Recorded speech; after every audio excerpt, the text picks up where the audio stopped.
Hey, how you guys doing? Oh, camera's all wonky. Jub, what's up? How's life?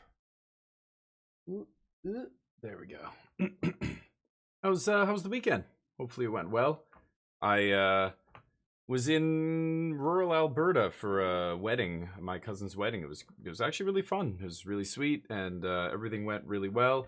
And I think we sent that other family that's marrying into our family, or our family. I don't know. My cousin is marrying into this family. They're dairy farmers. It was really interesting. They live in the countryside in the province of Alberta, up here in Canada. And at first I was a little bit worried because you never know what people are gonna be like, especially in rural Alberta. I mean, Alberta is considered to be Canada's, backwater, like redneck, Texas state, basically Texas province.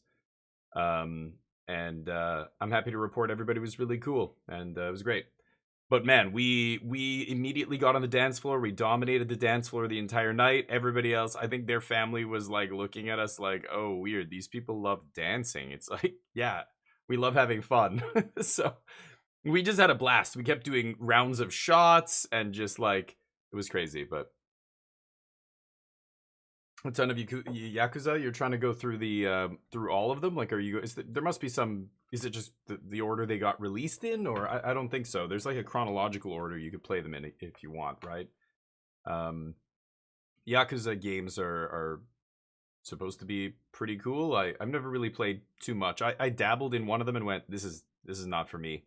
And I put it down. I think that was the first or second one, way back when it first came out. But then as they got more popular, I was like, maybe I should go back and play a Yakuza game. But I just never have. So good for you for doing it. I'm curious what your thoughts will be at the end of it all. Are you going to play all of them? Hey, Mike. How you doing, buddy? Good day. Oh, yeah. The season ended, I guess, while I was gone. I didn't play much Limited this month, so we only have a gold rank in Limited because EOE wasn't really super exciting for me. Sure. Go down to bronze. Let's go to the store. Oh yeah, Jub. All of us, my cousins are wild. My parents, like the older people, the younger people, like everybody, my whole family's on the dance floor. I think the entire night I saw maybe 2 or 3 people from the other wedding party dancing. That's it. It's kind of weird, but we put them in their place. We basically said, look, this is how you do it. Don't want any of this crap. Yakuza 7. Nice. Hey Rasta, how you doing, buddy? How was the weekend? Hopefully life is good. Hey Charlie, what's up? You got the borderless. Oh, I did? Oh, I didn't even see that. Oh, I'm not even paying attention. Nice. Oh man, Charlie, thank you for saying that. I'm gonna go and change my deck immediately, but sure, don't really care about this. All of the main ones. Wait, I thought they are all main. Boom. Hell yeah. Oh, that's a huge pickup. Nice. I haven't been crazy about Day of Judgment, but I don't know what else to play here.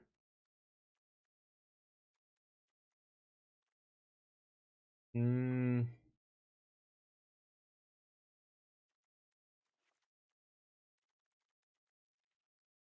Hmm. Ah. Maybe it is day. Anyway, I could keep playing the same deck. I still haven't seen any other decks that look good or interesting. Everything just keeps losing to Vivi. This deck, at least, I feel like I have some chance to beat Vivi. But could do an extra fire magic. That would be basically a nod to Dimir, like putting another sideboard card in our main deck for Dimir. I could do that. That's an option for sure. I mean, it's kind of a sweeper, right? So at least it fits with, if I'm gonna cut a Day of Judgment, it's cool to replace it with um a card that's similar, that like not not an unconditional sweeper, but something close. I could put I could put a different sideboard card in here and take the fire, or take this fire magic out of the sideboard. This Sphinx of Forgotten blah blah blah is goofy as hell too. I think I'd rather have Stoic Sphinx, but anyway. Yeah, it could be, yeah. There's a bunch of Yakuza side games. Nice. 8 main Yakuza games, yeah.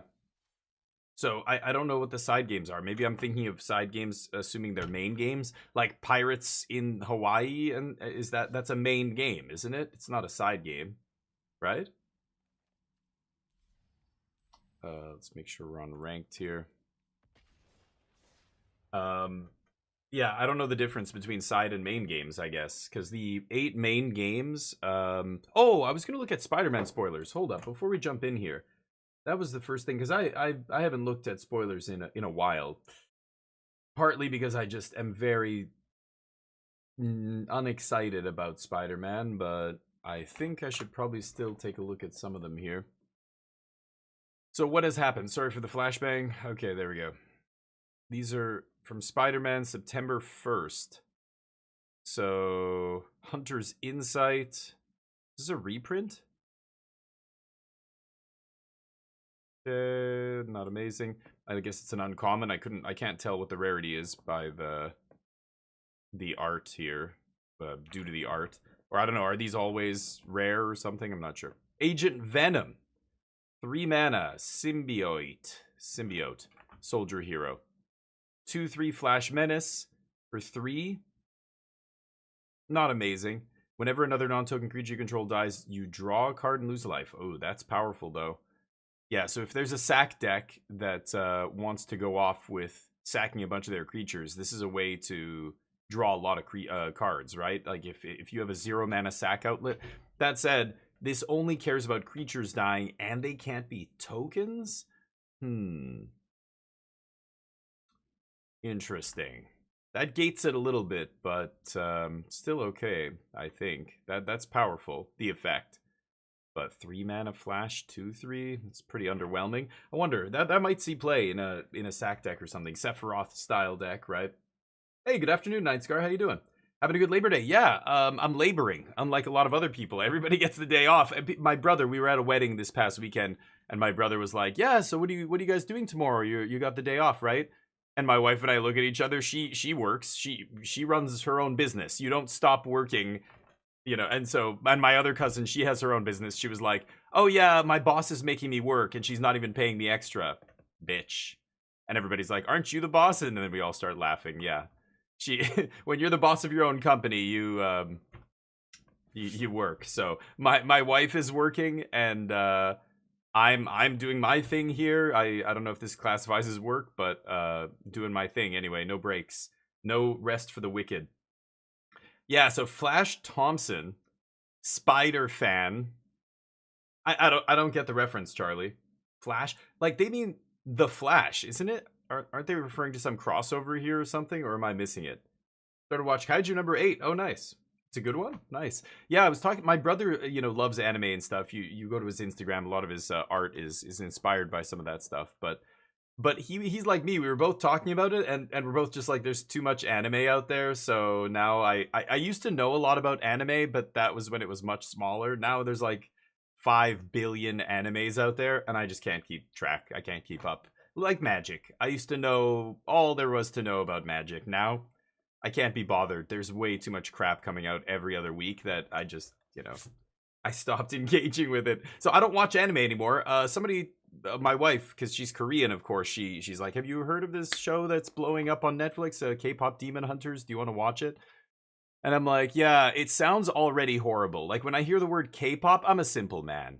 When I hear K-pop, I get up and I leave. I leave the room.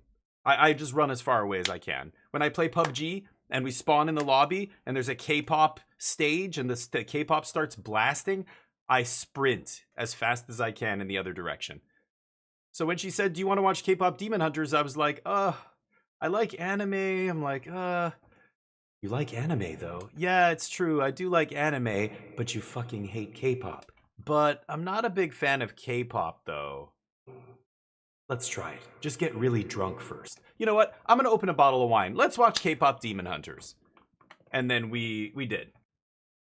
And, I'm just, the animation is awesome. I love the animation. Like, from a technical perspective, I love seeing amazing animation, and it's really cool. I love that art style. It's the same studio that did Spider-Man Into the Spider-Verse stuff, right? That's what the vibe I was getting, which I thought was really cool.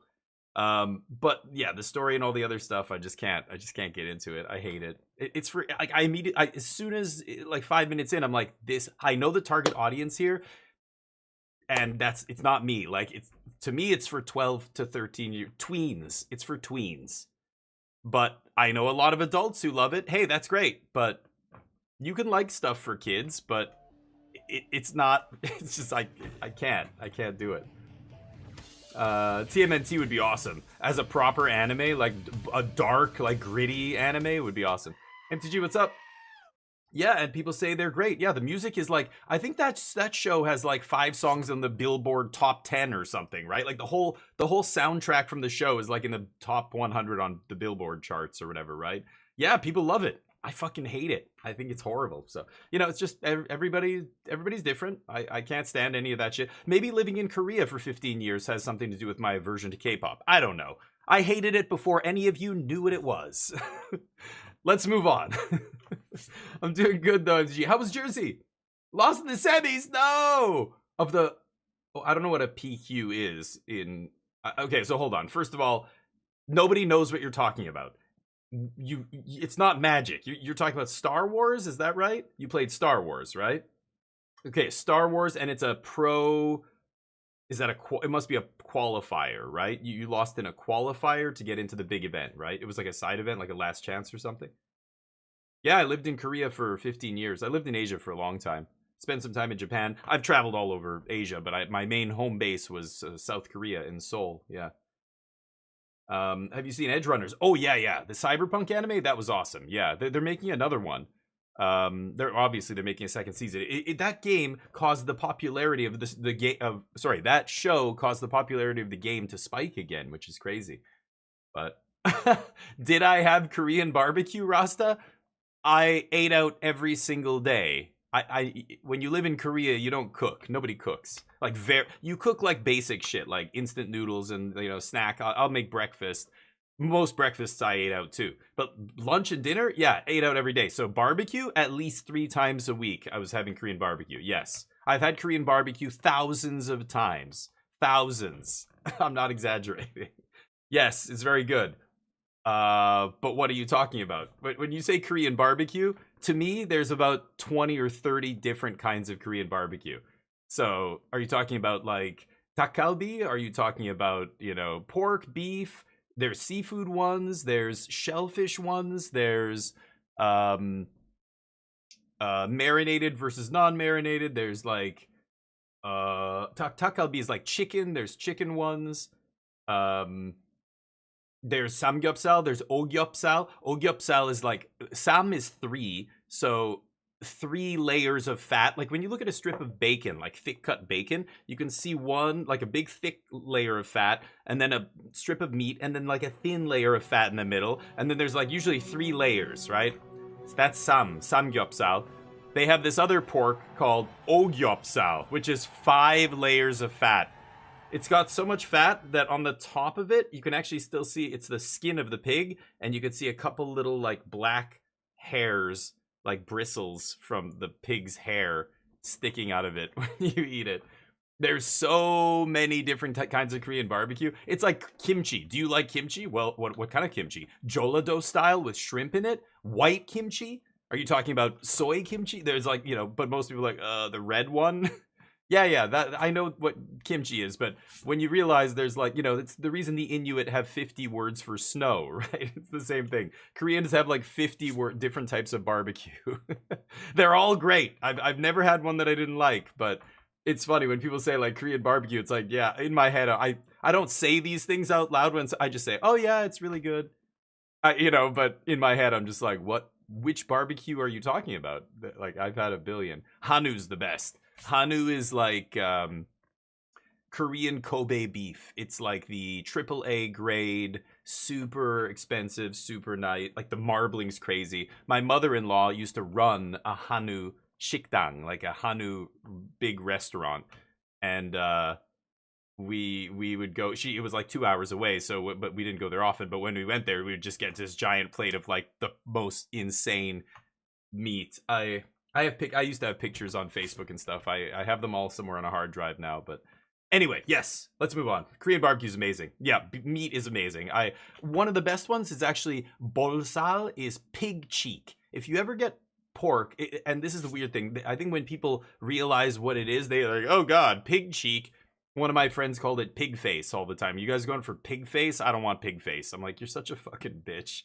Don't grow up. It's meat. If I didn't tell you it was from the cheek, and who gives a shit? The cheek, it's perfect. There's no fat. There's no tendons and muscle or cartilage or anything. It's just meat, and it's so tender. Oh my god, it's the best. The best pork is bolsal, pig cheek. But a lot of people don't like it because it's in Korea, the fatter the better. People love really fatty meat, like I just told you about ogyapsal, the 5-layer fat, right? But so pig cheek is not popular there, but we loved it. Too much fat for me is gross. Like I don't like a lot of fat. I cut the fat off my steak, for example, if there's a big layer of fat, But in Korea, people are just like, oh yeah, the fatter the better. So bolsal doesn't get a lot of love, but it is awesome. Battlegander, what's up? Legente, how you doing? They make up the word fat. Yeah. I now I kind of want to show you guys these pictures. I don't know if I'll be able to actually find these, but because I have a huge folder. When I deleted my Facebook account, I took all the pictures that I had off there, but they just give you a gigantic folder of pictures. Hold on.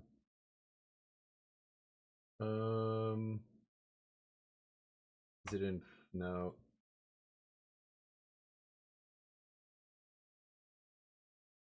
Pics. Okay. So yeah, like they're kind of all over the place. So I don't know. Yeah, I don't know. I would have to look up the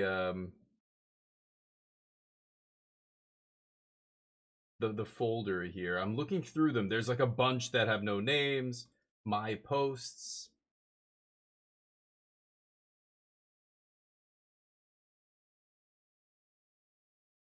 Oh,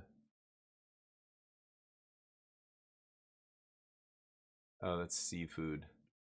I don't know where the pork ones are. I know I had some, but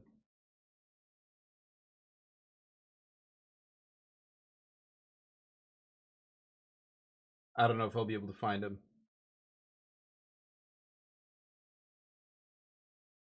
Is unfortunate.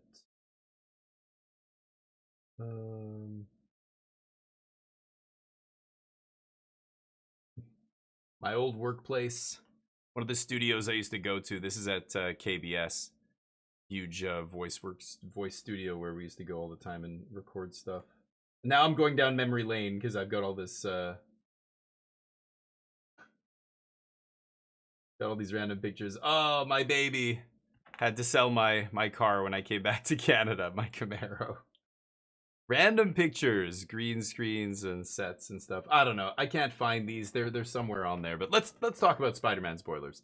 Um, Hannibal used to say, yeah, regular kimchi's great. Yeah. Oh yeah, stuff is expensive. But have you been to Korea, Rasta? Tongue, yeah, tongue. I never got into, but I know in Mexico, like there's some taco place we went to that had the tongue taco or whatever, tongue meat. My grandfather used to love it. My grandfather was a big fan of cow tongue. Um, and yeah, in Korea you could get places had tongue and stuff like that. I was never crazy about it. It's the texture that's weird to me, but it's like duck liver. If you ever had like in Korea, they have that's another barbecue that I didn't mention. They have duck. Duck was my favorite. I never realized that duck was really good until I lived in Asia. And then you would go to duck barbecue. Oh my god, the fat on a duck is really good for you, and it's totally different than beef fat, right? And the duck, you know, you have all your meat and everything else, all the side dishes, and then at the end they would give you these skewers that had these little like, you know, they were like about that big, and they were like little medallions of meat, and they were liver. I don't like liver, but duck livers, like a bunch of little duck livers I'd never had before. But they are so, the texture is so bizarre. It's this little piece of meat. It doesn't look like it has any fat or anything on it, but when you put it in your mouth and you chew it, it's kind of like, imagine if a piece of steak or other kind of beef had like a web of something slightly crunchy inside. It's like a little bit crunchy. I can't describe it. It's like it's like a wafer almost inside. Like you're crunching through some kind of wafer, but like so delicate and thin that it's not hard. It's not like as hard as like a Kit Kat or a coffee crisp or something. It's easier to chew, but it's got this like crunch, like crinkly crunch to it. It's so weird. But anyway, yeah. So liver and tongue kind of that chew. It's not crunchy, but tongue has that chewy, rubbery kind of thing. I wasn't a big fan, but yeah, barbacoa, is that what it's called? I don't know if there's a name for it. It's probably called different things all over the place, but all over the world. Watermelon is $30. Well, yeah, everything is imported in South Korea, so yeah, some things are very expensive, but just regular food, like food is so cheap because labor is really cheap, and there are no unions, so everybody just works until they die, and companies that take advantage of their employees all over the place, and it's a shit show. For the average person, but it does make things, you know, like food and stuff really cheap. The service, anything service. If you go to a restaurant, they make food for you. There's no tipping, there's none of that shit, and you just end up eating out all the time. Peking duck is good, yeah, yeah. I've had that before too, but Korean like duck barbecue is different. It's awesome, but you're like it's like you're barbecuing it yourself, like other Korean places. But yeah. Yeah, watermelon, it depends here. Sometimes it's more expensive than other times. It depends on the time of year. It depends on other factors like market factors and stuff. But excited for your booster box, Big Bear? Nice.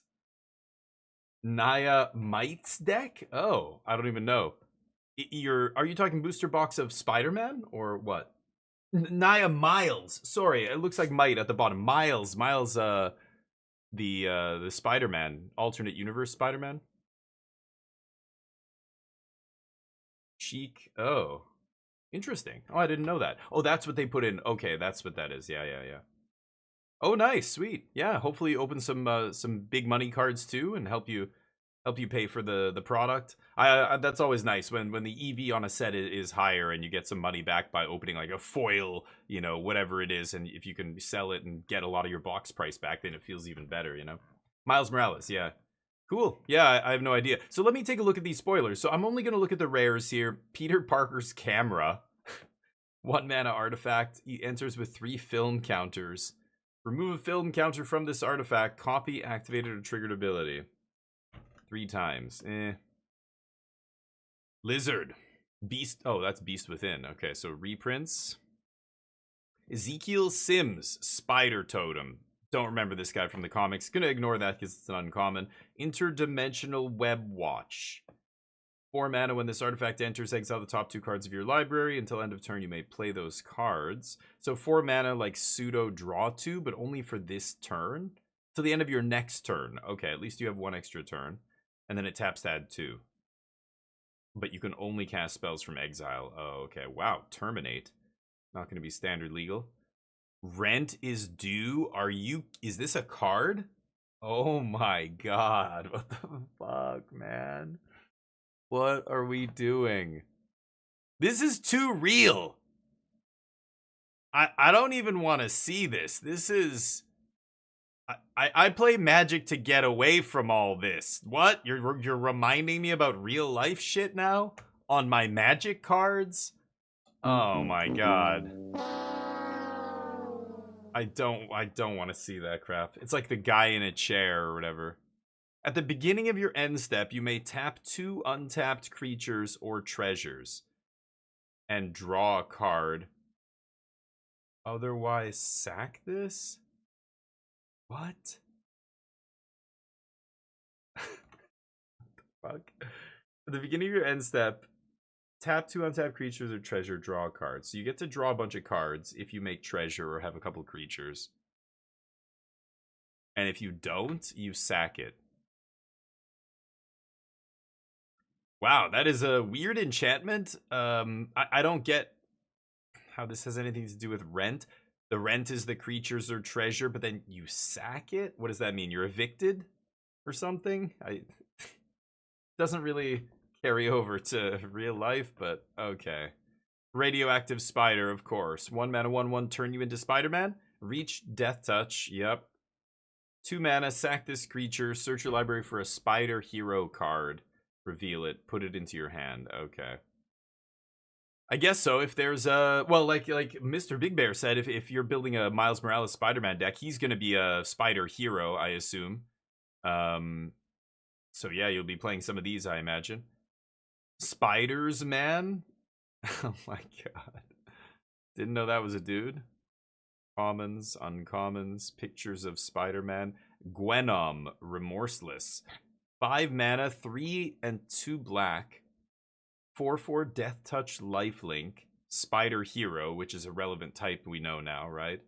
Whenever Gwenom attacks until the end of the turn, you may look at the top card of your library anytime, and you may play cards from the top of your library. Okay.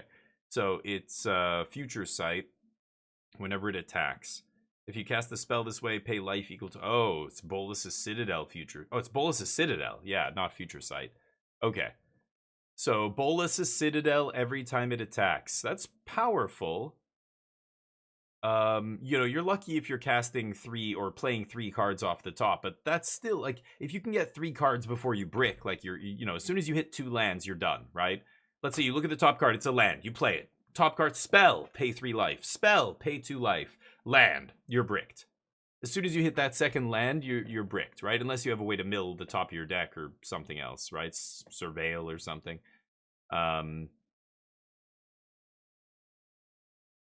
So, kind of interesting, but again, a 5 mana 4/4 that doesn't do anything when it ETBs and has to attack before anything happens.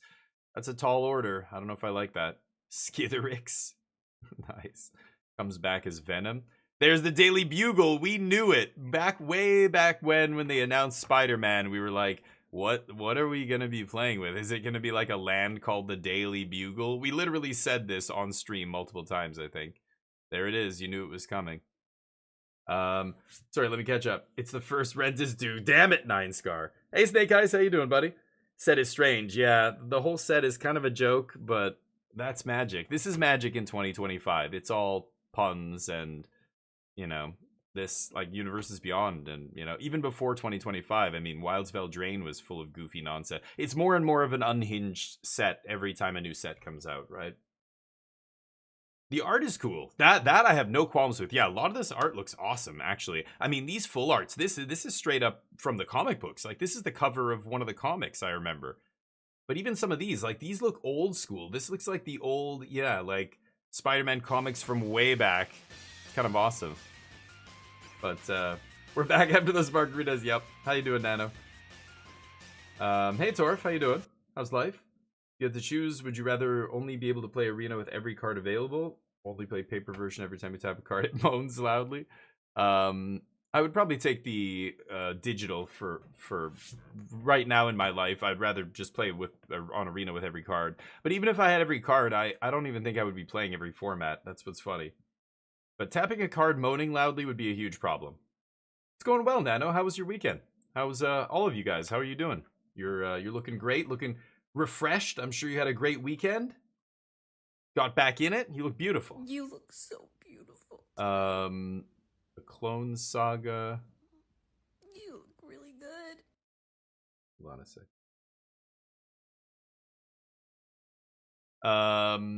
What does the Clone Saga do? 4-mana Saga. First step, Surveil 3. Okay, it's almost like draw a card. When you next cast a creature spell this turn, copy it. Except the copy is not legendary. Choose a card name whenever a creature with the chosen name deals combat damage to a player, draw a card. Not good enough for standard, I think, but yeah, you can just play 4-mana Clone and cast Clone, and that's better, right? This sits in play, they know it's coming, so then they can leave up a counter for your creature or whatever else. I don't know, yeah. Interesting. But little slow. Arachnogenesis, right, these are all reprints. Reanimate, Shock. This is Lorthos, of course, nice. Path to Exile, okay. Yeah. I mean, I love the old school art here is really cool, but Clone Saga into Vivi, copy Vivi, yeah. A Symphony of Moans is just a giant wall of sound. Best mono blue, I don't know. Haven't seen any yet. It gets louder and louder. Nice. Ultimate Green Goblin. I don't remember this guy, but sure. 3-mana 5/4. Wow. Of course, it's legendary. They all are. At the beginning of your upkeep, discard a card. Make a treasure. And what's Mayhem? You may cast this card from your graveyard for 3 if you discarded it this turn. Timing rules still apply. They had to put that on there so that you couldn't flash this in on your opponent's end step. Sure. So on your turn only, it's got Unearth if you discarded it. Okay. I mean, that's large. At the beginning of your upkeep, discard a card is a huge problem, though. Remember that big dinosaur? It was 1 black, 2 colorless, 7/6. It was bigger than this guy, but you had to discard a card every turn. It ended up not seeing a ton of play. Some decks tried to play it because they cared about 7 power mattering, like with, don't remember the name, some green enchantment people kept trying to break to cheat stuff into play. Green enchantment with Hideaway. But 3-mana 5/4 discard a card is worse, but you get the treasure. So, you discard lands early, make treasure, and you're not down mana. Kind of interesting. At least you're getting something for the discard. If it was just discard, then your opponent just waits till your upkeep. You discard, and then they kill it, and they get a 2-for-1, and that's terrible, right? Rotting Regisaur is the one I'm thinking of, yeah. So that one was just bigger. I think it was a 7/3, though, or something? I can't remember. But, the cards like that, big dinosaur for 3, you think this has to be good, but the discard every turn is devastating. They just chump block this every turn, and you just lose your whole hand slowly. Like, that's terrible, right? Not a fan of the old comic art. I mean, it's funny, because it's so primitive, right? It's like saying I'm not a fan of, Super Mario Brothers for the NES. Yeah, like, I know what you mean. It looks like shit, right? Yes. Compared to today, right? Compared to what we can see today. But it was still good for its time. It was great for its time, right? And so I don't know. I still look at it and I get a bit of a retro vibe. I don't hate it. But is it as nice as contemporary Magic art? Yeah, no, you're right. It does look, it looks like old. You can tell immediately. It's like watching an old movie. It looks like shit, right? But it's still a good movie. Legacy cards on Arena, yeah. No, they're not all out yet, I think. I'm not even sure. You're too young for the old art style? Maybe, yeah. I mean, I wish I had some of these comics. I never owned this old comics, but I used to see them all the time at the comic book store, and I knew other people who had old comics, and my dad had a bunch of old comics. And you collect comic books. Yeah, that's different if you're a collector. But hey, Les Bigums, how you doing, buddy? How was the weekend? Manga in the 90s, yeah. Yeah, I grew up with some of that too, in the 90s. In 90s, I was already in, middle school and high school and stuff, but that was when I loved anime. Akira and Fist of the North Star, even before the 90s. Like, by the time I started watching anime in, like, the early 90s, there were animes that had come out in the 80s that people were showing me, and I was like, whoa, this is a whole thing I didn't even know about, like Akira and stuff, and Spriggan and all that. And then came Ghost in the Shell and all this other stuff in the 90s, and you're just like, whoa, like, This is awesome. Now it's like magic. It's way too big. Anime's way like Crunchyroll has like a bajillion shows, and I can't keep up with it all. I know Rasta was in here like, hey, I'm watching. I don't even know what he said. Something eight, something eight, and I'm like, okay, I don't know. MTG2, yeah. Mila? Oh, I don't even know what that is. MTG1 has too many problems, yeah. Spriggan's awesome. Yeah. Oh, whoa, really on TV? Oh, we never had a channel that would show that. Spriggan was super cool. Yeah, I loved it. I mean, I like the action and stuff. If an anime was too like cerebral and not as much action, like Akira was tough to get into. As a kid, I loved the scenes with his bike and the action of fighting. I mean, the animation looked so good. It looked so much more advanced than any Disney cartoon or Saturday morning cartoon, right? But like if it was too much, like it was too abstract and too much, philosophical stuff and everything. As a kid, I just wanted to see shooting and beat 'em ups and action. But attack number 1. Oh, interesting. I've never even heard of that. You love the cat, Lasnos. Hey, Reddy, what's up? Do you know if Weiss Schwartz will make Marvel cards for USA? That's a good question. I don't know, honestly. I'm not sure. I do know people who love the Weiss Schwartz games, but I don't know. Ready Player. Maybe someday, but yeah, you'd have to look it up online somewhere. I wouldn't know. These are all uncommons. I'm gonna skip the uncommons. Norman Osborn, blue creature, 1 blue, 1 colorless, 1/1, can't be blocked. I guess I could pop it up here. Whenever Norman Osborn deals combat damage to a player, he connives. Remember, conniving is draw and then discard. It's 4 mana Grixis to flip him. Activate only as a sorcery. No conditions to flip. So flip anytime you have 4 mana, only as a sorcery. No other, like, if he's got 4 counters on him, or if you discarded a card twice this turn, or whatever. That's freeing a little bit. Turns into the Green Goblin. Flying Menace 3/3. So basically an unblockable 3/3. Spells you cast from your graveyard cost 2 less. Goblin formula. Each non-land card in your graveyard has mayhem. Oh, wow. And okay, that's huge.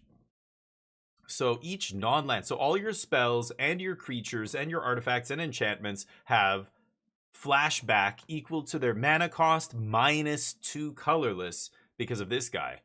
That's pretty powerful, actually. Holy crap. He is a mythic, but it's a lot of hoops still. Like, this is a 1 mana 1 or a 2 mana 1/1.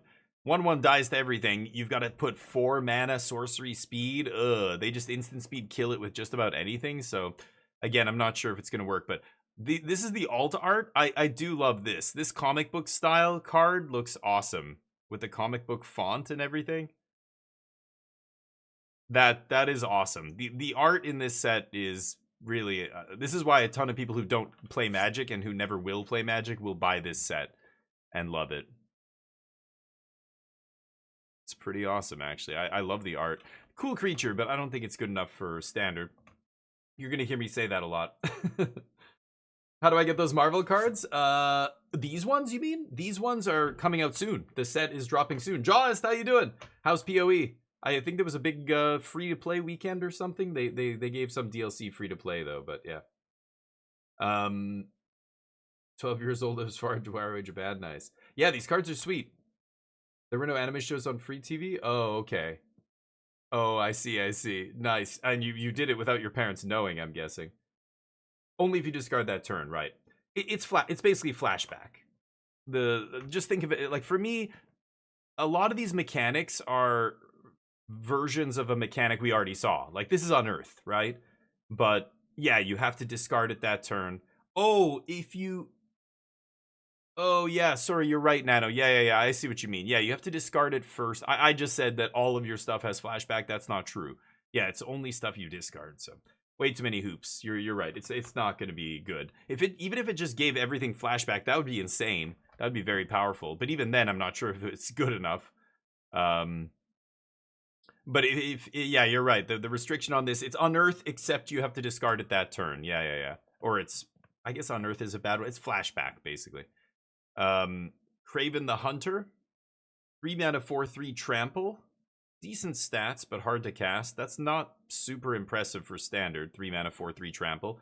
Whenever a creature an opponent controls with the greatest power among creatures that player controls dies, draw a card and put a counter on him.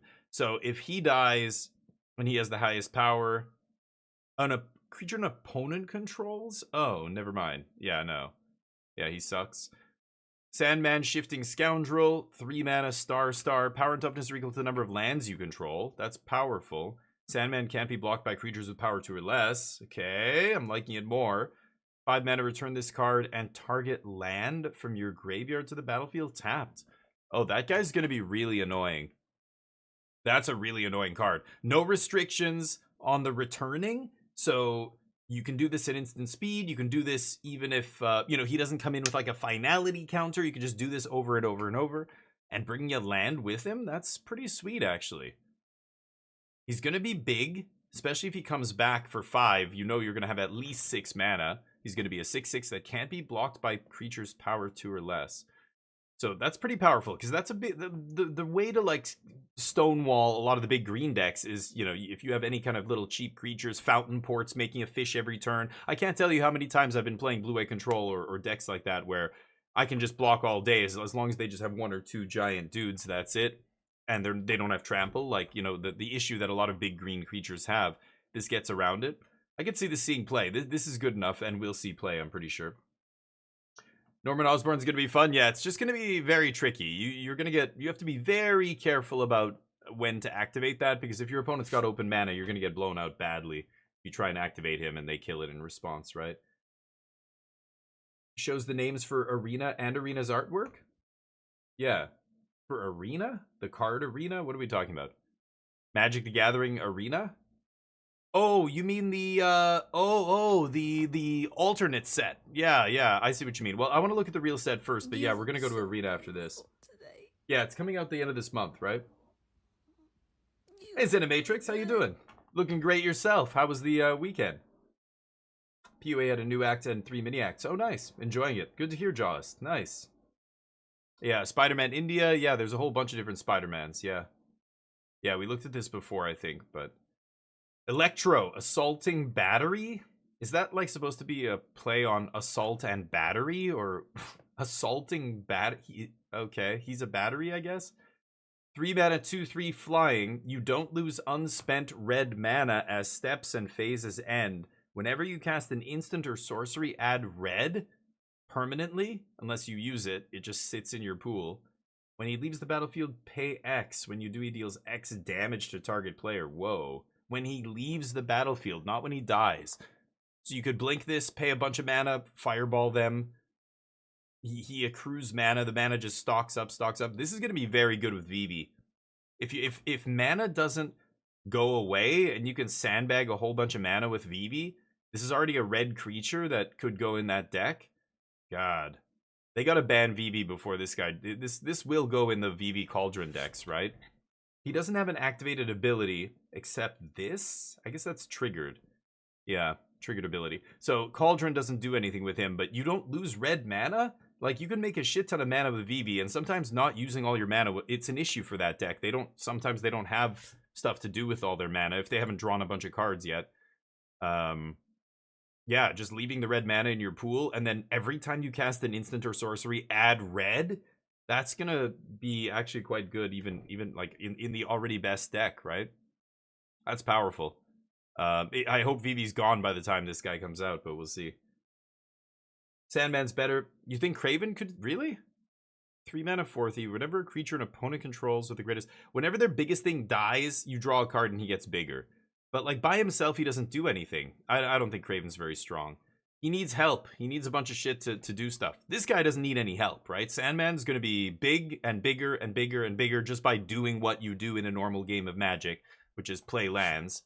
And then he's hard to kill. He comes back, so you don't care if they have removal. Craven dies to everything. Doesn't come back. Doesn't do anything by himself. He's just a 4/3 with trample. You have to kill their stuff with something. You have to play a removal spell. You have to do something to kill their creatures. So, I don't know. I think Sandman's way better, and not to mention, way easier to cast. I could put this in mono green, green red, green white, whatever deck I want. Craven has to go into green black something deck, or green black at the minimum. No. Electro's good. Sandman's good. Those are the only great ones I've seen so far. Mysterio, or I think there was one more. I can't remember. But Mysterio, Master of Illusion, Jake Gyllenhaal, 4 mana 3/3. When he enters, make a 3/3 blue illusion villain creature token for each non-token villain you control. And then exile them when he leaves. So he's a 4 mana for 6 power across 2 bodies. Like, that's pretty good. But if you ever played with Precursor Golem, it was the same kind of thing, right? Precursor Golem was a 5 mana, colorless golem. It was a 3/3. When it ETB'd, you made 2 more 3/3s. But as soon as you target one of those golems with something, they all get targeted by something. So even though this is 4 mana for 6 power and toughness across 2 bodies, which normally would be like, wow, that's great. One removal spell still kills both. So it's not quite as good as you might think. Even if you have 2 or 3 villains and you play this and you get 3 illusions, they just kill this with anything. This is a 3/3, it dies to everything. And then they all die, right? So, not amazing. Eddie Brock, 3 mana 3/3. When he ETBs, return creature card with mana value 1 or less from your graveyard to the battlefield. Interesting. And then 6 to flip, Jund mana. These are interesting cards. Pretty sure they did this for Commander, putting the mana symbols down here so that they know people are going to want to use these guys as their commander, and giving them a bunch of colored symbols means now they don't have to be mono black, Okay, flip into Venom Lethal Protector, 6 mana. It's weird that he has a casting cost, but yeah, I guess so. He's 6 to flip, so it's basically a 6 mana 5/5 Menace Trample Haste. Ooh, that's powerful. Whenever Venom attacks, sack another creature. If you do, draw X. Put a permanent card with mana value X or less onto the battlefield where X is the sack crew. Wow, that is powerful. 6 to flip those a lot. And by himself, he's pretty bad. Getting a 1 mana value creature out of the graveyard. I don't know what the deck would look like that could take advantage of that. What is the best 1 mana value creature we could get? I don't know, but not a lot for blue here. No Torf. Yeah, he's not good. Like I said, I've already played with cards exactly like this, like Precursor Golem, and it's the same thing there. Never saw much play. No, what? No, you can't cast it. No way. No, not happening.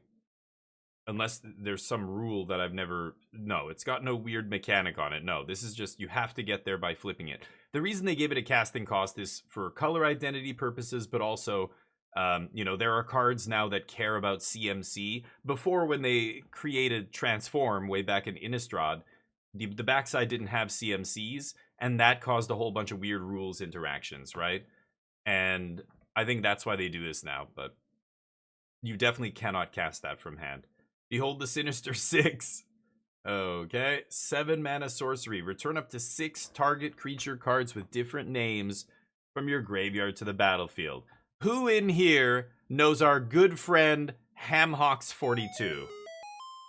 Hamhawks42. I'm sure he's already spoken about this card on his channel. He's got to be all over this card. This is you couldn't design a card for Ham and have it be more perfect than this. This is what he wants to do all the time. He will build a deck to try and get to 7 mana to do this. I'm sure of it. And different names, beautiful. Now we have an excuse to put all kinds of different one-ofs in there, get a bunch of different big, powerful, one copy of Valgavoth, one Atraxa, one this, one that. It's pretty funny. You've heard of the Hawk? Yeah, he's a good dude. He's part of Team Magic Jank. It's my team that I'm part of, and he's an awesome guy. But it's just funny because we all know how much he loves reanimating and graveyard shenanigans. I do too, for what it's worth. But what I'm getting at here is this card is probably not good enough for standard. He knows too. Ham's not like delusional. He knows that it's jank, but it's fun as hell, and he's gonna love this card. Like 7 mana, tons of people are gonna try to build reanimation decks with this, even when 50% of the metagame is playing 4 Agatha Soul Cauldron in their main deck. Yeah, with great power, 4 mana white enchantment. Enchant creature you control. Enchanted creature gets +2/+2 for each aura, yada yada, doesn't matter. This card's terrible. Anything that costs that much and has to enchant a creature you control is atrocious. J. Jonah Jameson. 3 mana 2/2, suspect a creature when it ETBs. Remember, suspect says creature can't block and has menace. Right? Does it have menace when it attacks? I know it can't block. I think it also has menace, if I'm not mistaken. Whenever a creature controlled, yeah, it does have menace. Yeah, because then this part, make a treasure. Okay, that's okay. Remember, any target is nice here because if you're a red deck that wants to push through damage and they've got a big blocker, you play J. Jonah Jameson, suspect their creature, and then swing for lethal because they can't block, right? And then it's also flexible in that, you put it on one of your creatures if they only have one blocker and you have a big attacker and you want to use the treasure to cast another spell or whatever. Flexible, cheap enough, not that cheap, but this might see play. I would be surprised, but maybe. What is this? Big creatures battle with the biggest? Oh, this is Avatar now. Okay, never mind. Avatar Jumpstart. Yeah, the art's cool. I like it, but the Venom ability's good. Oh yeah, like the flip side of Venom there is pretty gross. Let me go to Goldfish. You guys said they had do they have images of the new card previews? Did you say they have images of the arena version of this stuff? The Terminus of Return? Oh, what is this? Indestructible. What is this? This set symbol is making me. Is this? Oh, these triangular set symbols are the arena version. Is that what I'm looking at here? Right? This isn't the Shawshank Redemption. Thank you for listing the director, Colin. We all know you're not going anywhere either, so enough. Stop being dramatic, Colin.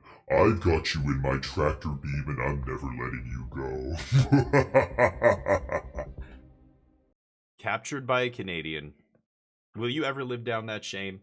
How was the wedding? It was good. People were much better. I mean, we barely interacted with the other side of the family, but it was kind of hilarious that 54 months, I know. It was kind of hilarious because, as soon as the dinner was over and the speeches and everything, the dance floor starts and none of their side of the family got up to dance the entire night. We jumped on the dance floor immediately, and all cousins, aunts, uncles of all ages, our whole side of the family's dancing like crazy. Our uncle kind of came up with this thing called the Jim shots. His name is Jim. He came up with a shot at one of my other cousins' weddings a few years ago, and now we just call it the Jim shot. And so he loves it, and he's like, guys, Jim shots, and everybody just goes Jim shots, like 20 people, and we all go over to the bar, and we ordered so many shots over the course of the night that they ran out of clean glasses, and they started having to give us shots in actual full size glasses and stuff. It was great. Dance like crazy. They had some school buses come out to get us from the venue and bring us back to the hotel. Old yellow school buses is fantastic. And yeah, we had a great time. I put a couple pictures on Discord, but so what am I looking at? The Terminus of Returns. Is this that triangular symbol is the arena version of these Spider-Man cards, or is that what I'm looking at here? There's Miles. Target creatures transform him.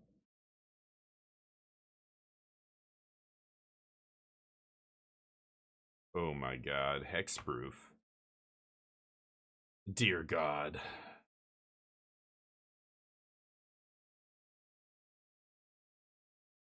Oh, it's the Soul Stone. Yeah, so the Soul Stone is here. Beginning of your upkeep, return a creature when they go to the battlefield. Furnace the Soul Stone. So on Arena, it's going to be called the Terminus of Return instead of the Soul Stone. What is Kraza? All right, thank you, Colin. I know you're busy, and I know you don't care about Magic, but what was I gonna say? Battlefield. I was gonna say there's a game we should play. Oh, Helldivers. Yeah, we should do some more Helldivers soon. But yeah. Thank you, buddy. Bag, what's up? I hate X-Roof. You've heard me complain about it before. I think it's a terrible mechanic, but is there a man spider? I don't know. Yeah, we'll see. What is Kraza? This must be one of the actual Spider-Man cards, but I don't know which one. Kraza. It's a 2-drop. Angry Rabble, no.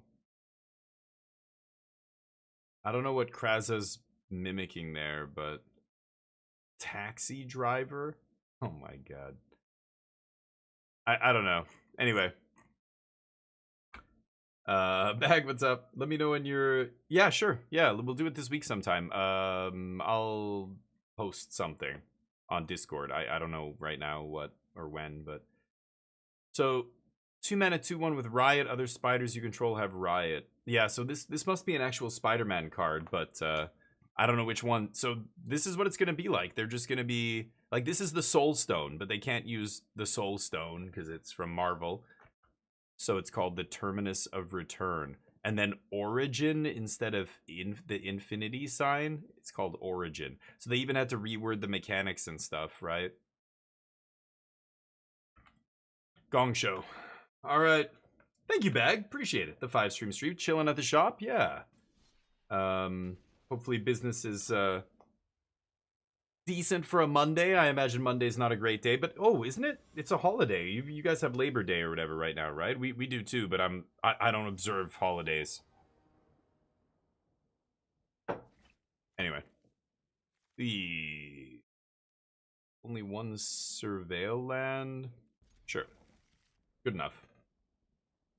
You can afford to keep hands like this with control decks because they I have so many catch-up cards like sweepers and fire magic, things like this.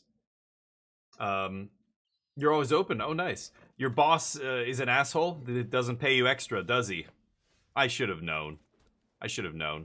We were joking about this, my brother and all my cousins, like, the day before we went, or yesterday, we're flying back and they were like, come on, you guys, you have the day off tomorrow, why did you fly back so soon? And Yunjung and I look at each other, we're like, we're self-employed, we don't have days off for that stuff, for holidays like Labor Day and stuff. You when you own your own business, you work every day. So we were joking, your boss is the biggest ass. Yeah, so my cousin said this, she's like, yeah, my boss, that, because she owns her own business too. She's like, my boss, that bitch, she's making me work and she's not even paying me extra. And everybody took a second and then we just all burst out laughing. We're like, yep. Yep. Okay. Counter not so great when they have Voice of Victory. There's no labor on Labor Day? Yeah, I know. Yeah. Oh, he's Spider-Punk Nano. Okay, yeah, I wasn't sure. Nice.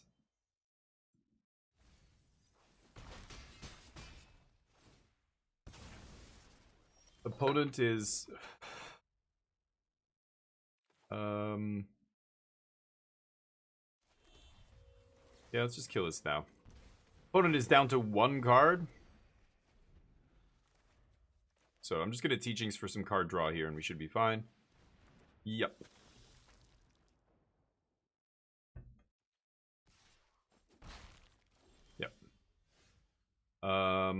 I could surveil here, but there's not really any points since I'm probably gonna teachings. Actually, I should probably defeat that Blood Witch, right? There's time to find lands later, or find spells later. Let's pass. I might defeat the Blood Witch here. We'll see what they do. I don't care about 2 damage. Leaving up my removal for their post-combat main phase in case they play something better. They do not. Yeah, you know what? I'm just gonna get Fire Magic maybe and wipe the board. Or one of these.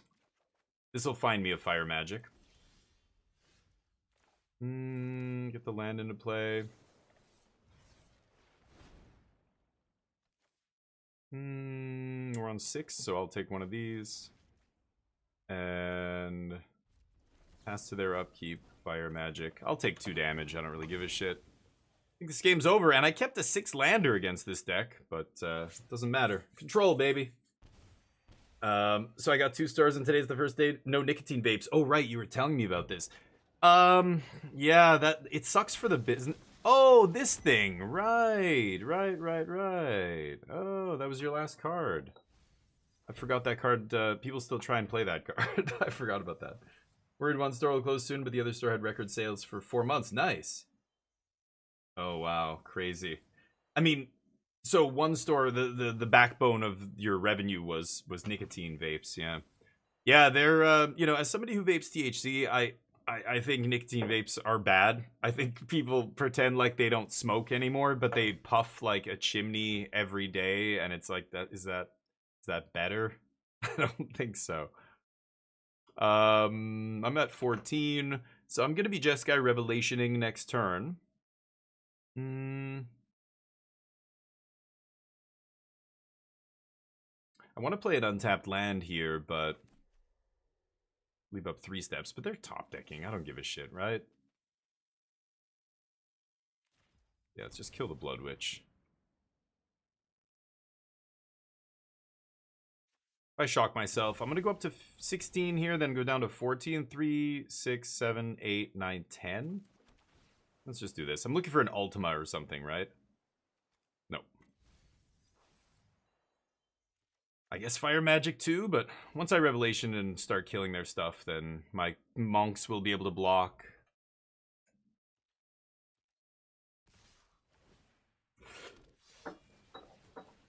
Yeah, hopefully, I don't know, there's another way to get back some of that lost revenue, but yeah. So I can't remember what you said. Did they just make it illegal in your state to sell or what? Hey Crime, how you doing, buddy? Playing a deck? I should be embarrassed for playing? There's no such thing. Unless you're at a big tournament, and then it's kind of, yeah, maybe you brought a homebrew. Wow, Bag, that's wild. That's a big thing. But I'm doing well, thank you. Okay, and there's Consult. So I am gonna Revelation here. We'll kill this. And I guess the only thing that costs 2 is Cathar Commando, but it has flash, so they're gonna be able to replay it.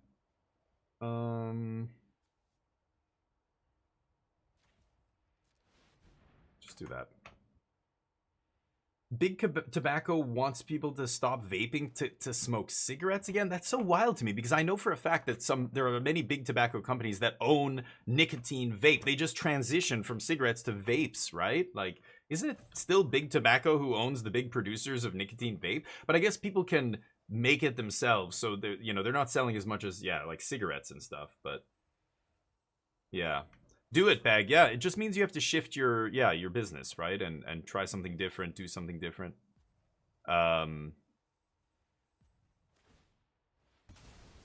Sure.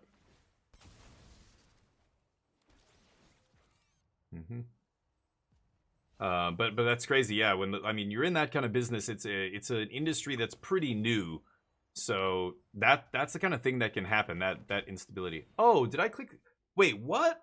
Oh, I meant to kill the voice. I was trying to bounce the other guy. Whatever. I'm not paying attention here. Let's play this tapped. I might defeat the Sage here. We'll see. Oh, yeah, almost certainly. Cheaper. Well, no. Vape? I don't even know. Yeah, I'm not sure. It seems like that stuff is super cheap. I knew guys who made their own vape juice, and you buy the base. The base is like a huge, 5-gallon thing or whatever.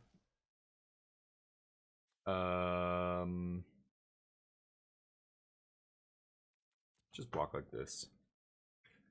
And then they buy the nicotine part is really small, right? And they just add however much nicotine with X amount of base. You can make it as strong or as weak as you want. But I guess for the big producers and stuff, yeah, it makes sense. Sure. They're just gonna surveil their whole deck. Oh no. Yeah, there's still 32 cards. Wow, I thought they'd fill the yard a little bit harder there, but I guess not. Wisco Disco, Canada South, nice. Ohio, yeah.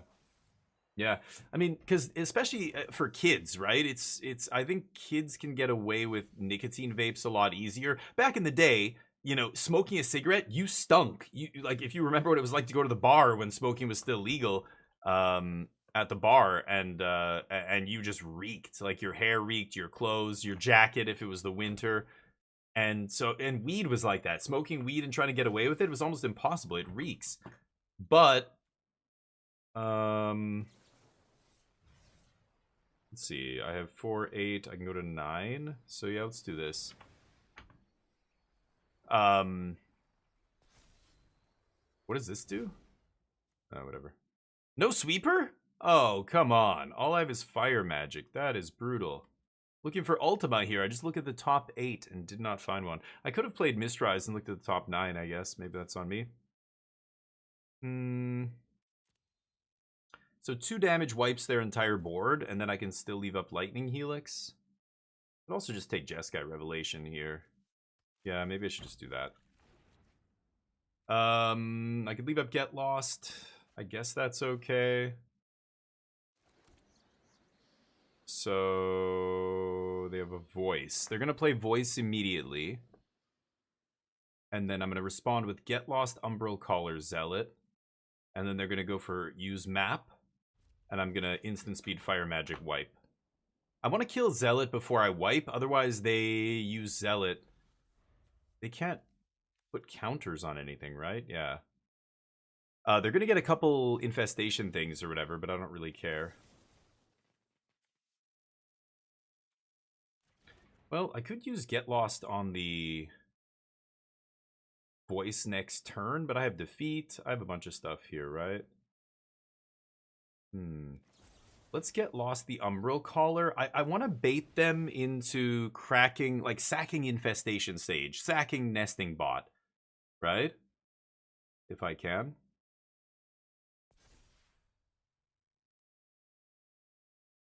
They might do that here. No, they don't. Wow.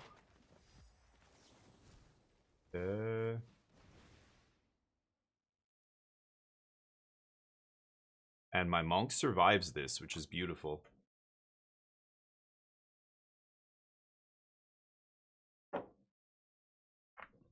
All right. Yeah, anyway, some of that stuff is bad. I think, you know, even if we're being honest, like people give the video game industry a lot of shit because loot boxes and stuff, and kids are just like addicted to gacha games and crap like that, right? So, Sephiroth, sure. But then we play Magic, and it's just like it's the absolutely the original OG way to get kids addicted to their, like, before digital anything existed, we were opening loot boxes. And we all love Magic, so we don't talk about it, but that's really what it was. Good afternoon, Aaron. How you doing, man? How was the weekend? Hopefully good. So many options here. I want a Revelation, 4, 5, 6, 7, and then I could still play up to 3 mana spell here. Sephiroth, I have to read this goddamn essay 2 sides. Attack, sack a creature, draw a card, right? Sure, 4th time, huh? I want to kill voice too. Can't do both. I'm not gonna blink Sephiroth here, so let's go bounce, 4 damage. Stay with that. And that. There. Leaving up Jeskai colors. Okay, so I could leave up 3. I guess I should to counter the... yeah, I want to counter their voice. That pumps my team, and basically, yeah, they can't do much else. I could let it resolve and just defeat it, actually. You know what? Yeah, I should save the 3 steps ahead for the... what's it called? That. What?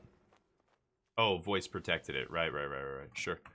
Okay, well then, I can't counter anything. I might teach. I could just teach for fire magic again. Oh no, they're both gone. Oh,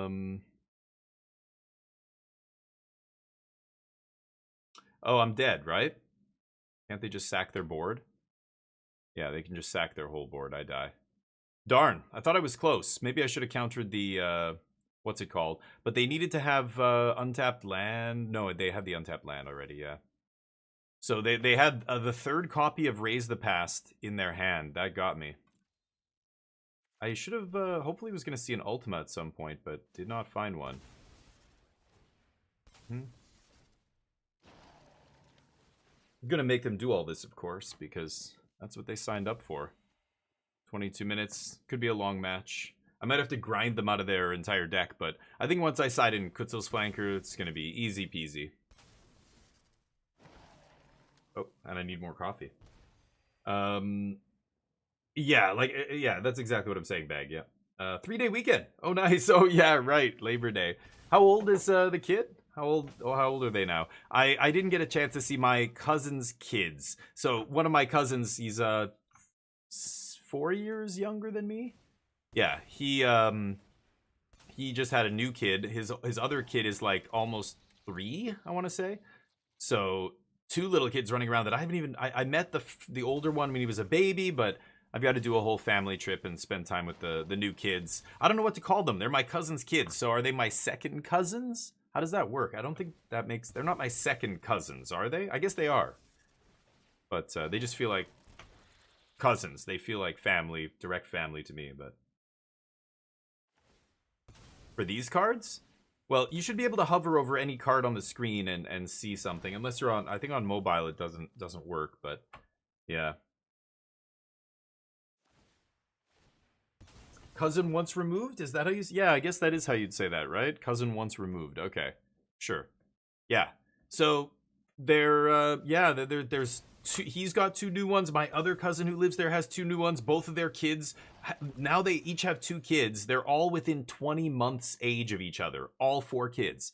So they're all going to grow up together and, like, play games together and do all this shit together. There's 2 boys and 2 girls. So they're gonna have a crazy life growing up there, I think. But yeah, it reminds me of my other 2 cousins. One of them is the parents of those two of those kids, and he grew up with us. Yeah, it was me, my brother, him, and his sister, and we all kind of came up together. Anyway, what am I playing against? White, black, graveyard nonsense. Flea comes in, Cease comes in probably. Tidebinder, whatever. I could do Doorkeeper. Entering, no, yeah, that doesn't stop the dying, right? Fire Magic, probably good here. Scorching? Could be. Probably better than a Braid, right? Take out Emergency Eject. I probably don't need Stock Up. Actually, I think Teachings is good here. Inevitable Defeat is not amazing, but at least it exiles.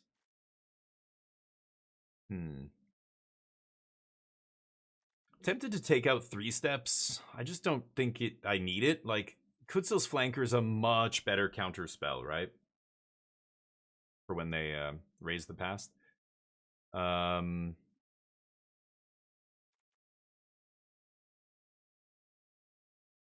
could see cutting Tidebinder too.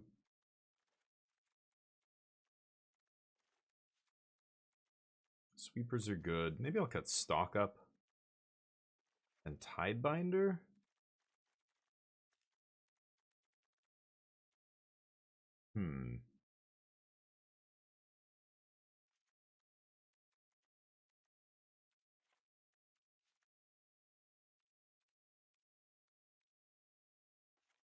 All right, two teachings. Let's do it.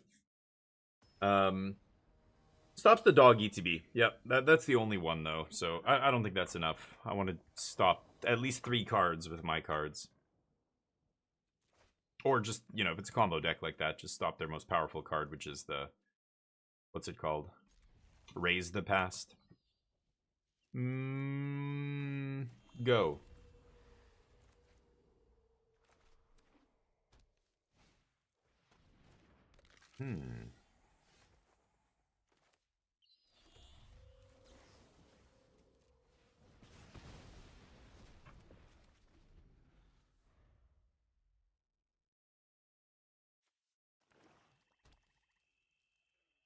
Think we're gonna be okay here.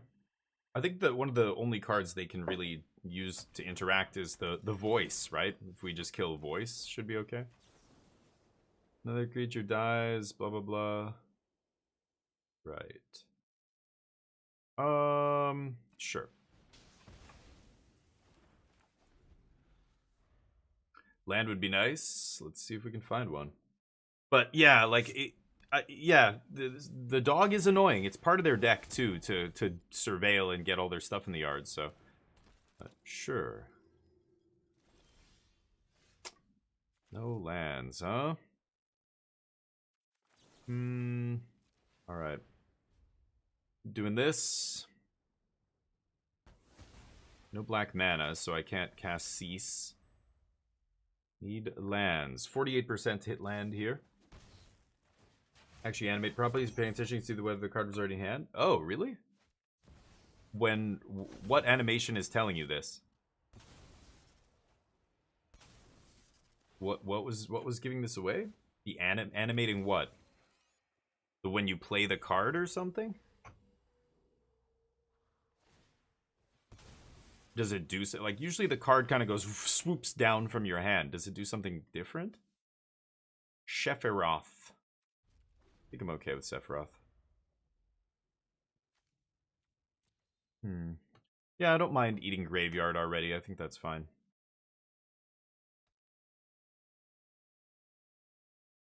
Really? Are you sure? Oh, I haven't paid attention to that. You're telling me there's a visual cue that would tell you that? I would be very surprised if that's true. That came off that end of their hand, but that was a land? I don't know how it's animated. Do the lands always come off the same side, spells comes off the other or something? Okay. All in, huh?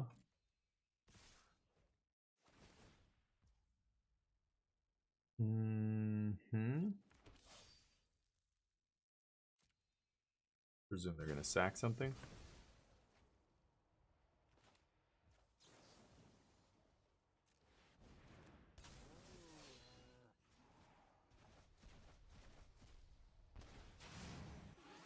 Got me.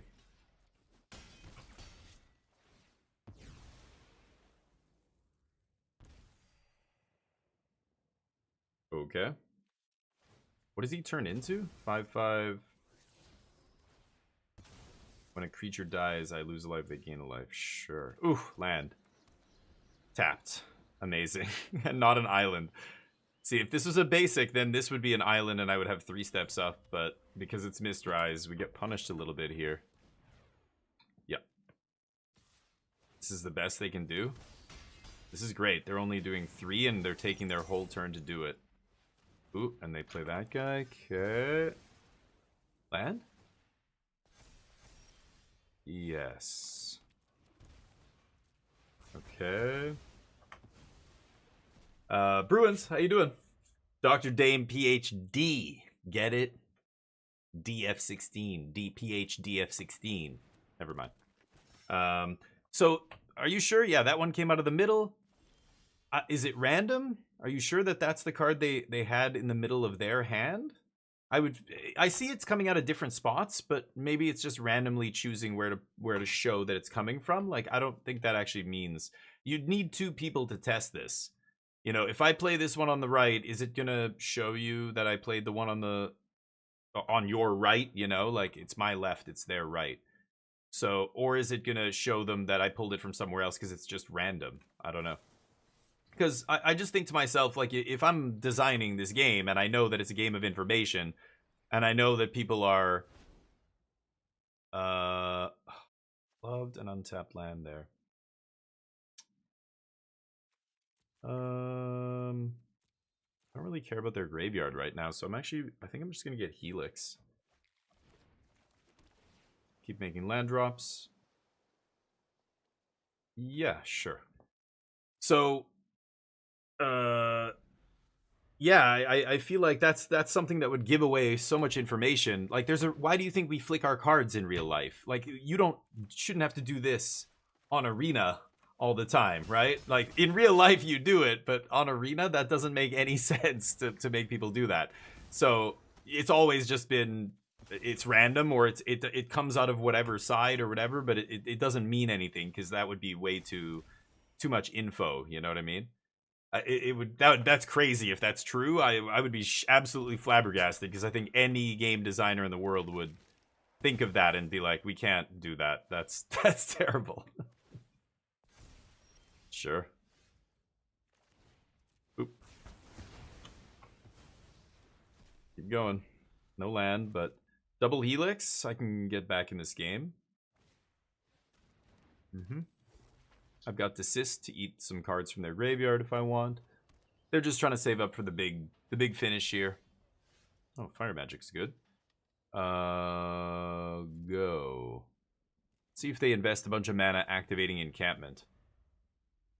So, yeah, well, it's a game of information, exactly. So it should always be random. Like, there's no way they should ever give away that information, because in real life you wouldn't have that information. Again, that's the reason you shuffle your cards. Noobs don't shuffle their cards, and they give away information. I shouldn't have to worry about doing that on a digital client, right? I think it makes no sense for them to do that, but okay. I'm not going to worry about the bug. I think I want to try and 3 steps plus kick and draw some cards here. Find a card draw spell like Consult is what I'm really looking for. Consult or Mystical Teachings basically wins me the game and just puts me super far ahead here, right? Yeah, that's a lot of mana. Should I Helix for the life? I think I'm just going to Fire Magic here. I could wait for the creatures to come down and Fire Magic all of them, but what's the point? Let's just do this. They're wasting so much mana. Anything else? I'm going to counter basically any creature they play here. Oh yeah. Definitely countering that. Draw some cards. There we go. I'm not gonna play... Yeah, I don't need the defeat. Too expensive. And I can't even cast it. Now I can. Revelation. So I could cease, eat some stuff from their graveyard here. Oh, they don't have anything?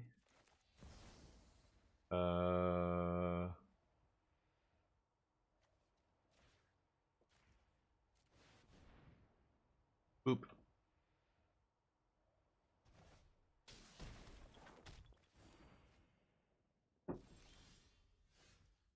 That's not good.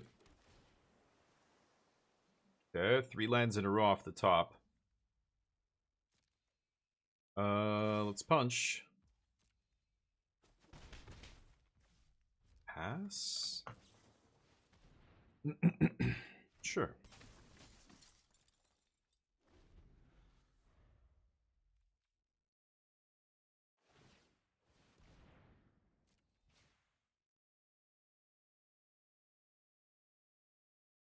Spend your whole turn doing that? No, they learned their lesson.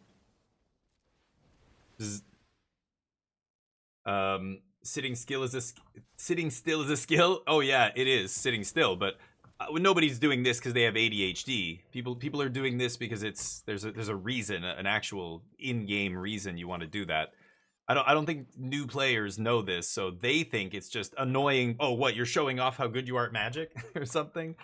No. The people who, like, you do it excessively and it's ridiculous. Brian Kibler, he's got, you know, something's going on there where it's a compulsion.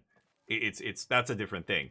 But most players, when I play Magic, every time I draw a new card, I draw it, I look at it, I put it in my hand, and I go like this. I fan it out, maybe pull a couple of cards this way, switch a couple of cards around. I mix around my hand as I'm thinking about what I'm going to do. Now it's just habit. That's what I do every single time. But this makes a 1/1, right?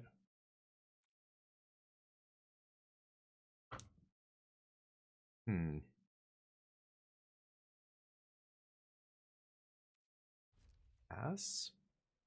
Let's just chill here. Waiting for some card draw. Need a Consult or another, what's it called? A Consult, a Teachings, or 3 steps. All those cards. Or a Jeskai Revelation. Duress.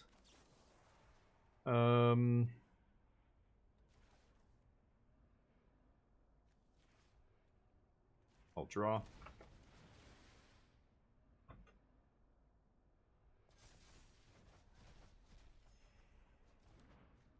Balls.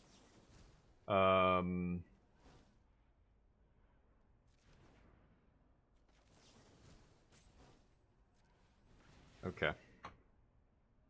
Might as well. I mean, this blanks their duress. They're just going to take fire magic anyway. It's giving them a 1/1 and making their empty the graves better, whatever it's called. But raise the past. But I'm going to do it. Yep. No, raise the past. Munchkin. Yeah, Munchkin's great. Yeah. Really good. There's a ton of expansions for it as well, which is really sweet. I think I can attack here. Yeah. Let's see. They might not block. Yeah. Okay, I'm gonna let that happen. They're gonna dump all their mana again, like lunatics. Which I'm fine with. Yeah, Munchkin, that's what you're saying, like when you draw. Yeah. Yeah. Oh, when you do it, yeah, when you do it compulsively, it's a problem. Yeah, but most people don't do that. Most people are, yep.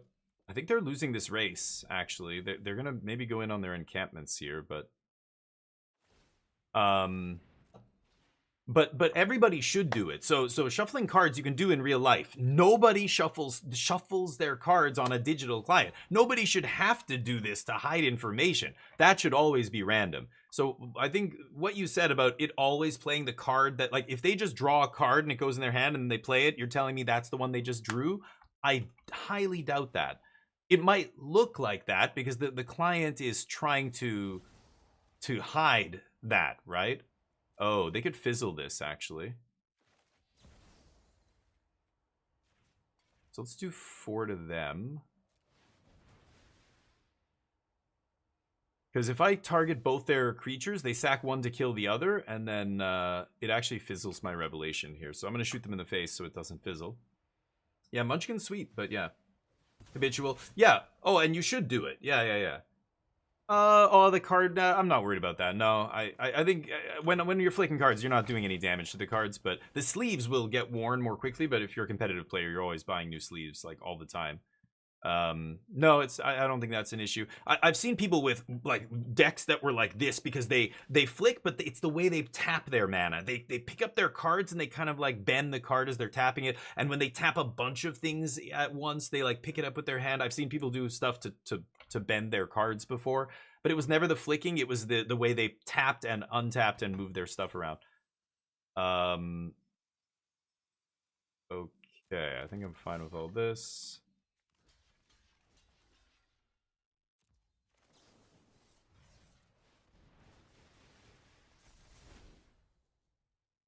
They're in trouble. I'll take the counter, and I think I'll just take another star charts here. Star charts into star charts into star charts. It's going to be lights out. And it might seem like they're somehow winning the race or something, but that's not the case. Not with the star charts in my hand. If I'm lucky, I was going to say I could even kill them right here, but no such luck. I'm actually going to get teaching so I can go get the Putzil's flanker here. I could wait and let them waste their... Yeah, I'm going to wait. Let them waste their spell, right? Okay, so I'm not going to do any more damage this turn. Let's just attack and pass. Because I'm not going to play anything else. I'd like to leave up teachings for when they go for the raise the pass. Then I just teachings for the Kutzil's flanker and wreck them, right? We still have one in our deck, I believe. Yeah. Oh, well, if they don't do anything, then you die.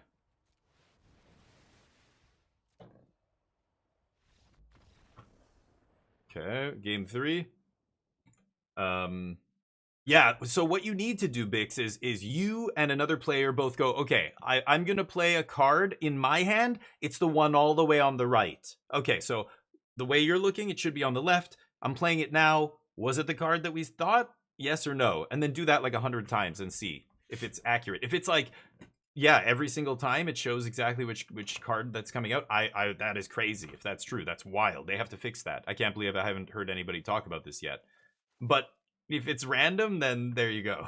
I think they randomize it. It just looks like it's coming from whichever spot, but it's yeah. Because otherwise, it would have to the visual, the animation would have to be the same card every time. I mean, that would work too. It doesn't really matter. Maybe having it come out from different spots in your hand feels more real, like you're playing. Permuse, how you doing?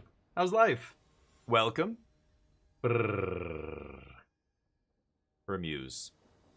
I miss cats purring. I used to have 2 cats. Now I have a dog. Dogs are great, but something about a cat purring is so satisfying. It's like, I wish I could ever be that happy.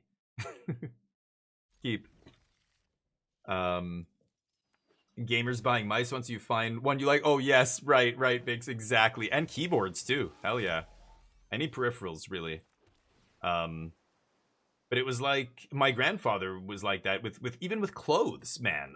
If I buy a good pair of jeans that I really like the way they fit, I just only buy those jeans from that place till they go out of business or whatever. I just never change. And I'm sure that blows a lot of people's minds, but I'm a simple man. Doing well. Yes, I can be very feline when I so choose. These eyebrows don't groom themselves, okay? Constantly licking. Constantly licking them. Let's kill this idiot.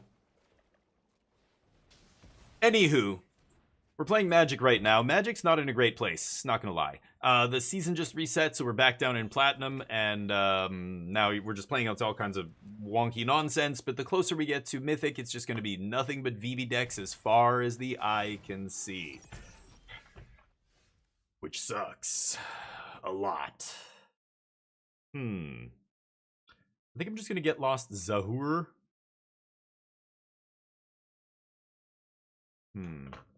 Ultima wipes without triggering this guy, which is nice. I know they sided in duress against me. I could just take a couple hits here, leave up 3 steps, but 3 steps, the only card I care about countering is their 4-mana sorcery to bring back all their creatures, and they're not gonna play that with nothing in the yard here, right? I don't have a black source yet. Kind of tempted to keep this.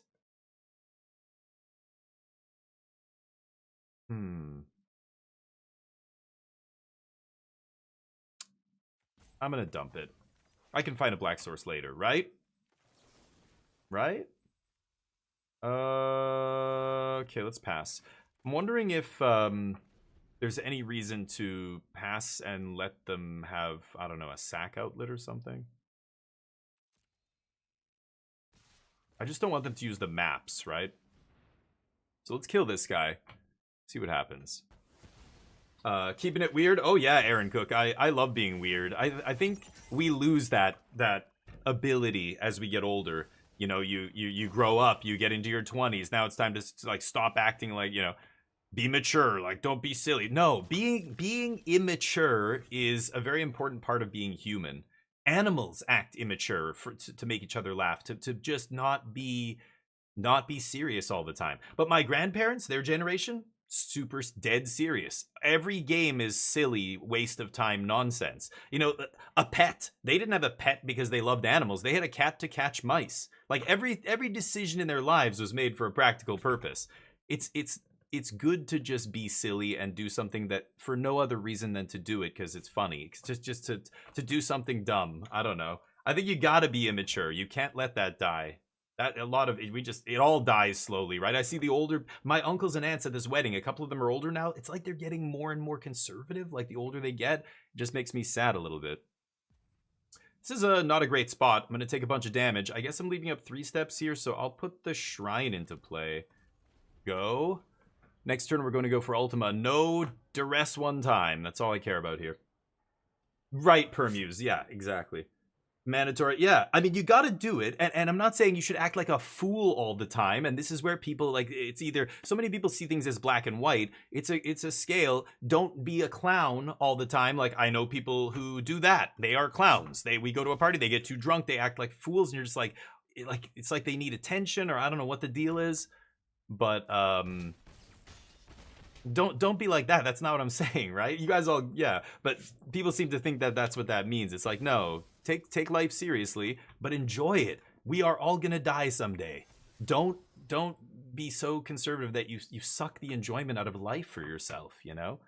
It's I don't know. My grandfather, my father's father, he died with a bunch of money in the bank. He was so cheap his whole life. He never gave anything to the grandkids or his kids or anything. My grandma, out of her like pathetic pension, because she never really worked, you know, she was a housewife basically her whole life, 8 kids.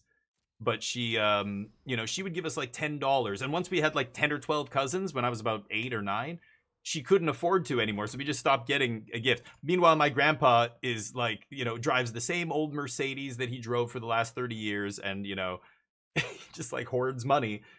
And then you die with all this money in your bank account. Why would you do that? Why would you? That's not the goal of life. That's not what you're supposed to live for, to die with a big number in your bank account. Like, that's, I don't know. So I've lived my life the opposite way. I lived in Asia for 15 years. I quit my union job, my very good job, to become a teacher, teach kids English in South Korea. People thought I was having like a midlife crisis at like 25. I think I was 25, 24 when I went over there. But I don't know. I think it also makes other people feel uncomfortable. Like when I moved to a different city or I would change jobs, there was always people who were like, oh, you think the grass is greener on the other side, but it's not. Trust me. I know somebody who knew a guy who blah, blah, blah, and they've got these horror stories. Every time I still went through with the thing, I always was so happy that I did, and I thought about those people, man, I think they're just telling themselves it's always bad on the other side because they were too scared to try and go to the other side ever in their life. Okay. Let's pass. So I don't know. It's crazy though. I remember when I switched jobs, people said that. They were like, you're going to go work at MTS. Like I was working at a company. Ooh. So got the 7th land. I don't want to draw cards here. I know they're going to go for the, what's it called? Put all my creatures back into play.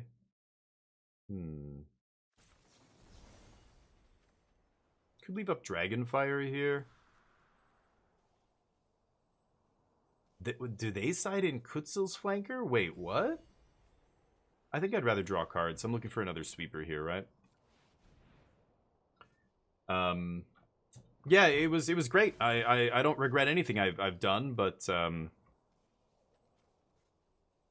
lucky too, and I had breaks and I was able to do kind of what I wanted to do and that stuff, and it's not the same for everybody. I know that, but ouch.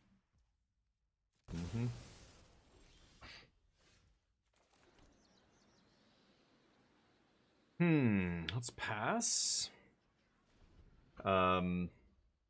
Would you have a moment I did review? Oh, sorry. Yeah, thank you, buddy. Sorry, I'm trying to, I'm very close to dying here, so I'm trying to focus on the game right now, but I'm pretty sure they have a 4-mana sorcery to put a bunch of stuff in, but... Turning 50 next year, Lirithiel. Yeah, and that's probably why you're on Twitch, on a platform like Twitch, watching a streamer. Like, you're still, keeping up with what's going on in the world. My parents, like, it was a struggle to get them a smartphone. Yeah, let's do this. And once we did, my dad, like, even before that, we had to fight with them to get high-speed internet back when that was first coming out. My friends had all had dial-up. I tried to get my dad to get dial-up. No way.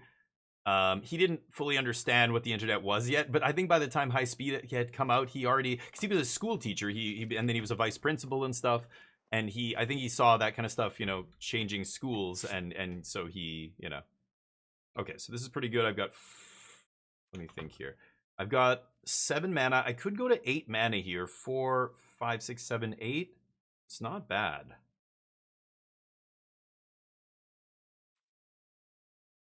I've also got this flanker, but they have nothing. They are top deck mode, right? So I could shock myself down to 6. I'm going to do this, go up to 9. I think that's fine. And I could get lost Elspeth. Or get lost this. It doesn't really matter. Let's do this. Gain some life.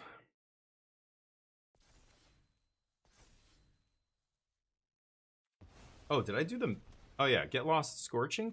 I could leave up flanker here in case they get really lucky, but they have to top deck the sorcery, right? If I leave flanker up, we're good, but I think I'm just gonna do this. I'll do this on their turn though, because I want the prowess triggers. Doing it before Elspeth can resolve, of course, so they are gonna get to use the maps, but I can Scorching Dragonfire the Forsaken Miner. And then they have one draw here. They have to get very lucky off the top. Let's see.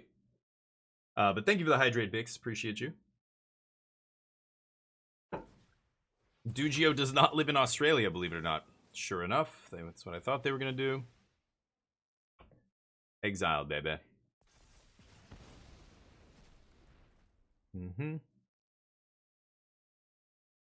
Map it up. I've got the flanker. As soon as I untap with flanker and I can eat their graveyard instant speed, that's going to be GG. They're going to be locked, basically. One graveyard wipe and it'll be impossible, even because they won't be able to recover. That was a great draw. They won't be able to refill the yard before I kill them. Wow, that's a great draw too. No need to play anything on my turn, so let's pass. Gonna revelate something here. They might go with Dalcoven Encampment. We'll see if they do. Land. So they can still cast the thing here. If they drew that white sorcery this turn, they can cast it. If I Revelation, I can't flanker, right? So this is going to make 4. They didn't activate the next one. I'm going to let them do it. Oh yeah, you're right, Bix. And I stream a lot. Oh, they didn't attack? What? Okay.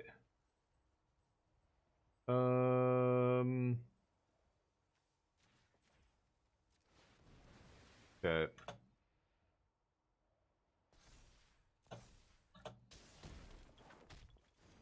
Yeah, I think they're dead.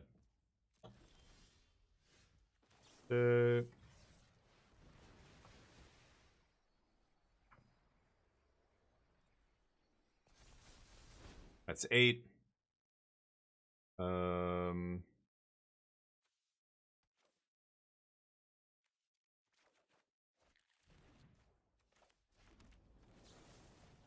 That's more than enough.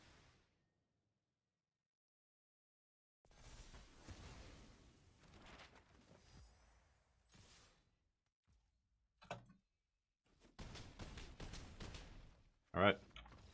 When'd they go down? Torf, I'm your god now. Dear God, Torf, settle down. Sunshine and Scary Creatures in Australia. Yeah, nice. GG's. Yeah, that's a tough match for them. I didn't even have to exile their graveyard. Again, in game 1, they beat me because they cast that white sorcery 3 times in the first, I don't know, half of the game or whatever. That was too much. But both of their games, they struggled to find it, and even if they did, I would have been able to exile their graveyard, so it wouldn't have won them the game. But really good. Thank you, Torf. Appreciate that. Let's keep jamming. I don't know. I could switch decks. Is there another deck that, like, I look for inspiration and I see none. When I look at Magic Online challenges, there were some big tournaments over the weekend. All of them were Vivi and Demir. As we've been saying for weeks, that's what the metagame is.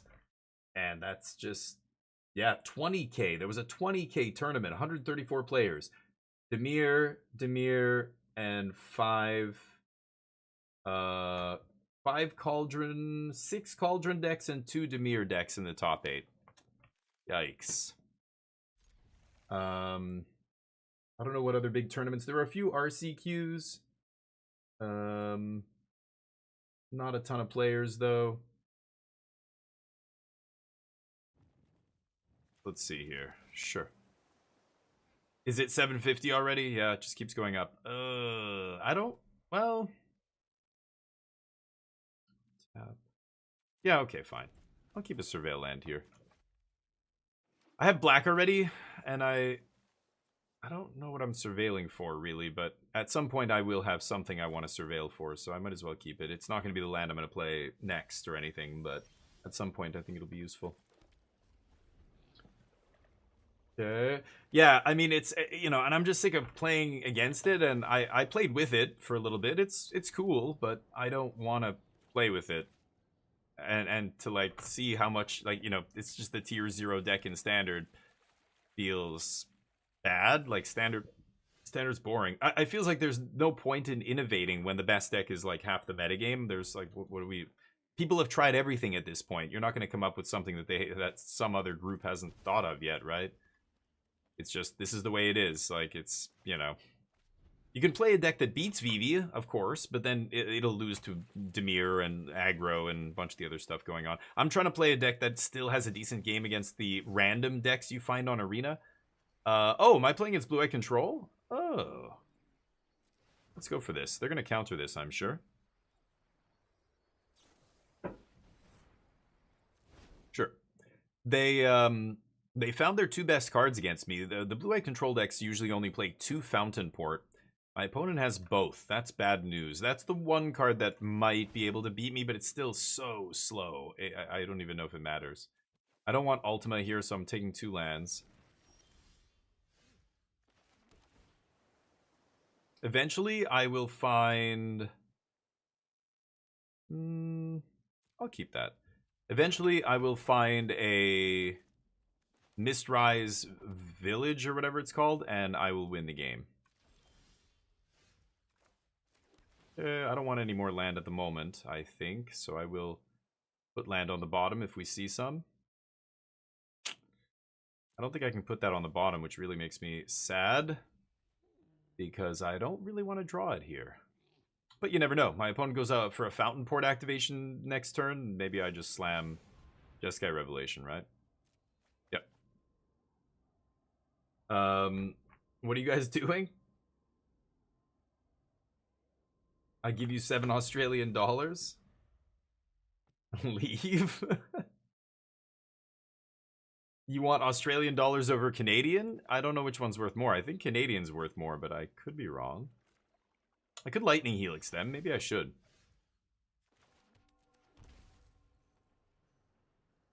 Now they have to play like I have Revelation every single turn, right?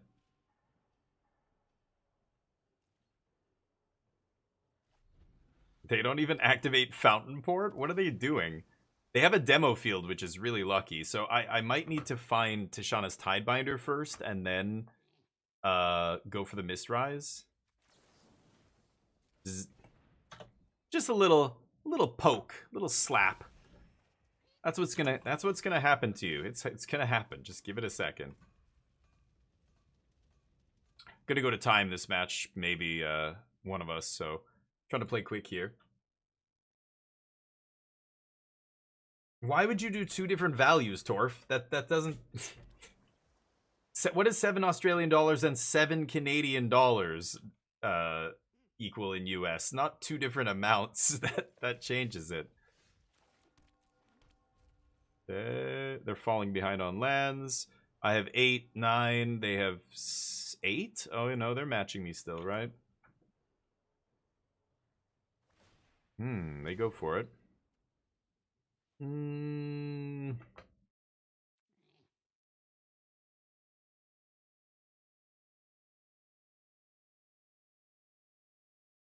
Okay. That's fine. Consult on their end step here. Looking for Tidebinder Mistrise Village.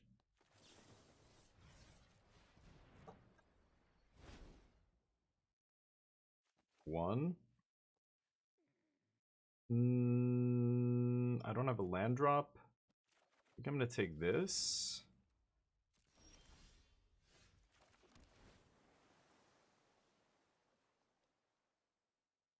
The fish are just too small to matter. It's going to take many turns before I have to address the fish. And this is game 1. I have all the sweepers still, so I don't think we're going to die to fish this game.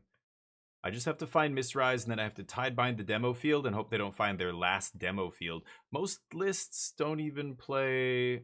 that's interesting. I'm gonna dump it. Okay.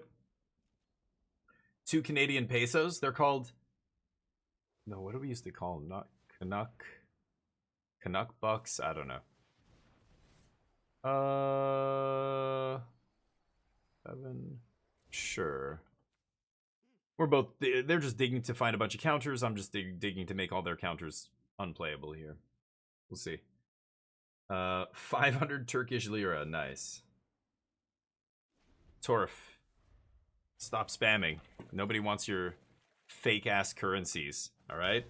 Everybody knows Australian dollars don't exist. They aren't real. Australians barter. They're on the bartering system. We all know that. I'm gonna get some. Oh, okay. There's Mistrise. You sure about that? Did I take 3 sure steps? About that? You sure about that? Yes. Duh. Hello? Of course. Everyone knows that.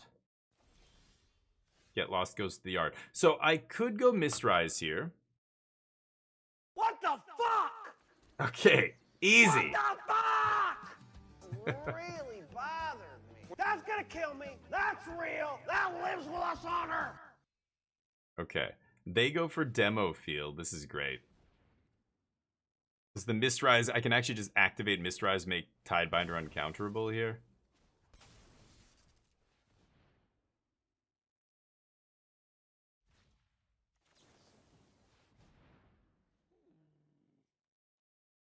Uncounterable Tidebinder. Get fucked. Get fucked! Oh, what? You thought I was just gonna play my village into your demo field, buddy? I can tell you're hoping. You hope too much. No, you're gonna need more than hope. Oof. Did they play main deck Tidebinder? That would be sick. That would be hilarious. I would have to fight over it, but... Yeah. Don't touch my lands, buddy. They have one more demo field, maybe, in their deck. Maybe. Let's see. They have to find it right now, or I'm going to start slamming Revelation into Revelation into Revelation. They have at least 2-3 steps in their hand. Probably a No More Lies. All of it is dead. Sack. Start drawing. Oh, it's Elspeth. Could fight over this? I don't care. No, I don't care.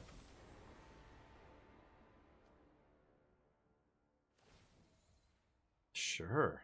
Wow, really? Kill my Tidebinder. I could copy the Tidebinder and nerf Elspeth. I just get lost Elspeth here, right? I don't care about Tidebinder. I can't believe they didn't go for creatures there. It's kind of weird. Okay. They want to get in for 1. Here you go. 3 steps that? I would, because you can't counter the next whatever I play here, right? Pass. So now Mistrise is active, so this game is over. And they have to find... I would be drawing here if I were them. Okay. I think that's fine. They have to find another demo field. Oh, what's crazy is I could even bounce my own Mistrise in response. Uncounterable. That's gross.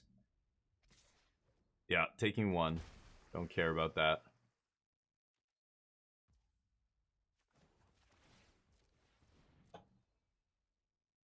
Get ready to get reamed, Hope. 4 to your face.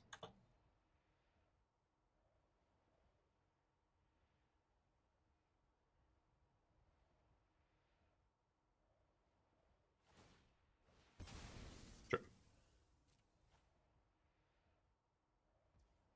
If you want to discard cards, you may.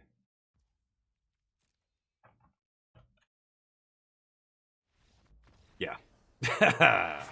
Yeah. As soon as that Tidebinder resolved, that was it. The game was over. Tidebinder comes in, Sphinxes come in, Negate comes in. I don't think I want a null. I don't want anything else. So Fire Magic comes out, Abrade comes out. Lightning Helix still not terrible, just because Ultima's come out. Lightning Helix obviously combines with Inevitable Defeat and Jeskai Revelation to just burn them out. Like, I don't need creatures to kill them. Emergency Eject sucks, but it hits Elspeth. Same with Get Losts. You know, Dragon and Elspeth is their only way to win. Maybe they bring in a Sphinx. I don't know. Got a couple more threats here. 2 Sphinxes. This one probably shouldn't be in my deck, but we're having fun. Final Showdown. Wrath I know is bad. That's why we side out Ultima, but this is more than a Wrath. A lot of times, if they go for Ultima and I have a Sphinx, I go Final Showdown, Creature Indestructible, and the Ultima, the Day of Judgment, none of it works. They're not playing Sunfalls, right? Sunfall's done. So I can make my Sphinx or whatever that's hexproof immune to dying to a sweeper. Then I think that earns the slot. Plus, there's nothing else I really want. This is 60, and I don't think I want anything else. Kutzil's Flanker's a beater. You could make an argument for that, but not a very good beater. It's never beating a Fountain Port. This guy at least flies, but ability, I'm not going to side in a guy with no ability, a 2-mana 1/2 flyer. So let's do this. What if an uncounterable counter counters an uncounterable spell? Layers. Ask a judge. I'm not going to get into layers with you, Torf, but yeah, it gets weird. It gets real weird. That's why Magic's a great game. We talked about this before, but one of the most amazing parts of Magic is the rule set.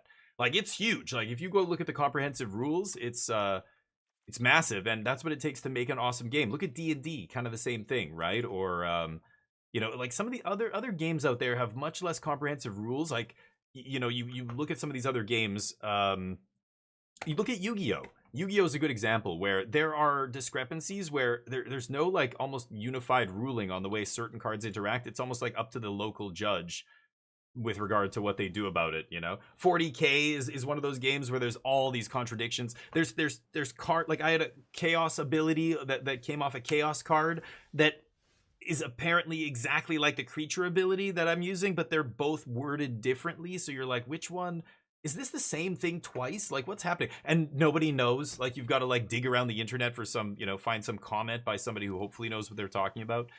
Magic doesn't suffer from that, which is nice.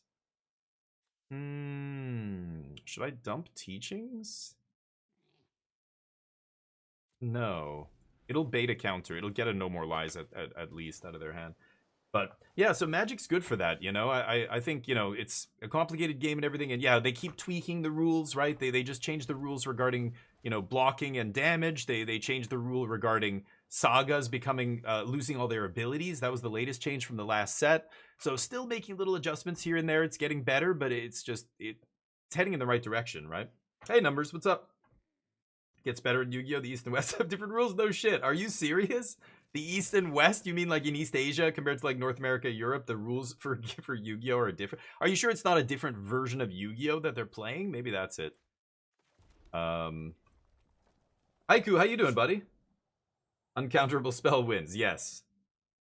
You're gonna ask Chad. Is that what you call Chad GPT? Is that what they have in Germany?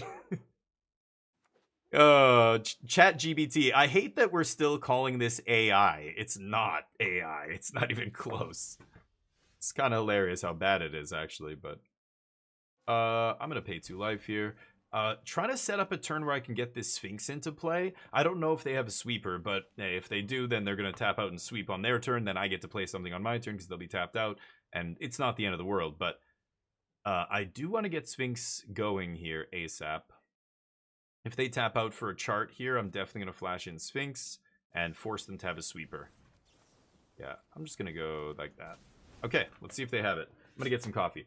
Heading out. Okay, take it easy, Bag. Thank you, buddy. Thank you for popping in. Hopefully things will get better and you get it all figured out. The Japanese cards are different. Oh, I had no idea. Interesting. And Mike's right. Yeah, right. In that case, nothing would get countered, right? Overlord, slam it. Ooh, okay. Okay. No fire magic in my deck, sadly. Maybe I should have left that in. I guess I'm just gonna get lost here.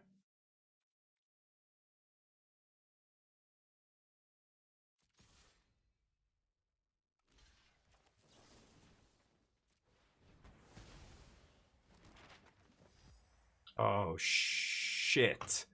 It tapped my blue mana, the fucking auto tapper. Oh my god.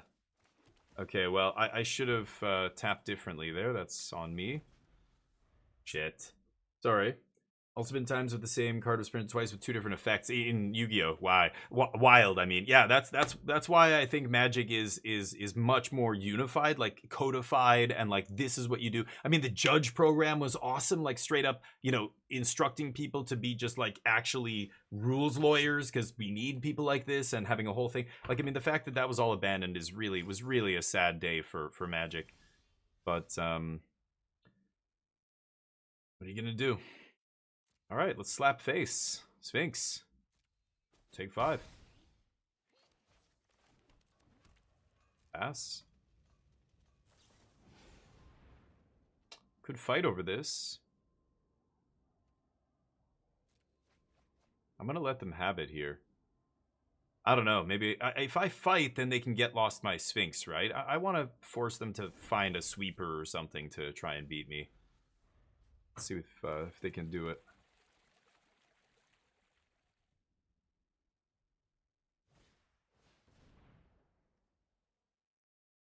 Okay, they're going to have to discard here unless they play something, and that puts them very low on mana.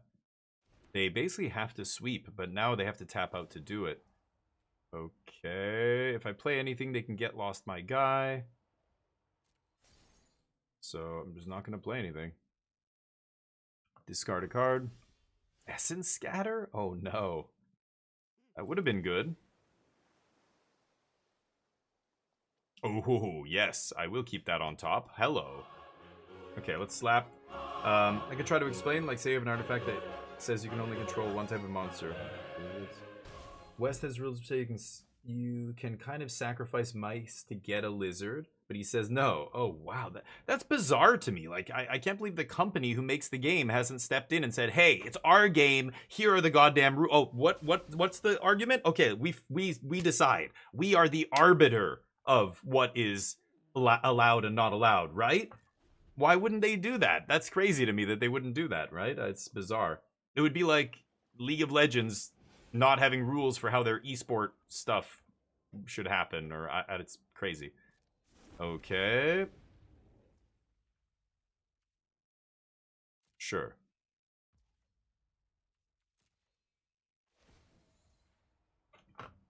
Okay.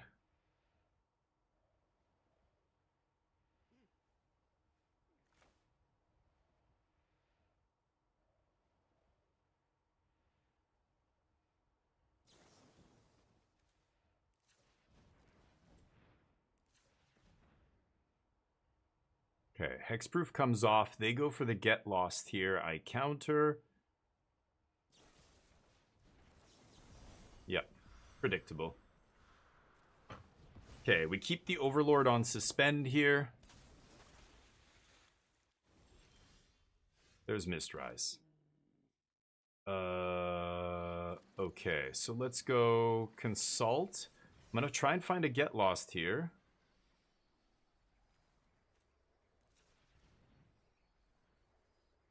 Okay, that's better. Okay, they're at 10. Could get a defeat, but with the Mistrise, I think I'm just going to get Revelation here. So let's go Revelation, Get Lost. This is 8. Put them to 2. And then they're dead next turn to Mistrise, Village, Jeskai, Revelation here, right? 3, 6, 7. Oh, I need 1 mana. Oops, I need 1 untapped mana. So maybe on end step, I'm going to Consult just to find the untapped land. Or a demo field. Yeah, they're doing it right now. They need a demo field off the top or they die. They also need a sweeper here, so it's just too many threats. They don't know I have Revelation, so yeah, GG. Ooh, Stoic Sphinx. Then we don't play another spell, and that's it. Good night. Let's keep jamming. Lizard. I like how Crime knows the answer.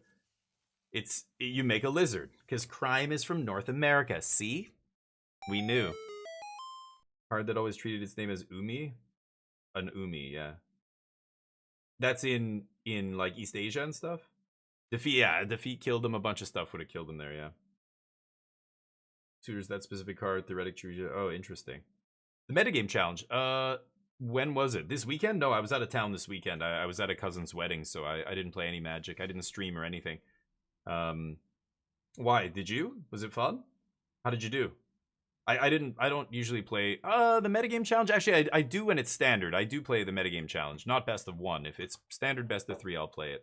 Actually, I'm gonna run to the bathroom real quick, but we allow, yeah, like, but the problem with inconsistency like that, if you have a proper professional, tour, you want to have like professional level games, there has to be a unified set of rules. I mean, it was just like poker. There were so many variations on poker. Like when the World Series and the different poker tours established themselves, they have to cover every single rule for timing, for like how the rounds work and the blinds go up and all these things. And it's got to be uniform across, sometimes there are slight differences with that. Of course, you can play higher blinds, lower blinds, etc. But like No Limit Texas Hold'em, like became the official adopted, like, this is how you play. Like this is, the form of poker that got the most popular, and it's played the same way all over the world. I've played, Texas Hold'em in Asia and Australia and Canada, North America and Europe, and it's the same everywhere, right? But yeah, if Yu-Gi-Oh doesn't want to be taken seriously as an actual competitive, game where you can have, make money, like you can have big prize tournaments with $10,000 on the line or 50,000 or 100,000, whatever, then they can't, right? Like World of Warcraft had $100,000 world championship for their TCG that doesn't exist anymore, but at that time it was the biggest tournament in the world, and I don't remember what their rules and stuff were like, but I'm pretty sure they had most things covered. I'm not sure, but anyway, Magic's also had 30 years to get it right, where other games, don't stick around that long.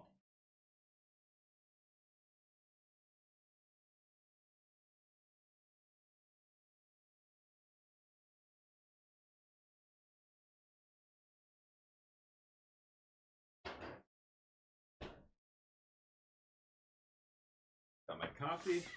Oh, now I'm gonna go to the bathroom. My little Neo cup. Look at that. Look at that cute boy. There he is. Neo!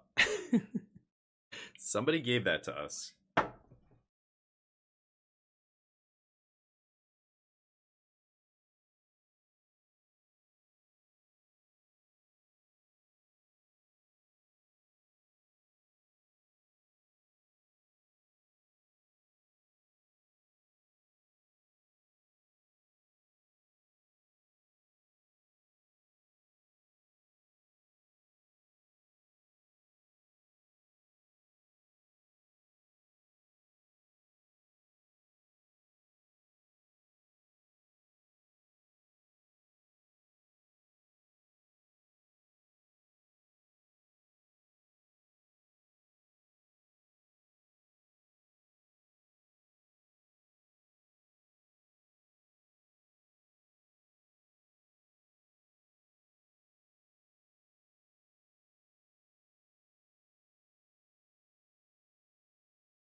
All right.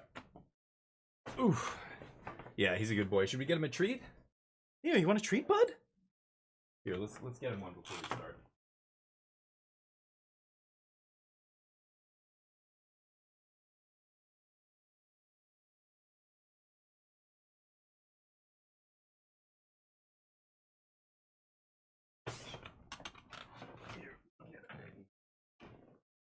Theo, come here. Theo. Give him a little piece of greenie here. Oh, Nano is our wing champ as well for August. So congrats, Nano, taking it down. I think it's 2 months in a row. Gotta update that. There we go. Also have to make his name smaller. Too large. Hey, bud. Ooh, it's a greenie. You want that one? Good boy. Good. Oh. His favorite, greenies. Ooh. Love those ones, right, bud?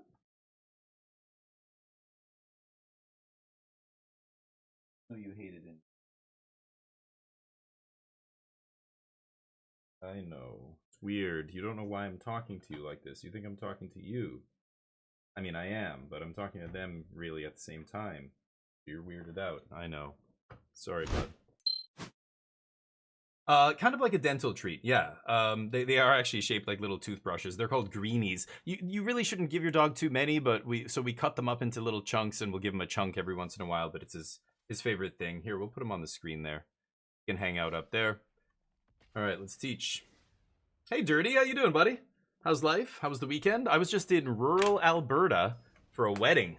It was interesting. It was something else.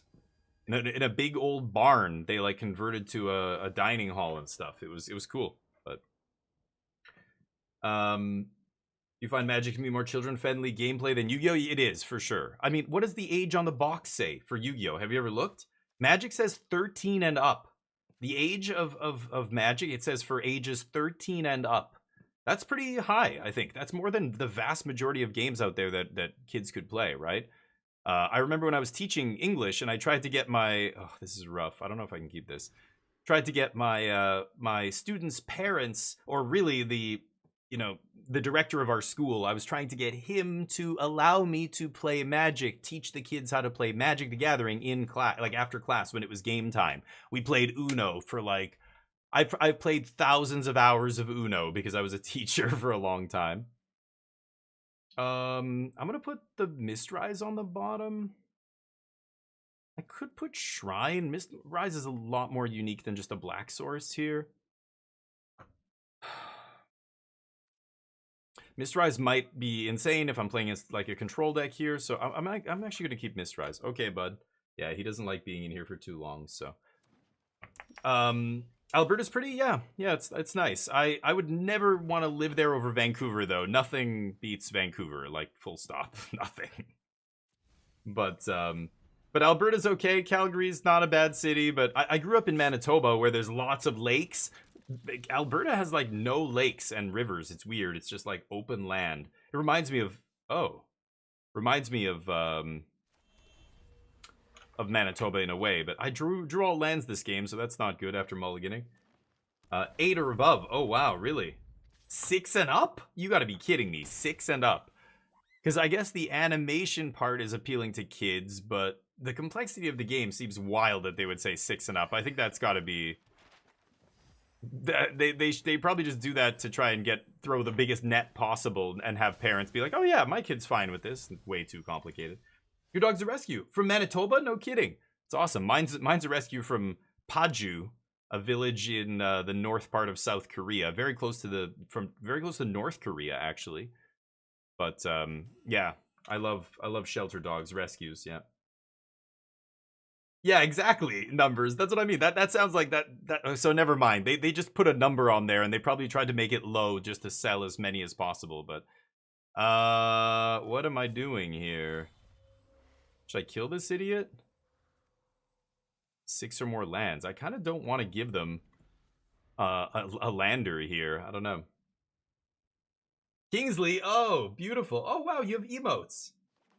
Hey, nice. German Shepherd mix?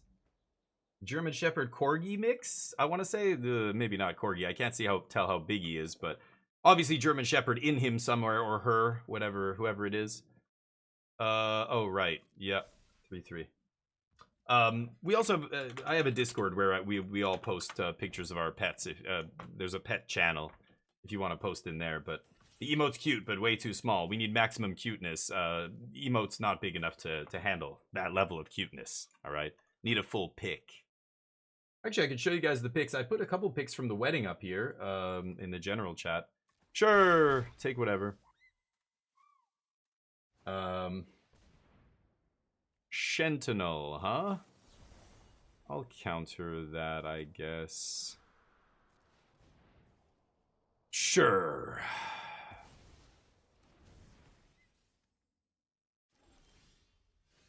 More land. Wow. That is awkward. Okay. God, I hate this. I'm still gonna do it. I let them have the lander on end step too, but whatever.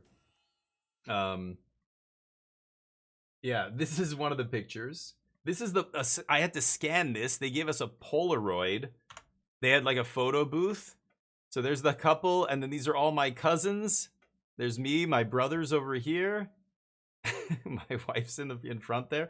This bottom one got creased down the middle, but yeah, that was one of the pictures from the night. I think there's a couple other ones in there. The bus ride home. This is I told you they got school buses for us, right? Sure. Yeah, I drew all lands after my mulligan this game, so I can't win now.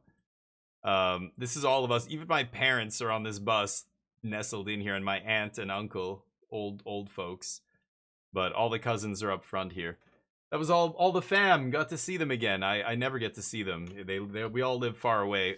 Two of them live close. They're in my D&D group. They're awesome. Everybody else lives in Alberta and even further east. The guy in the front with the mustache, my cousin Kyle, I haven't seen him in like 8 years because he's in the military, Canadian military, all the way out in Ontario, which is so far from us.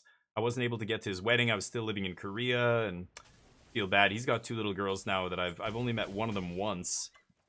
But sure. Pretty sure they'll have a counter spell up, some goofy blue-green tempo deck here. I lose to Mana Flood this game, unfortunately. Husky. Oh, wow. Interesting. I would have guessed German Shepherd, but yeah, I guess, you know, it's the light. Is he brown or is he white in the middle, his fur here? Maybe it's the lighting that makes it look like kind of brownish or yellow, like dark, you know, dark yellowish, golden. I didn't think Husky, but if that's white fur and it's just the light, then yeah, Husky makes sense. Sure. Yeah, it was a good time, but we have some pictures of Neo up there too. I was talking about the pet channel initially. And legit Styles, one of the guys on my thing got some pics done, or got some pics of his pupper. This guy's great too. This lady, one of the Battlegander in my channel, I guess there's a lady who does these photos where she photoshops the dog's arm to look like this. Oh, I can even kind of see the photo. I can see where she, you know, edited and then blended in the edges of that. But making the dog look like he's like chilling like this is awesome. Here's her other one. So she creates these artificial poses with, I don't know if she uses Photoshop or something else, but you can obviously see it's been photoshopped. I think those are pretty awesome as well. But I don't know where she got that done. Battlegander in our Discord. She's in here sometimes. Maybe you can ask her. But okay, so blue-green nonsense. Fire magic comes in. Scorching Dragonfire. Tidebinder's probably good here. Flash Freeze. No, I don't need Flash Freeze. Artifacts and creatures entering. Not really what I want. Disenchant, no. Alright, I think I'm gonna ditch my counter magic. I don't need that. I'll take out 1 Teachings and a Braid. A Braid? I'll take out Emergency Eject, actually. Okay, let's try that. Corgi vibes, yeah. He looks... Oh, he's only 65, so much smaller. Yeah. Yeah, the pictures are great. We had shots like that a long time ago, done of Neo, not where they photoshopped it, but like studio pictures, basically. But, I'm trying to see if I can find... I'll show you Neo's happy face here in a second. His eyes go closed. It's like he does that stoned face, you know. He looks like he's just cooked. Not a great starting hand here, but hopefully I don't draw all lands this game.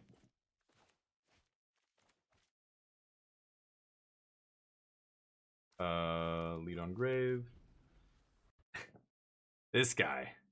Look at him. What a goof.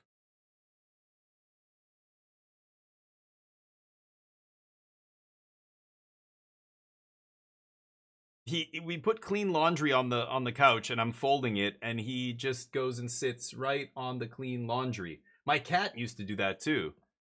My cat used to just sit right there and just be like, oh, and look so goddamn pleased with himself. So happy. The cats know exactly what they're doing. But yeah, there's the Neo emotes. Yeah, I put a bunch of them in there. Sleepy Neo, Happy Neo. That was that third one is the first. That's taken from one of the first pictures we took of him where he was smiling. It took him a long time to smile. Neo's had a very rough life, and when we took him in as a foster originally, he had never lived in a house. He had never slept indoors. He was pure outdoor dog, like found on the street, like just the worst, life you can imagine. And so he was so skittish, so scared of everything, didn't know what to do, like, and not the end of the world. It took him a long time to slowly get better. Like I couldn't pet him for like weeks. The first few weeks we had him, and if I could give him a treat and pet him a little bit, and then like that, after a couple pets, he would like walk away and like sit down over just far enough that I couldn't reach him, kind of just like very clearly telling me, all right, like that's enough of that. Appreciate it, but we're good here. I'm just like, okay. I think I'm just going to kill this idiot now. And, now he's better, but he still has issues with other dogs. He had been attacked or something had happened to him. He had a broken leg when he was a little puppy when they first found him. I think he was attacked by another dog or a person or something. But he hates large dogs. Like he's not hates, but he's very skittish, and he doesn't know how to play. He never learned to socialize, so he doesn't know how to play with other dogs. So other dogs will like jump and act like this, and he'll just be like, and if a dog keeps bumping into him, he gets annoyed and he'll be like, "Rrr," he'll growl. Or with a puppy, like little puppies that are too much energy, he'll growl, and I'm like, okay, Neo, relax. I have to like take him away. But big dogs, he'll straight up attack a big dog if the big dog gets too close to him and tries to sniff him or do anything. So I have to be really careful. Poodles, golden retrievers, any large dog, he's just like, don't fucking talk to me. He doesn't want to interact with other dogs at all, except to just smell them, and then that's it. And if they keep bothering him, he gets angry. He's a weird dog. He's got some issues, Neo, but as far as a dog for us, he's become the most loyal, loving, affectionate dog. He's so affectionate now, and he's so loyal. Like, it's almost like, we had to really work on his separation anxiety for a long time. He was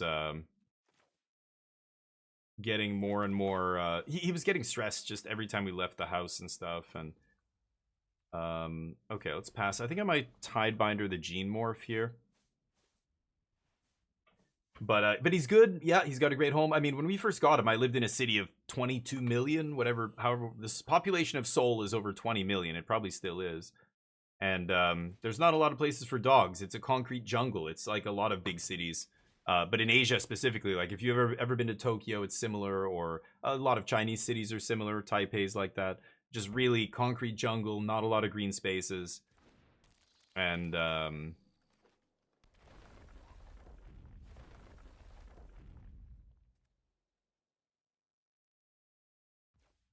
sure. Shut off one of these. See if they want to fight. I'm sure they have a counter in their hand, but I think it's the counter spell that says X, or like pay X or something, and they, your opponent has to pay X to counter it, or to, like, it's like an pay X mana leak kind of spell, right? Green, blue, something like that. Oops, I clicked on the wrong trigger. I took one extra point there. My bad.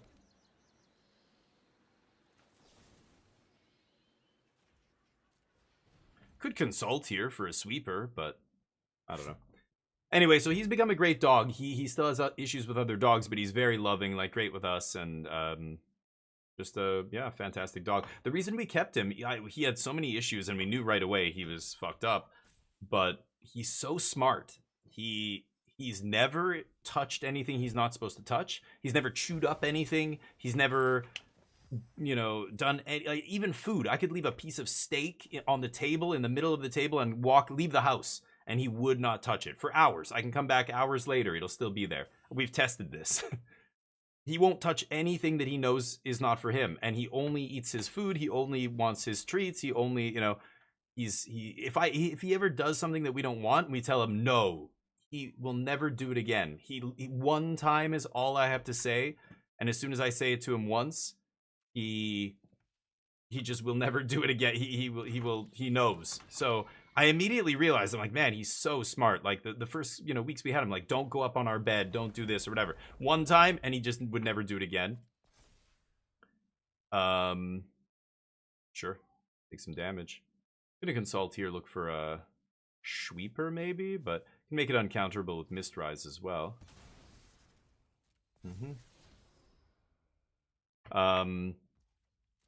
And so we ended up deciding to keep him because we were like, you know what? Like he's damaged, but he's got potential. There's hope for him. He we can, you know, we can give him a good life and get him to come out of his shell, and he's smart enough that he could be a great dog here, you know? Okay, I'm not even gonna do it for 2. Because I'm guessing they're gonna counter the first one, right? No? Showdown, you gotta be kidding me, it's too expensive. Son of a bitch. So fucking annoying. Okay, I guess I take this.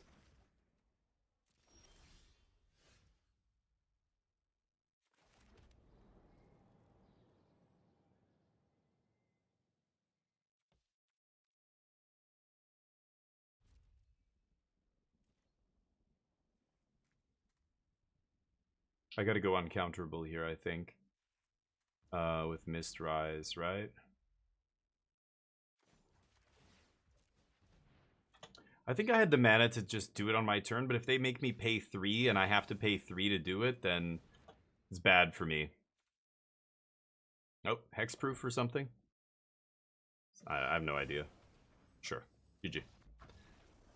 Okie dokie.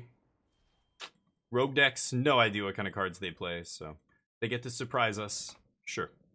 I also got badly flooded in game 1. Game 1 wasn't even a game, unfortunately. Try that again.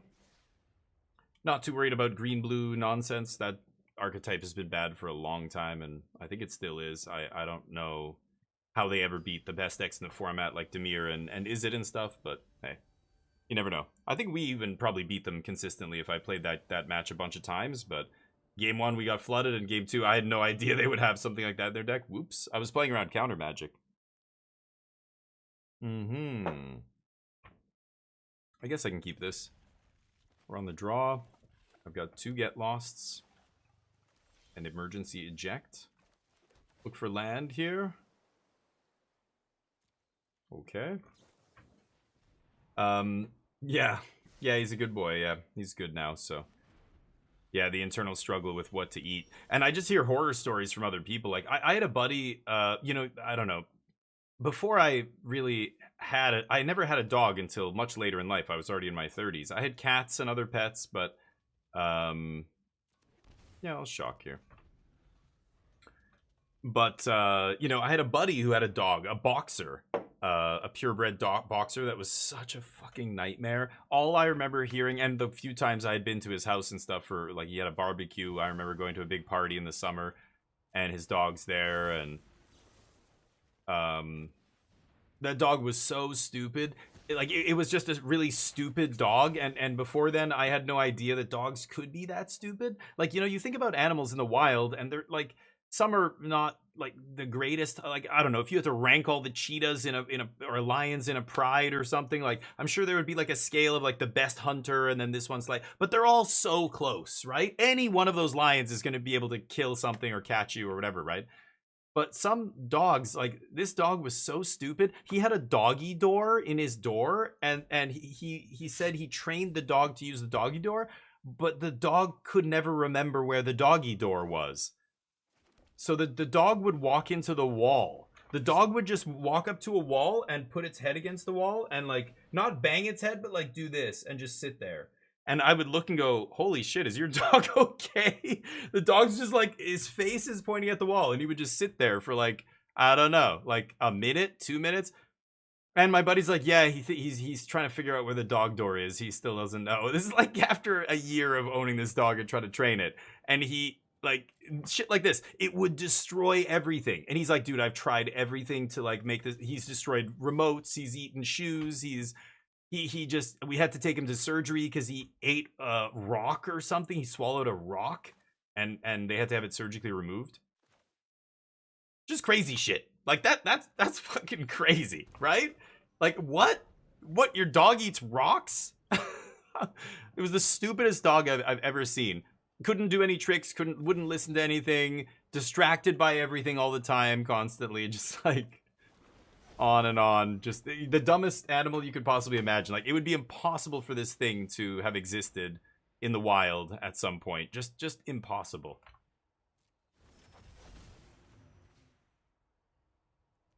I'm gonna get lost this thing. I could kill the soul cauldron here.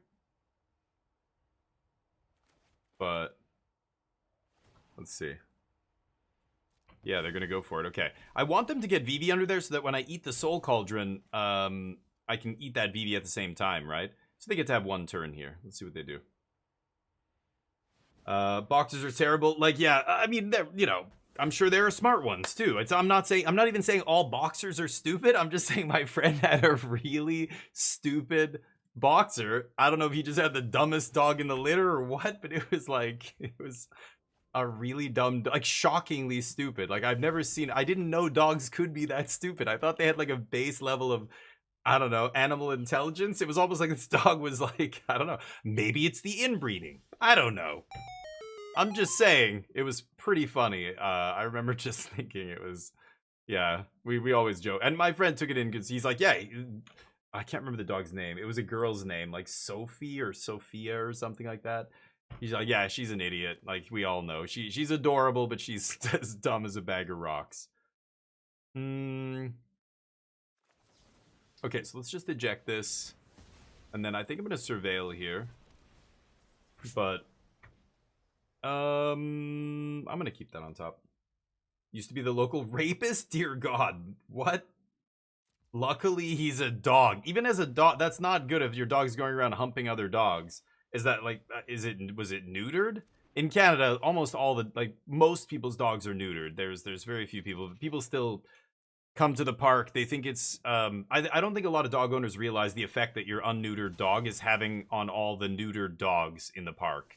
Like the hormones and everything, even other dogs that aren't neutered, like they're much more aggressive. There's all kinds of issues, and of course you'll meet people. Oh no, my baby's so disciplined and this and that. Well, I'm sure even if your dog is really well trained and you can control it, the fact that it's not neutered is having an effect on all the. So you just everybody else has to have their dog in ironclad discipline around your dog because you refuse to get it neutered. Is that? It's fine. It's not like your other shit I hate. Cropping their ears, cropping their tails. Like, there's all kinds of mutilation that people do to dogs that I think is fucked up. But not neutering. There's no reason not to do it. Are you a breeder? No, then neuter your dog. Like, that could be why he's humping everything, but yeah, that's probably why. Jesus.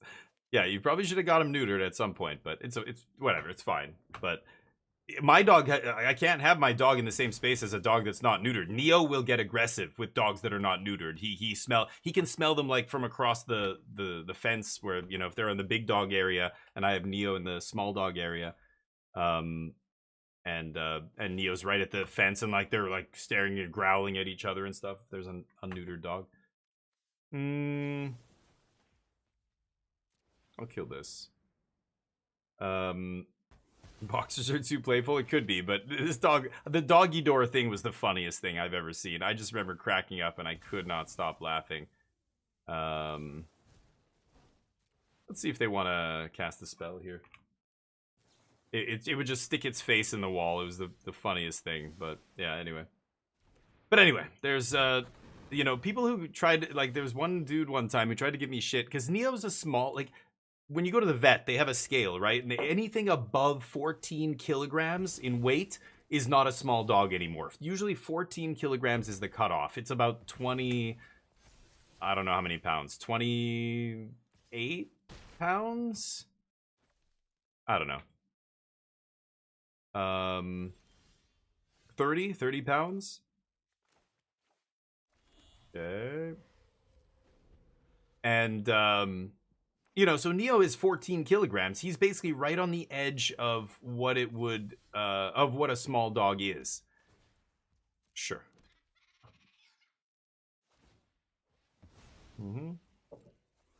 So sometimes people will say shit. They think the small dog area, right on the sign, it says small or shy dogs. Sure. You can do better than that, right? Going.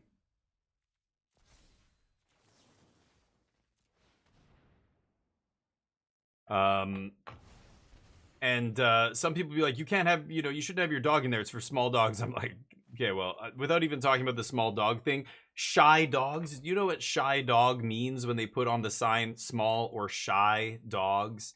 Shy is like they have issues. It's a nice way of saying because if you say to people, your dog's fucked up, your dog needs to be on the other side of the fence in that shy dog area, they get mad, right? So I'm probably gonna die here. But let's just jam this. And so they put shy instead. It just means dogs with issues. Dogs that don't get along with other dogs. Like, do we have to spell it out? So I'm like, actually, like, you're half right. Like, this is the dog, small dog and shy dog area. And they're like, what? What do you mean? I'm like, look at the sign. Like, shy, do you know what that means? My dog is not as lucky as your dog. I'm sure your dog's a little angel. My dog had a rough life, had a lot of trauma in his life, so he's not cool with your dog. I don't care how nice your dog is. Your dog isn't the problem here. I can't have my dog over there. He's got issues, you know? But people just think small dog. And then some lady the other day tries to bring her 2 huge black poodles through the shy dog area to get to the other side. She's too fucking lazy to go around to the main entrance of the dog park. And I was literally like, whoa, sorry, you're not bringing your dogs in here, are you? And she was like, yes. And I'm like, well, there's a fence here for a reason. Like, I didn't say this, but I'm like, this is the small dog area, and my dog's gonna have an issue with your dogs. I'm sorry, that's why I'm over here. So the main entrance is right there. She's like, oh yeah, oh okay, like, yeah, sure. And she like walked over to the main door. She probably talked shit about me to whoever after. Some asshole at the park wouldn't let me shortcut through the small dog area with my 2 huge dogs.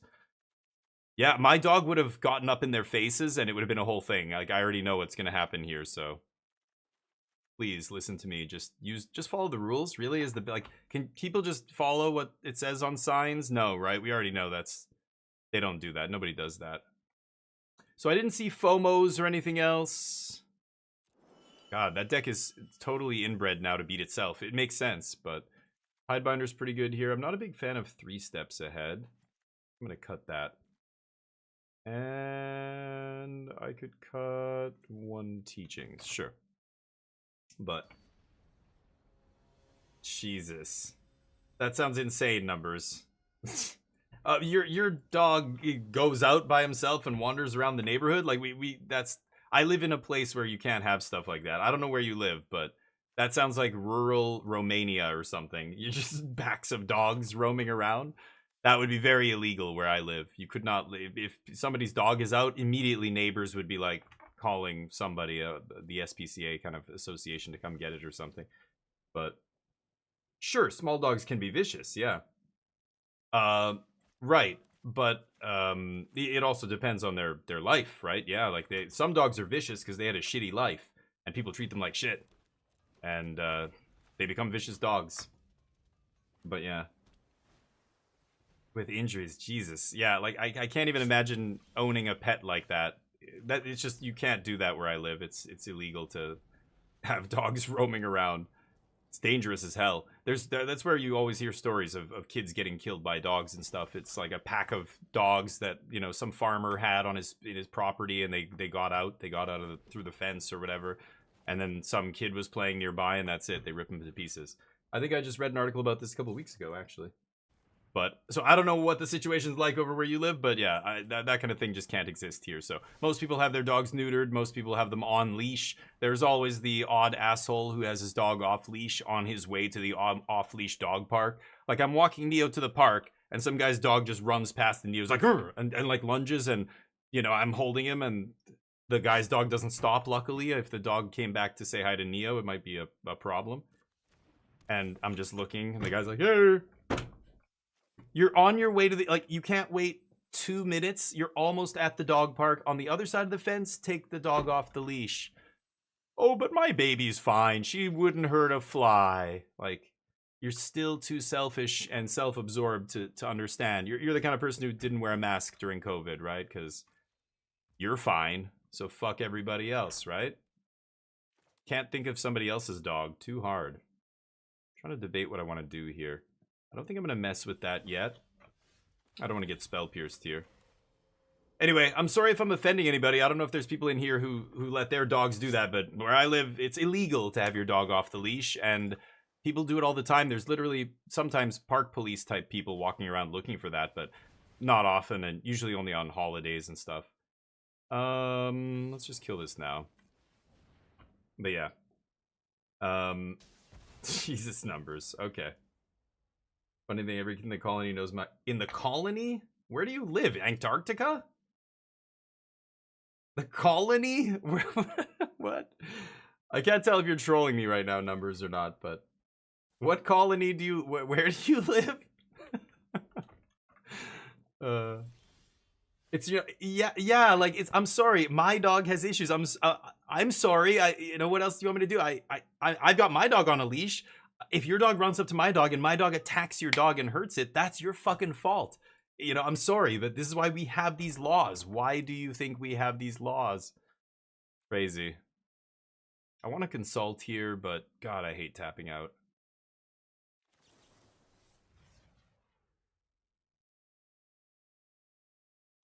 Oh, so fucking bad. Hate doing this for just 2, but now I know they don't have a spell pierce at least. Okay. Anyway, just gotta respect other people, you know? It's like, it drove me crazy when I lived in Asia. Like, it's... Japan and Taiwan are great for this. In Japan and Taiwan, everybody is chill. Sure. Everybody tries to go out of their way to not be noisy in public, or not bump into other people, or not inconvenience other people in any way. Yes, I know you have spell pierce. Go ahead. Oh, it's a negate. Even better. I get a negate out of their hand is good. We're nowhere near dying here, so this doesn't really matter. Okay. Japan and Taiwan are great for that, but in Korea or China, you will see people like a guy on his phone, right? Or like we're sitting in a subway car full of people, and most people are quiet, and then there's some random guy who's listening to his sports game or music or whatever on full blast with no headphones.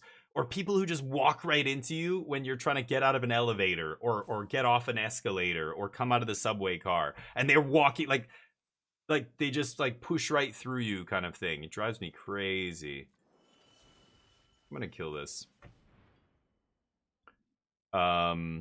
But it was like certain countries just have different kind of cultural norms. Like in Korea, you don't care about people that you don't know. Like if I haven't been introduced to you formally, I will walk right into you like you don't exist and be, and scoff when you know, and both people scoff like they're both idiots on their phone. Or elevator, like I'll be like, excuse me, and I push through and somebody's like, oh, what are you doing? I'm trying to get in the elevator. It's like, you're that stupid? You don't know how to use an elevator? But even in Canada, there's idiots like this. In my building, there's a family. Every time I'm in the elevator with Neo, he's standing right at the door.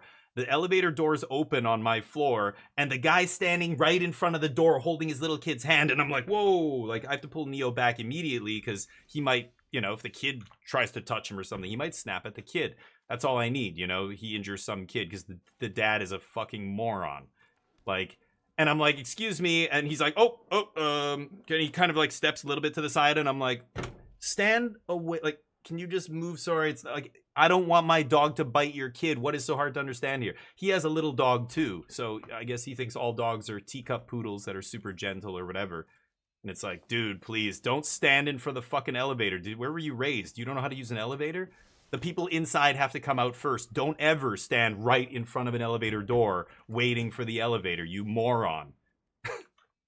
Living in a big city, you learn this quickly. Or escalator. Escalator etiquette, I never knew until I lived in a big giant city where people always stand to the right. The left is the passing lane. For people who want to walk up the escalator steps, who are in a rush, you and your friend don't ever block the entire escalator. Stand behind each other on the right side if you don't want to walk up.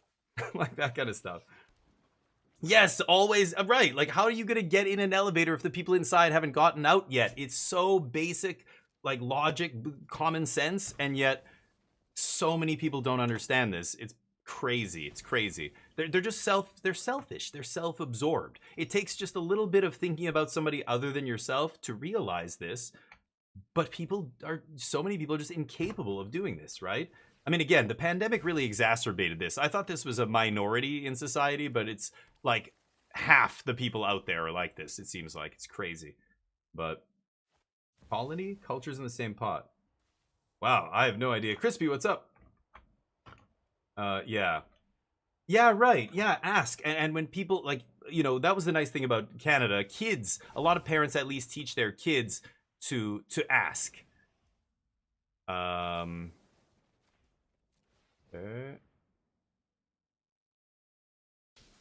Wow, that just happens? Okay. You know, when you see another person's dog, ask first, is it okay if I pet your dog? I can't tell you how many kids have asked. And I say, no, absolutely not. He'll rip your hand off. Are you crazy? no, I usually say, no, I'm sorry, you can't. And they kind of go, oh, like they're like actually surprised to hear that every once in a while. And like, I guess for them, most people's dogs are gentle, probably true, but mine isn't. So I'm glad you asked. Fuck no, you can't touch my dog. He will attack you. Don't even try. But for little kids, I won't say this. I'll say like, actually, you know, no, I'm sorry. When he was a baby, when he was a puppy, some kids were really mean to him. And because those mean kids were mean to him when he was young, now he thinks all kids are mean. I know you are not mean. I'm sure you're very nice. And if he could get to know you, he would like you. But if he doesn't know you, he's going to be scared of you. And I explain like this to kids. I think you should talk to kids like they're adults like this. Explain to them why. Don't just say, sorry, no, he's vicious. I don't want them to think animals are no. People made this animal like this. Understand that. Maybe some of them even realize, oh, yeah, like, even people are like this. Yeah, yeah. So he's had a bad ride. He's not great with kids. He's, you know, that's why. And they understand. They're like, oh, they all know what mean kids are like. They all know what the bullies like at school. They know what I'm talking about. And they're like, okay. And then they just are like, okay. And they go off and they play or whatever. But yeah. Larithial common sense isn't that common? Yeah, apparently not. This thing years back inserted my hand in my dog's mouth, show he's harmless. Some random kids in the colony tricked caught on. Oh, God. But hopefully, but the only problem, I hope they don't do that with other dogs. That's what I'm worried about with something like that, right? What are you talking about, Acute? An uncommon 5-mana meteorite? Oh, I have no idea. Nobody knows. The best card according to who? Nobody knows what the best cards are. Nobody. Anybody who says they do is full of shit. I don't know where you heard that, but that person's trying to get views on TikTok or something. That's why they're saying it. Haste it up. Let's go. I don't know what spell you're talking about. We went over spoilers today, but none of them looked that amazing. Well, there was like Electro was pretty good. Sandman probably gonna see play. Like there was a couple like that, but that's it. Sure. Boop. Oops. Wipe your shit. Oh, I should have get losted the Storm Chasers probably first, because they're probably gonna counter this, right? The best card spoiled so far. Well, that's so subjective. Nobody knows that. Even the people who say these things often go back and say, yeah, we were totally wrong about that. We were wrong about that. Oh, we didn't even see that one coming. And this other card's way better than whatever we thought. Like that happens so much that don't throw around best anything. You sound like you don't know what you're talking about. The person who you heard that from doesn't know what they're talking about. And if anybody says stuff like that, they're doing it for the views or whatever. It's a hot, searing hot take. I wouldn't even guess. I don't even engage in these games because I would get it wrong a lot. So would other people. Other people get it wrong all the time, right? Look at any LSV, Marshall set review, or any of these content creators who do set reviews. I do top 10 lists sometimes for an article. It's useless. I'm wrong half the time, and it's just that's how it is, right? This dog will eat your flesh and drain all of your blood so you can play with it. I mean, no, but just make sure, again, like teaching kids, you don't know if the dog is nice or not nice. Teaching kids that both exist. Not every dog is Lassie or whatever, right? Like not every dog is super gentle, wonderful with kids, blah, blah, blah. So teach kids the reality, which is not everything is black and white. Some dogs are fine, some are not. Some are in the middle. You can pet them a little bit, but when they show you that they don't want it anymore, you stop, you know, like that kind of thing. Like getting kids to understand that is that's how you should raise your kids, honestly. That's how I would raise mine. Hey, Elachi, what's up? What do you think about this deck? The 4-color deck, I like it. I've been playing it for quite a while, and it's good, but it's, you know, I'm just playing it for fun right now because Standard sucks. Standard is all Izzet Cauldron, so it's kind of just, it doesn't matter what, like, if you're serious about finding the best deck, just play Izzet Cauldron or play Dimir Midrange or something, and don't play anything else, like, until bannings happen or something. But if you're new, I would recommend not crafting a bunch of the cards for that deck, because you'll probably run out of wild cards, and then it gets banned, and your whole, you lose all your wild cards. So don't craft that deck. But yeah, this deck's okay, but I'm not playing it because I think it's a great deck. I'm playing it because I think it's just fun to play, and it's still good. Like, it has a good matchup against a bunch of stuff, but didn't draw very well against Vivi there. They drew amazing against me, and I lose. Anyway, that's kind of like, you know, the last week we've been playing a bunch of different games because Magic is kind of lame right now for Standard. Standard and Draft is boring. I'm waiting for, like, Cube to come out. But Electro in the Vivi deck, that's what I said, yeah. Well, I'm sure Vivi's gonna eat a ban at some point. I don't think it's gonna last very much longer. Like, Wizards can pretend like it's not the problem, but at some point it's gonna be, they're gonna have to do something about it, right? Sure. Just get rid of these things. Sure. Alright, try one more match with this deck. So, it's okay, the Jeskai Revelations deck. I think it's fun. But right now, Standard is not in a great place. So, I mean, you could play other formats, but the issue with Arena is, you know, of course, you're not going to have the gems to play, or you're not going to have the cards, the wild cards to play all the formats unless you dump a bunch of money into the program. So I would stick with Standard, but right now Standard's kind of up in the air, so it doesn't matter what you play. Just play whatever you think is fun, and that's it. Wait, there's going to be some shakeups very soon, and you should just wait for that before trying to figure out what deck you should play. I know that's a shitty answer, too. That sucks. I wish I had a better answer, but yeah. Yeah, Wizards should ban Vivi soon. Will they ban Vivi, or will they ban Cauldron or something? A lot of people are worried that they're just going to ban Cauldron, because that's the kind of thing they do. They banned every card around One Ring until they finally said, okay, One Ring's, yeah, it's too good. 18 months later, and finally banned it. Like, people were saying from day one, you should probably ban this card.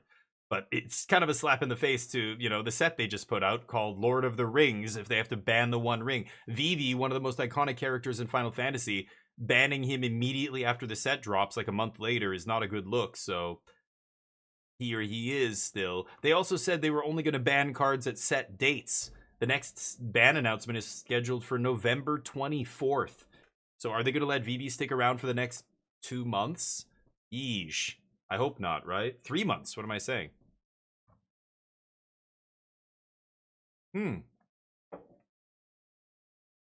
Oh, you haven't played since Bloomborough came out? Dude, I mean, a lot has changed.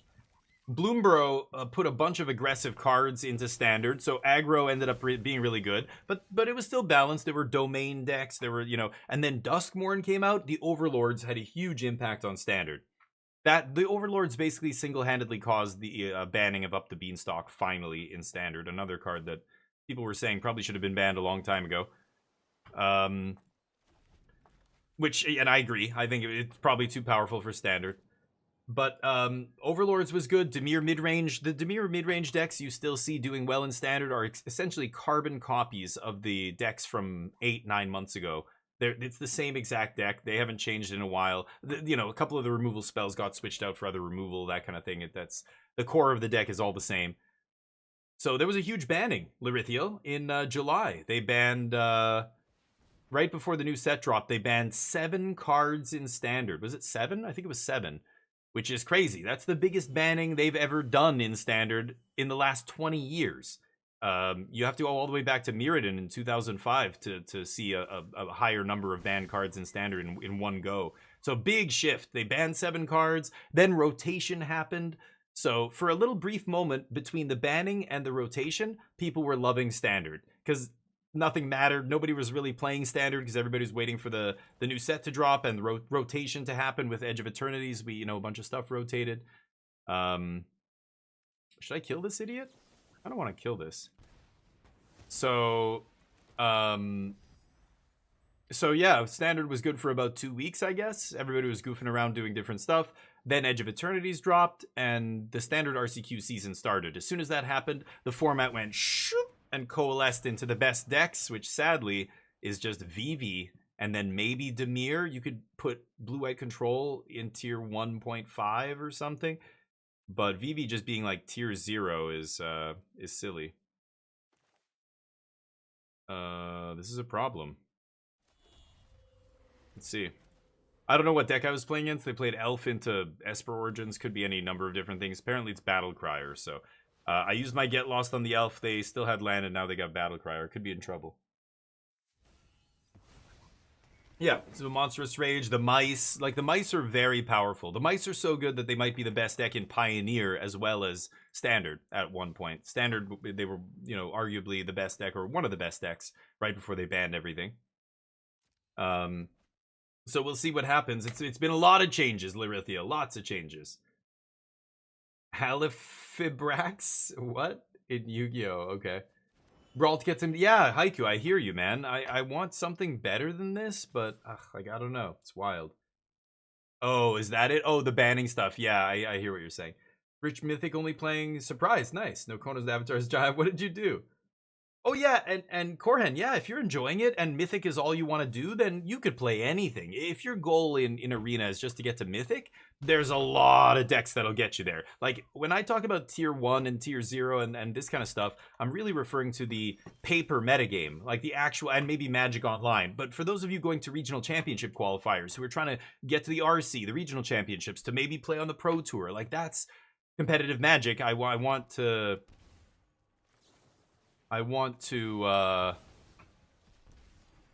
speak to that stuff. That to me is real. Like, that's the real Magic metagame, not what's on Arena. Like, we don't even know what the data is from Arena. But Arena, because of the nature of Arena, you can, there's the way the ranks work. The fact that you can't drop back down in rank after you get to the next tier means it's just a matter of time before you get to Mythic. You can get to Mythic with almost anything. You just have to put in the time. You have to spend longer usually if your deck is a little bit worse, but that doesn't mean anything because it uses there's a rating that you have that you can't see called MMR in the background. As soon as you lose a bunch of games, you start playing against other people who've lost a bunch of games, basically. And so you'll start winning again and you'll go up, and all you got to do is get to the next tier, and then you might start losing, but as soon as your MMR catches up and, or drops to a certain point that you start playing against 200 card decks, this is why some people will say, what the hell? I played against somebody with like a 200 card deck on Arena, like in Platinum. And you're like, yeah, you must have been losing a lot because that's how you get that happening. You know what I mean? Trailblazer's a problem here. I could consult X's 1.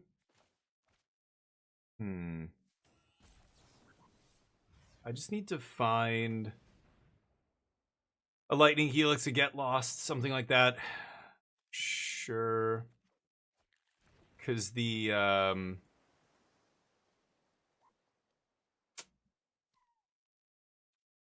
5 land, 6 in hand. Okay.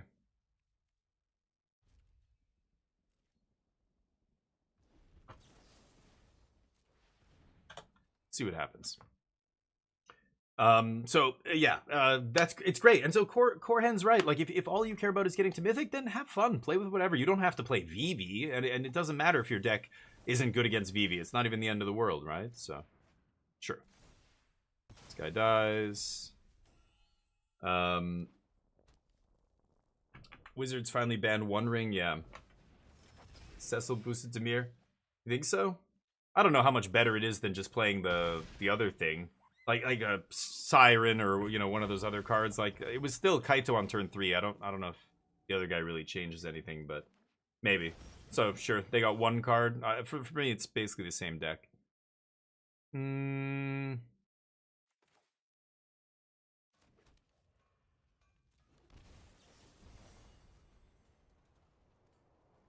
Okay, I was gonna say it's not gonna kill me when I play this, I hope.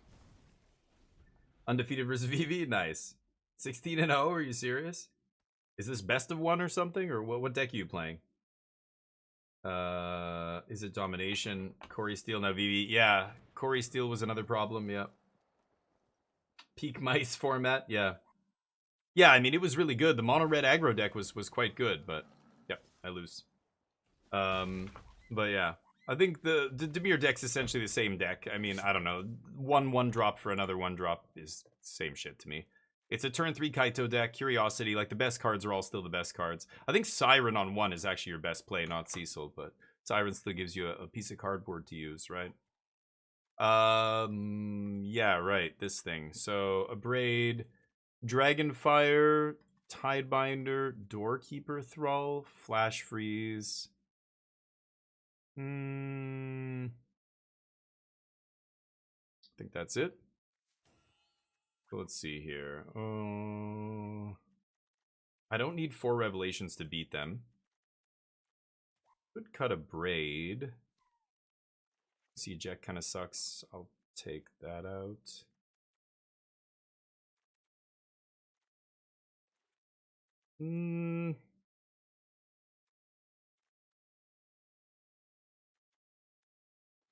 Okay, I'll try taking out a Braid here. But who I control? Interesting.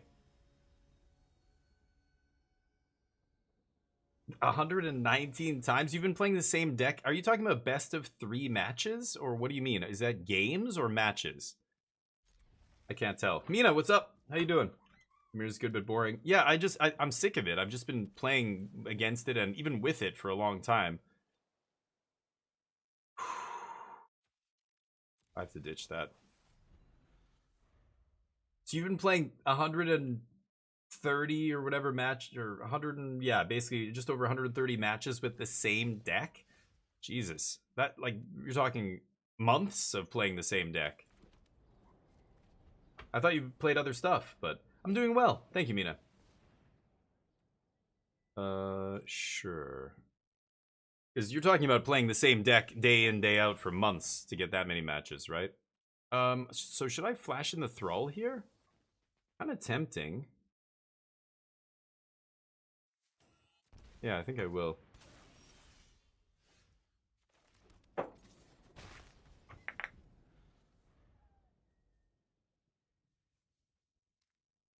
No ETBs for you. Deal. My turn. Yeah, let's surveil. Like, stock up. Pass.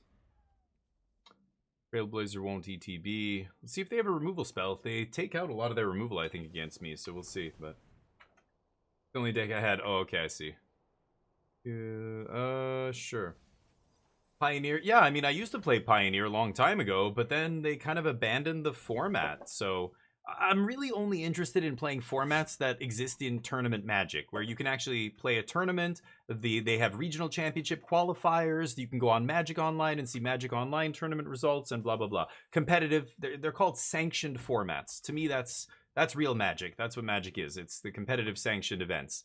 So Standard, Pioneer, Legacy, Modern, Vintage, Draft. You know, Draft is not constructed, but it's still sanctioned, you know, formats. I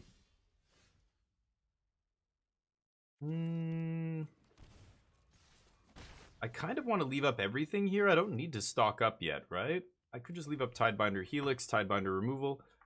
So, yeah, I like Pioneer. I thought Pioneer was fine. But the problem is they stopped having Pioneer events. They basically said for the next year, this was months ago, they said for the next year, we are, you know, not going to care about Pioneer. There will be no Pioneer RC season. There will be no Pioneer any big tournaments, basically. So as soon as they did that, everybody just kind of turned their back on Pioneer. I think it's like the same 20 players playing Pioneer on Arena day in, day out. There's a small group that still plays it. Maybe they don't have any other cards, or I don't know what the deal is, but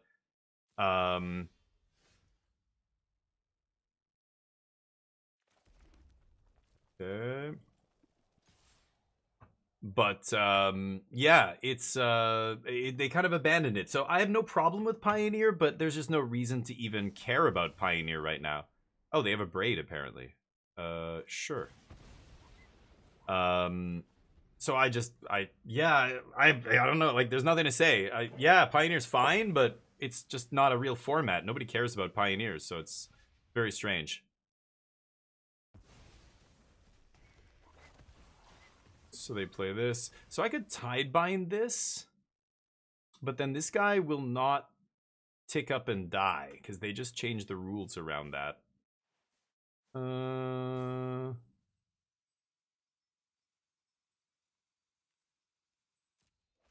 gonna let this happen. I think I have better targets for Tidebinder than that. No attacks. Man, I wish I had a Mystical Teachings or a Consult. No such luck. Yeah, so Pioneer can be fun, but right now, because nobody cares, like, there's no competitive Pioneer happening, there's no metagame. Like, there's no way to really know what's happening in Pioneer. People who are still playing it are just playing whatever they want. It's a magical Christmas land right now. There's no real data to go by, so the format's wide open. Just like the last time they abandoned Pioneer. They abandoned it once before, and when that happened, people said after a year of nobody caring about Pioneer, people playing Pioneer were saying this is the best format right now in Magic because nobody cares about it. So it's awesome. Everybody's just having fun. People are playing whatever they want. All this kind of stuff, right? I guess I'll do this. Sure. So right now, I don't know. Pioneer probably really fun, but I don't. To me, it doesn't interest me at all. Just like it doesn't interest any of the other competitive players. So it's magical Christmas land right now. I bet you they're having a great time. Let's see if this resolves. Diverse meta on MTGO standard banning boosted the player base in Pioneer. You mean? Oh yeah, MTGO still has their events, but nobody cares. I don't think any serious players are playing most of the Pioneer right now. Especially right now, most serious players are playing Standard because that's the regional championship qualifier season. There's a modern RC coming up, so because that was the last RCQ season, so I think a lot of people are probably playing Modern. Are there people still playing Pioneer? Yes, but is the format solved? No. Are all the decks the best versions of themselves? No. Is the format even accurate to look at tournament results? No. Because no competitive players are playing. So even though there are still people playing it, it doesn't really matter what's going on, because until the competitive crowd turns their attention to it, it's irrelevant. I want to find a sweeper here. Huh. That guy's gonna stick around. Super annoying. Okay, so I've got to kill this guy now. I'll leave up the Tidebinder. Let's pass. But yeah.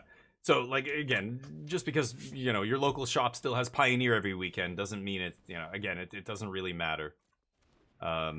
Nobody, like, the serious teams and players and everything else aren't paying attention to Pioneer, so it gets weird. That's just the way that Magic is. And it doesn't matter for most players. Like, they don't care what the competitive crowd is doing. That's not why they're playing Magic. They just don't care. But that is what shapes the metagame. So when those players are absent, everybody else is just splashing around in the pool. You know what I mean? We don't know where the current's actually going. Where the current is taking them, I should say.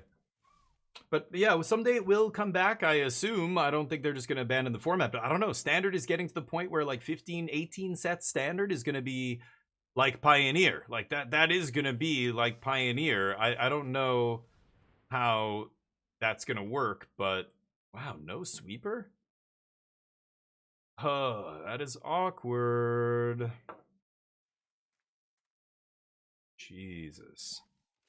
I don't think I can win now.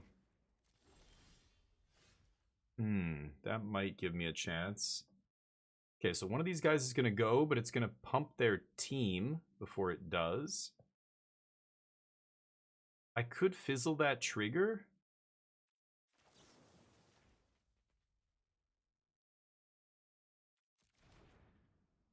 I need a land to cast Uncounterable Revelation here.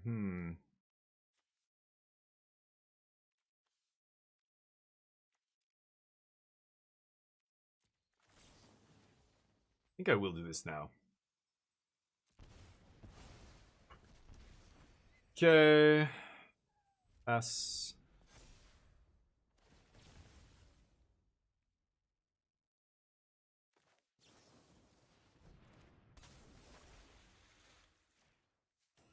Nerf that.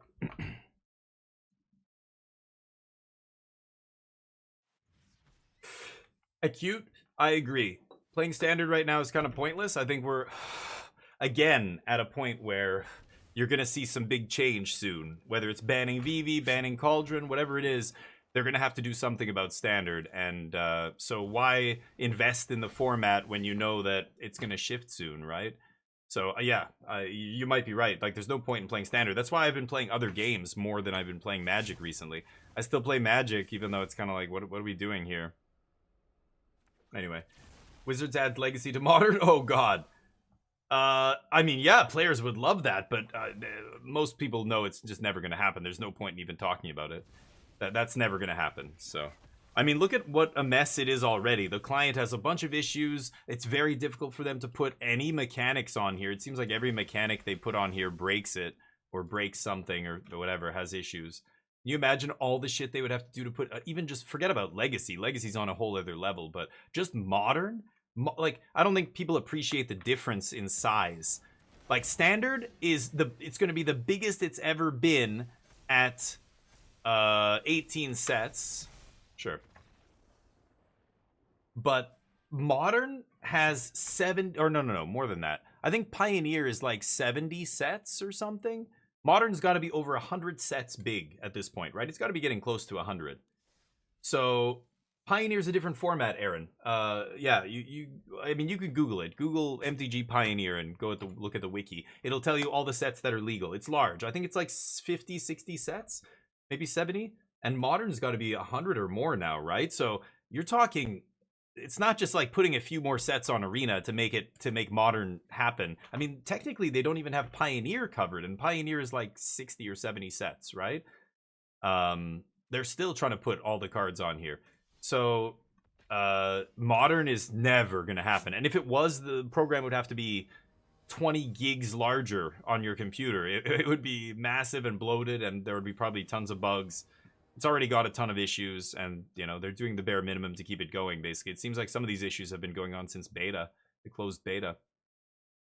But they give you the rares back. So yeah, this is something everybody should do. When they announce that they're going to ban a card, they always announce it on social media, on their website, stuff like that, and word spreads. As soon as you hear that it's announced, go on Arena and craft all of those cards. So as soon as they said they were banning Quarry Steel and blah blah blah, go and craft all of them. Even if you aren't gonna, you've never used them or anything, just craft the max, because as soon as they ban it on Arena a few days later, they will give you wildcards back equal to the number of copies that you have.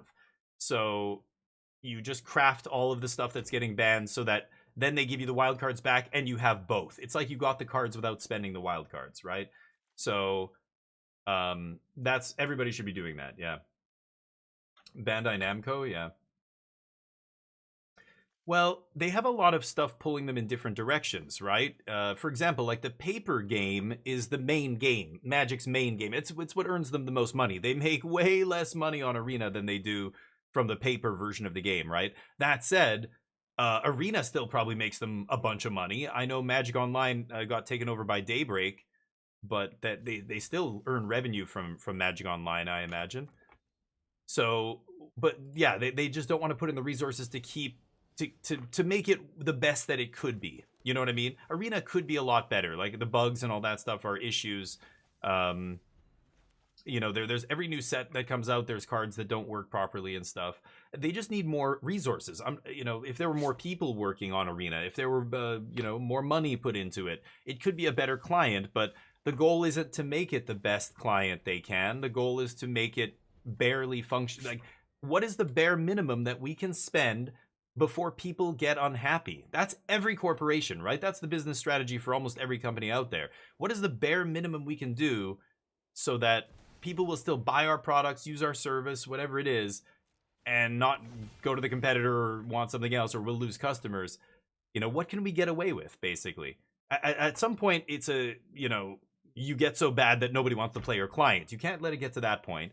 But a few bugs here and there, you know, most players are still playing. Like, we're not seeing huge drops and stuff. So should we spend more money to fix all the bugs on Arena? Nah.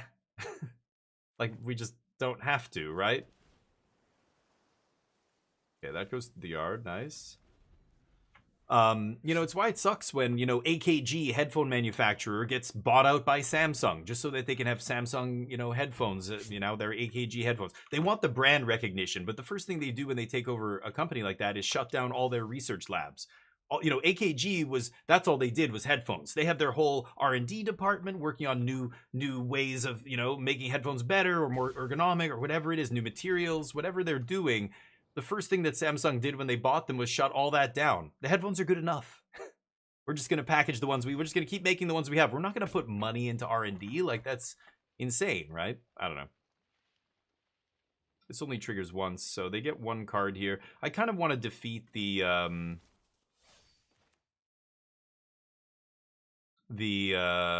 Enduring Innocence, so I might just Helix here. They've got some triggers. They're figuring out how to put them on the stack. Wizards reminds you, yeah. So I could let them put a counter on something. I think that's fine. I'm just going to kill him now. Put the counter on Innocence, because I know that Innocence is going to get exiled here, so. Window to craft lately has been very short. Oh, really? No kidding, card. Really? That short? Usually it's the next day. It's like a whole day. Sometimes two, but wow, that's wild. I did not know that. Yeah, let's do this. I don't want them giving hexproof to their guy or whatever. At the end of Tekken 7 life, better movement solve the game issue. Oh, okay. Better movement. And they nerfed it. Yeah, so Tekken, I've heard, the latest one is Tekken 8, right? And I've heard that there was a lot of uproar over balance issues as well. Like the fighters, just like Magic, you know, there's all games that have competitive scenes, you need to balance the metagame.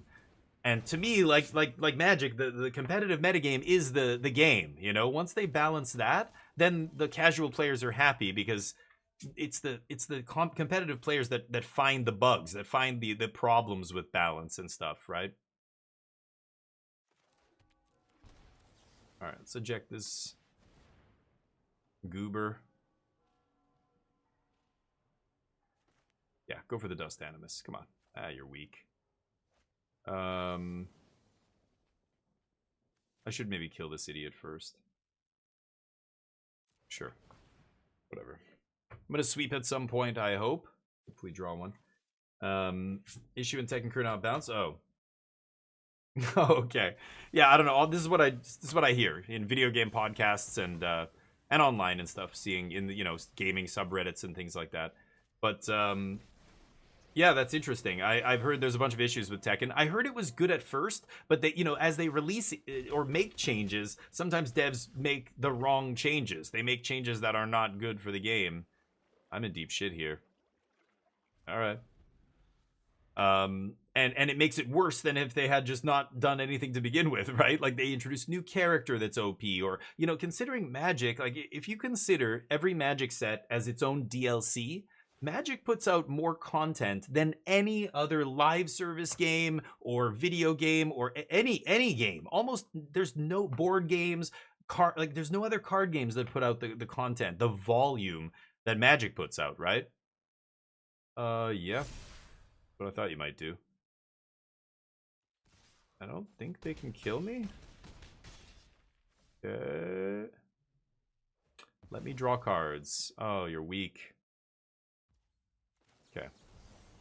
I mean, I could Mystical Teachings here, but I can't get a land. Land's really the only thing that still doesn't really save me, but what could I Teachings for? The Final Showdown? That's actually pretty good. But they know I have it? I'm still gonna do it. I think it's Final Showdown. And then we hope to make our land drop. And see what happens here. Shit. Would love to have made a land drop there.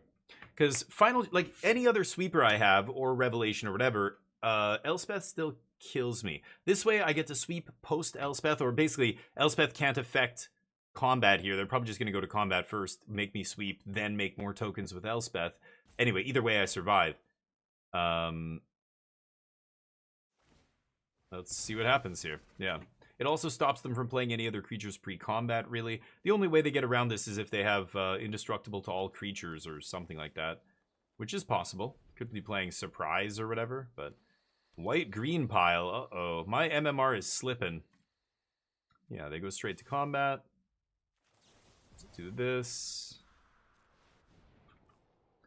Do you have indestructible team? No? Okay. They want to technically have aggression. Oh, wow. Really? That's crazy. Okay. Oh, God, I just needed to draw.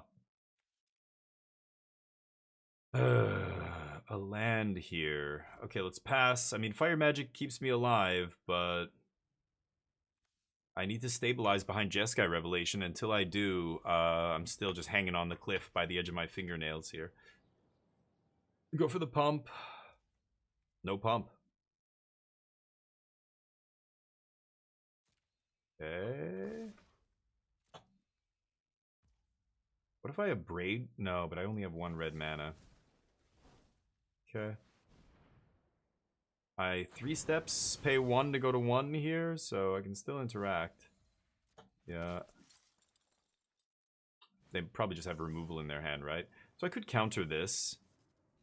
And then I Revelation to stay alive. I pay to go to 1.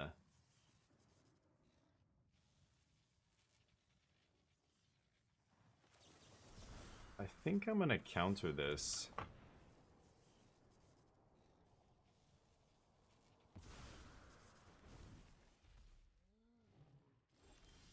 God damn it. Come on.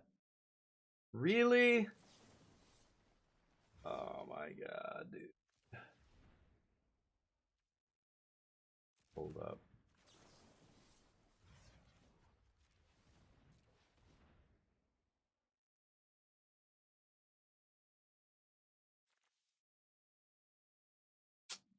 Crazy. Yep, I'm dead now. Don't have enough mana to Tidebinder or Braid, so... Oh, man, no land? You gotta be kidding me. Like, 4 turns in a row there, I could not find the land to basically win the game. Once I Revelation at that point, I think it's over, but... Brutal. Okay, Fire Magic comes in. Scorching? Yeah, sure. Scorching comes in. A Braid can come out, actually. 3 steps can come out. Emergency, eject. I have 4 Get Lost. I think I'll be fine. Doorkeeper? What are they doing? I don't even know. Oh, that card doesn't matter. This thing triggering, but I've got Tidebinder to deal with that. Counter green spell does not seem amazing here. Their green cards suck. I don't even know why they're playing green, to be honest. What else? That's really it, right? I'm not attacking their graveyard. I don't need control finishers. Let's run it back. Defense options, they buffed offense, really? Okay, but so when you say they wanted this, like the players wanted this, the main demand, where are you getting that from? Because that could be biased if you're getting it from an echo chamber of sorts, right? So is this really the widespread, like there were like articles and like review websites and stuff were saying this, or was it just like a channel on YouTube, some guy who's just trying to get, you know, rage clicks or whatever? I'm gonna keep this. I'm not saying that you're wrong or anything. I just, you know, I want to make sure this is all accurate. Like if that's really the majority of the players, then that's, I don't know how they could get it that wrong. That's crazy. Because that almost sounds like maybe the players that you're talking about that are not the mainstream players that they're listening to. Maybe they're, you know what I mean? People are weird like this, right? Like streamers, for example. That new Battlefield 6 beta that just happened, a bunch of big streamers came out and were like, oh, you need this and this and all these changes because they want to play the game like streamers, you know, like superheroes that just solo everybody and try and rack up as many kills as they can. That's not the point of the game. It's a team game and they're streamers. They just want a solo squad. You know what I mean? So everybody on the internet, like a bunch of communities of people, were saying, do not listen to these streamers. They are fucking idiots. They only care about what's good for them. Do not listen to them. They are going to ruin the game. Just like they did for PUBG. This was the huge problem with PUBG was the actual player base wanted something other than the streamers, and the game developer took the streamers' opinions to mean that that was what people wanted, which is not true, right? I think I'm gonna wait on fire magic here. So I could teach for something. I think I probably should, right? I've got to do it now. Is it just card draw spell? Sure. Or get lost or something, lightning helix.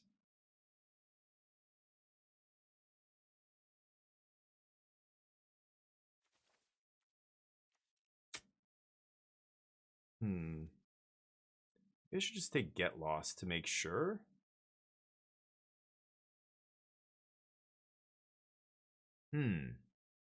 They do have ways of pumping their team here. Or I could get a card draw spell.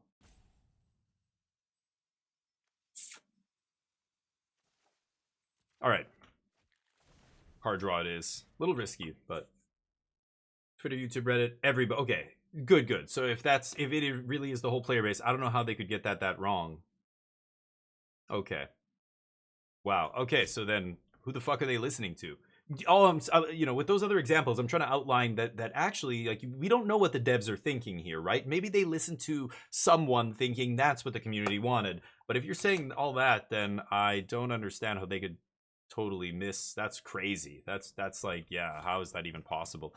Like Helldivers is another game where the community is constantly throwing shit at them for balance issues and packs, and the war bond wasn't good enough, and now it's the enemies are too strong. No, we need more enemies. The difficulty isn't high enough. Just there's all these a waterfall of complaints, a cascade of complaints, and I think a lot of them are again, they're like, players they're not thinking from a game perspective. They're just thinking from their own personal enjoyment perspective. Like, I want these things, not what is best for the game. And sometimes other more experienced players will come in and say, actually, what's best for the game is not necessarily, aligning with what you want personally. And this is why you should, reconsider your opinion here, right? I'm just gonna do this. Look for a sweeper. No sweeps. We got land for days, so I guess it's Teaching's Helix? Maybe it's just Get Lost Helix. Try that. So that sounds crazy. I don't know how they could miss that badly, but that's wild. I mean, PUBG felt like that. We always used to joke that PUBG is made by people who don't play PUBG. Like, and that I've never played a game where that felt more true than PUBG, where they would add things and we're like, what? Who the fuck wanted this? Like, the people who make the decisions about this game have no clue what this game is about and what people actually want. The people who actually play this game don't work there, so they have no clue. There was never a game that I felt like it was more true than PUBG. I think I'm just gonna kick the fire magic here. I guess I have to do it on my turn, right? I don't know. Let's try that. So yeah, that sounds crazy. So I can't believe they've effed up that bad. But yeah, haiku. I see. I'm not as big a D&D nerd as some, like this girl in my Okay, Haven Interrupter got me. This girl I play with in our D&D group, Emily. She's our D&D encyclopedia. She just knows everything about D&D.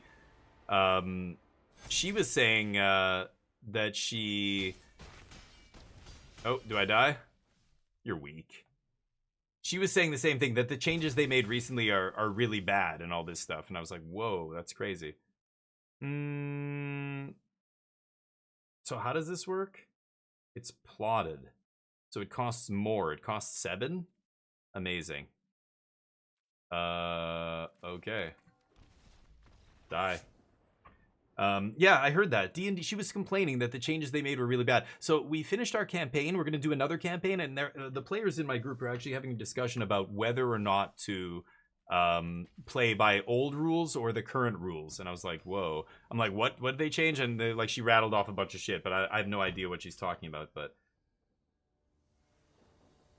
oh, so wait, why? But then explain that why would they want to change the in-house game to old rules? Shouldn't they, like, at a shop? You'd think they would want to use the up-to-date rules. Is there a reason why they want to use the old rules? I'm confused.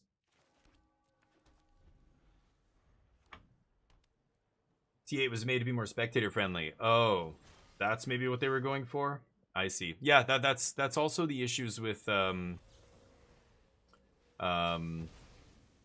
PUBG and Battlefield. Like, the streamers, they want entertainment value to be the most important thing because they are streamers. It makes sense.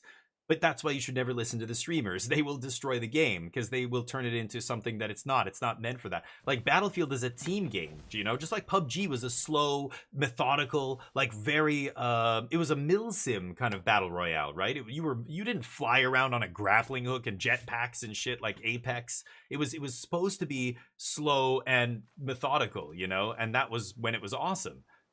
But the devs went with, let's make a map that is, you know, all about action, action, action. You drop, and every drop's a hot drop, and the loot is crazy everywhere, so you all get, you know, really good guns right off the bat, and it's just kill, kill, kill. And it felt so bad. That was the first map they put out, or a second map they put out after the, you know, the success of the first one. And people hated it. Streamers liked it, and everybody else was like, this sucks. This doesn't feel like this game anymore. It feels like something else. They totally changed the tempo of the game, you know? It would be like Magic just, yeah, having one drops, you know, be pushed to the point where they dominate the format. All right, go. But oh, 2024 is the up-to-date rules. So wait, what? So, oh, you were playing with pre-2024 rules, you're saying? Oh, okay. Yeah, it's wild. They cater to the entertainment crowd, the influencer crowd. That sounds like what Tekken is doing. Is, yeah, the same as PUBG, the same as other games as well. And you know, again, a game is great, and we've all played great games, right? Not just TCGs, but we're talking all genres here. A game that's great is great, not because it's a specific genre, but because it's done well, it's done faithfully, it's done. Yeah, please stop talking. It's done according to you know, what the devs, their vision for the game, right? Magic feels like it has no vision anymore, and it hasn't for a while. The vision, if you want to call it that, is just make as much money as possible, right? But other games, you know, they stray from their original. They have success originally, and they stray from it in order to make more money or whatever it is. Some other whim of the dev, and it ends up crashing and burning. And it feels like, you know, they should have just kept the core formula that everybody loved. But I don't know. You have to iterate, right? Hey, Dr. Burrington, how you doing? Dr. Burrington plays a lot of different games. He knows what I mean. You know, it almost feels like you can't just make Half-Life 3 and do the same shit as you did in Half-Life 2, even though all the diehard fans want that. That's all they want. They keep asking for just that. Give us more of this thing we love. But every game dev knows, you know, just like good musical artists, the same as a digital animator or a company that makes video games, if you are, you know, in this business, you are making art. You have to keep art evolving. Like Radiohead does not have the same sound that they did when the Benz sounds totally different than OK Computer, that sounds different than Kid A, and on and on and on, right? So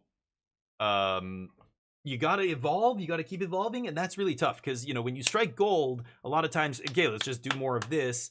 Other times it's like, oh, we have more budget, we have a bigger budget now, we're gonna do this, we're gonna do what they happened to The Matrix. You know, that was a good example of a movie being like really low budget and everything, but that's why it was awesome. They didn't have the money for the grand sets and the CG and everything, so the practical effects were great. The whole movie is really dark. When they do that, it's because it's hiding all the imperfections and the shitty sets they were using and stuff, right? So really dark lighting and everything, but that's what made it awesome. And then the second and third one didn't feel like that. And, you know, it's because the budget went through the roof, and it was like, yeah, we have the money to do something crazy now, so let's do it. It's like, yeah, but really? Why not just, you know, at least keep the soul the same? I'm not saying you can't change it or something, but keep the soul the same. Don't lose your soul. That's not, you can change without changing your identity and who you are, you know what I mean? The soul of some of these games, that's when that changes, then it feels like, oh shit.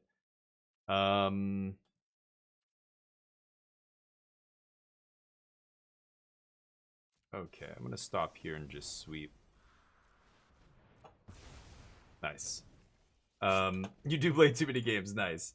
What's your prognosis, Doc? You hear me? You feel what I'm saying? When a new version of a game comes out, I like it to be a little bit different. When people complain that it's too different, for example, Darkest Dungeon. Here's a good example. Darkest Dungeon 1, legendary game, super popular, blew up the studio, Red Hook Studios. They're actually in Vancouver here.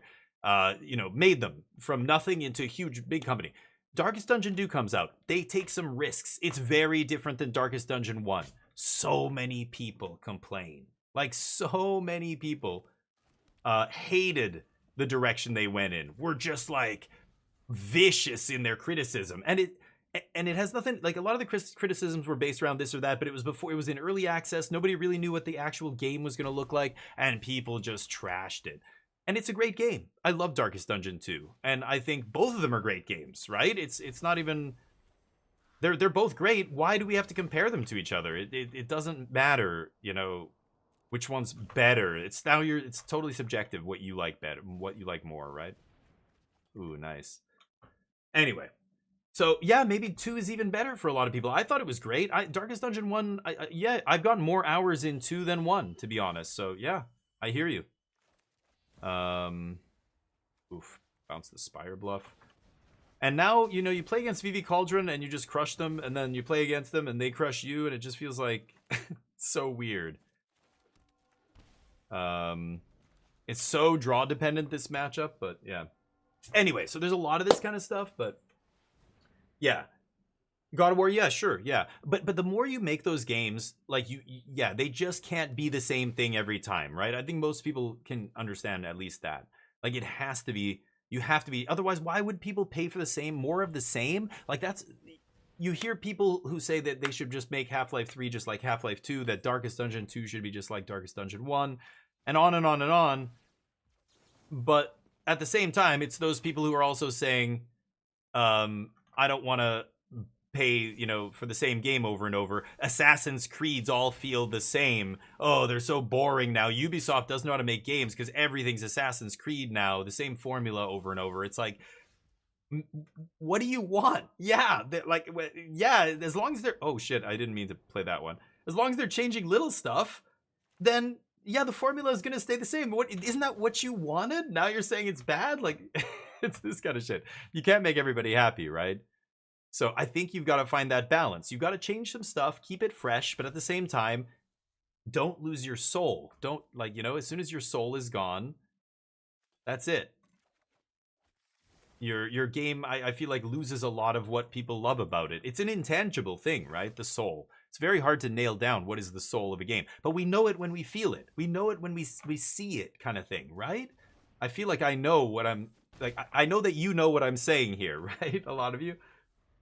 And Assassin's Creed, sure, Pokemon, like, I bitch about sports games. I think sports games are so fucking boring. They're so boring because they're always the same. And the only thing that changes are the rosters. But to me, the game is the same game. Like, I played so much sports in my life and sports games. I've kind of, like, moved past it. I just don't care about playing the games anymore the way I used to. I don't know. It's weird. And the people that just buy them like year in, year out, they just want more of the same. They just want the, you know, it to stay up to date, but they don't want people to change. I thought it was cool when they experimented. Like, I don't know if you guys ever played NFL Blitz back in the day, or NBA Jam. Oh my God. I can't tell you how many quarters I put into NBA Jam over the years.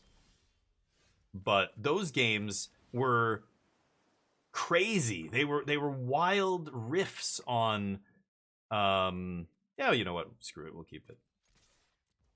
On what a game could be, and what basketball could be, or football. Like, NFL Blitz was wild, and I thought that's cool. Like, take chances like that. I think that's sweet. but you know, you have that alongside your main actual like realistic or whatever sports game. But they just stopped doing shit like that like a long time ago. Remember like NBA Def Jams? Like there was like a Streets edition. There was like it was like 3-on-3 basketball, but you could do like crazy super moves and all this kind of stuff. I don't know. I feel like game companies don't take risks like that anymore, which is sad. Maybe that's shooting for the moon too much, but I wish we saw more variety in sports games. I think all that's dead. Like racing games, there used to be all kinds of crazy car racing games. Now they're all dead. I don't know how many people notice this, but car games are dead. All they are Sims now. The only car games that sell are Forza and Gran Turismo. It's simulators. Nobody wants to play Ridge Racer. Nobody wants to play Twisted Metal or Rock and Roll Racing for the SNES. All these awesome, crazy. I mean, Mario Kart. I guess Nintendo still makes their kart racing, you know, but I'm talking like actual with cars and destruction and everything. All that died so long ago. It feels kind of crazy to think about it, but I think we win the game here.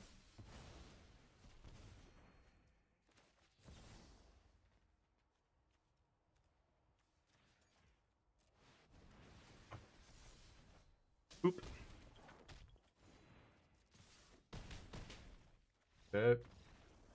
Yeah, Twisted Metal was awesome, but you notice how when is the last time a game like that came out? A AAA, you know, a big game. I loved Burnout. The Burnout series was almost this cross between like it's racing but very arcadey, right? The ramming and explosions and all the other shit, like very arcadey racing, but awesome. Burnout 3 was still to this day, you know, just one of my favorite racing games I think of all time. I'll bring in Tidebinder here. You go Fire Magic. I hate that this effect that my opponent has on their sleeves is now on all of my alt arts, I think. It's just the alt arts for some reason. Something, budget, bugs, etc. What were we saying? You know what I mean.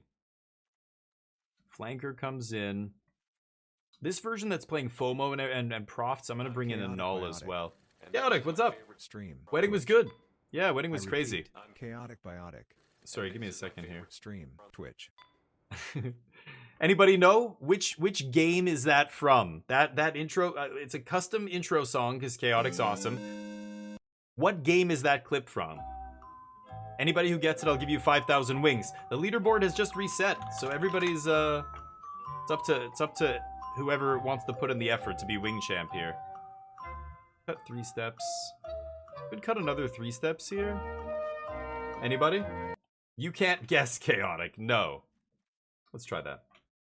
Road Rash. Yeah, Road Rash was so fun. My cousin and I just remember having sleepovers and playing Road Rash for Sega Genesis. I had a Genesis at that point. All night. Jeopardy, Shane? Very funny, but no. No. It's from Mass Effect, another awesome game. And that is a Zero Lander.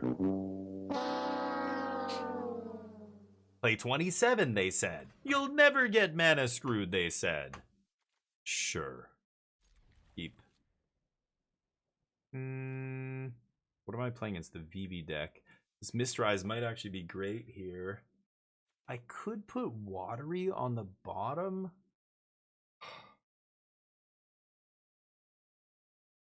I really don't want to put a land on the bottom here. Maybe I'll put Teachings on the bottom. I need a card draw spell is my problem here. My opponent's already chirping. Classic. It was Mass Effect. Yeah, I think Mass Effect 2? Or was it 1? Maybe it's 1. I can't remember now, but it's been so long since I played those games. I love Mass Effect. Points into wings! Haiku, there you go. If you have channel points, turn those into wings to get a jump on the competition. We're keeping track. Every month we've got the wing leaderboard with the number of crowns that people have earned. And if you go to the Discord, you'll be able to see the crown race, I guess, in the announcements channel. You got it.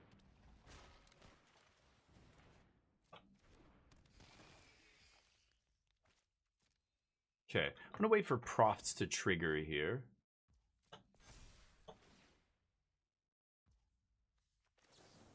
Yeah. You never win? You can try, you might. Might win this time, you never know. I need a blue mana in play. I guess I am gonna have to shock myself. Because this is coming in tapped. That is awkward. Okay. Did redeem points? Oh, my bad. Sorry, Dugio. Yeah, absolutely. I missed it, man. Sorry about that. Okay. They're not going to do anything here, then I'm just going to take 2. Sure.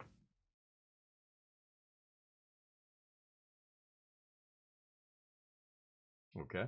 No problem, man. Yeah, please remind me if I miss anybody's command, or even if you want to. I miss things in chat. I'm sorry. I try and focus on the game more than the chat, but I catch up with you guys. But sometimes I miss stuff. Please let me know if I do miss something and it's important. You want to draw my attention to it, but no. Okay, but be honest.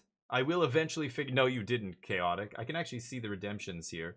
So if you lie, I will ban you forever. but not you, Chaotic. Not you. Never you. Go. This is awkward. I know you were honest, Dugio. I can see the redemptions here. I look over to the side. The last person who redeemed wings was you, and then yeah, Haiku. The person before that was last week Superman 6 days ago. Yeah, you know what? I am gonna nerf that, I think. Can't spell pierce this, can you? Bzz. No. No, you may not. No attack? I think you'd want to attack there, wouldn't you? They don't want to trade off. Okay, get lost, not bad. Oh, I know you were joking. Sorry, you put the sarcasm thing there, but I want other people to know if you've thought of it like a trick like that. Somebody's already done it. So don't waste your time.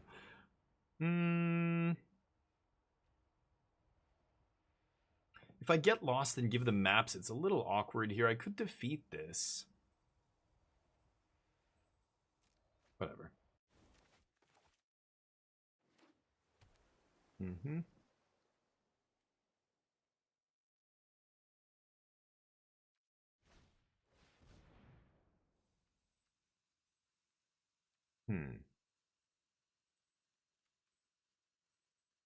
Okay. I'm gonna set a stop here. Oh, that's tough, actually. I could kill Profts here. I want to see what they discard first. They made their land drop already. Oh, that's tough. Discard 2. Okay. Sure.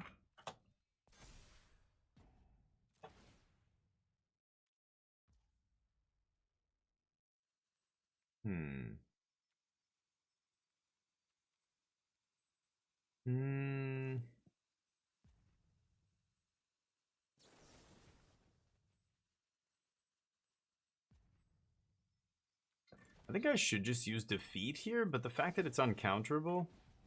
Alright. Let's do that. Could have killed Profs before the trigger. That's another option there. Okay. Sure.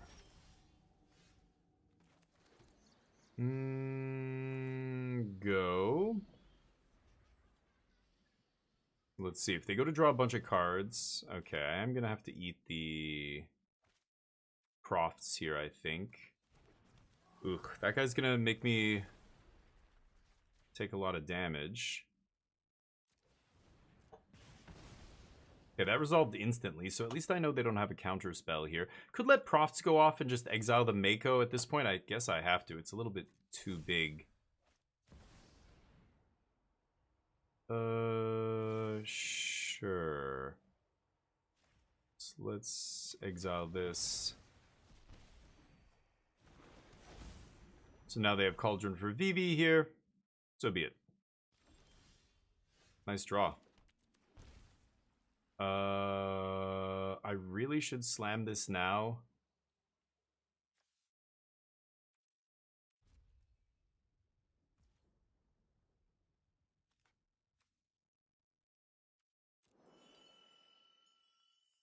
Because I can't make it uncounterable, right?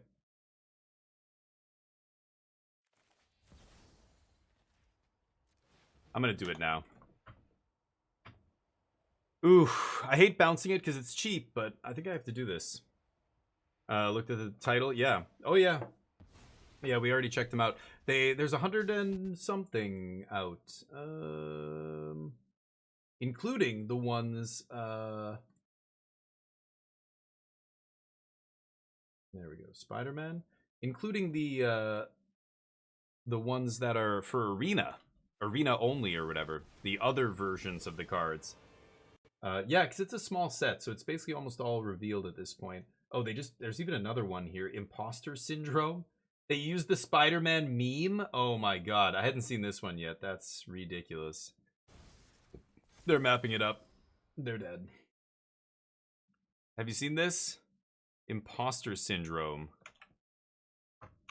Whenever a non-token creature you control deals combat damage to a player, create a token that's a copy of it, except it isn't legendary. But look at the art is that meme. That's fantastic. So we've got it all. Memes, you name it. Montreal. I guess I could have done this first, but... Ooh, Flanker is very nice here. Oh, man. I think I have to kill Ral, right?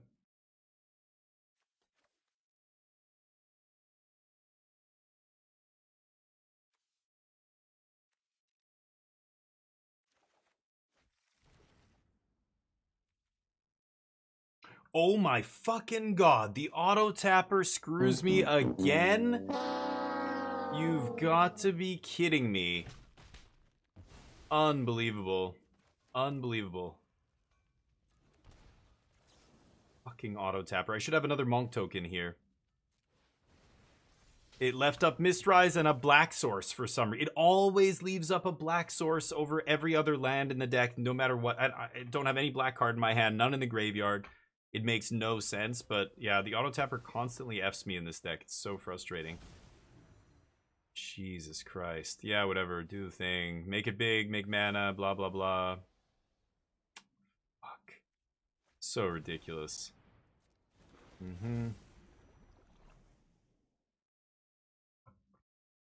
Oh, I hate when that kind of shit happens. It drives me crazy. They're gonna dump their hand, do a bunch of shit. We'll reset their board. I'm at 21. They can't kill me, so...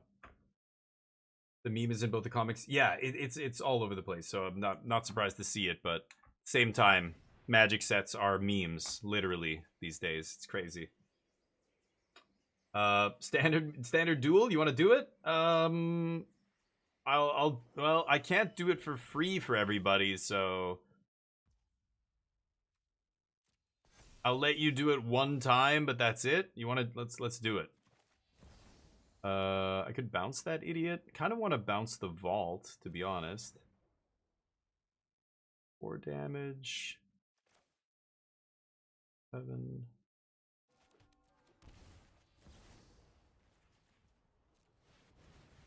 Did it screw me? It didn't.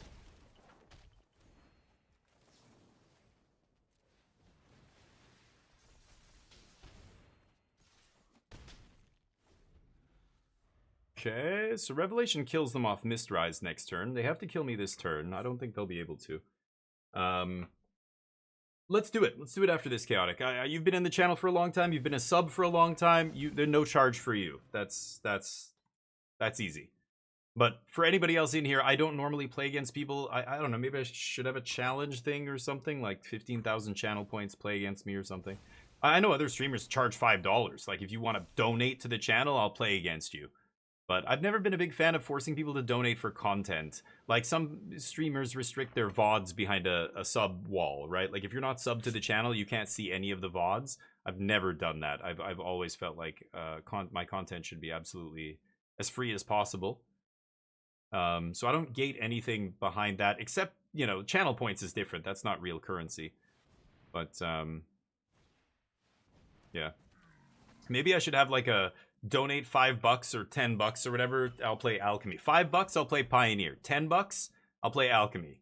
$15, I'll play historic, $20 I'll play timeless or something. Get that dosh. I like that. Dosh. Is that British slang for something good, money, something like that? But yeah, I don't like doing any of that stuff. I could be promoting my channel a lot more, right? I don't post on social media. I despise most social media platforms, and I'm like, I don't care if it's good for my brand. I'm not doing it.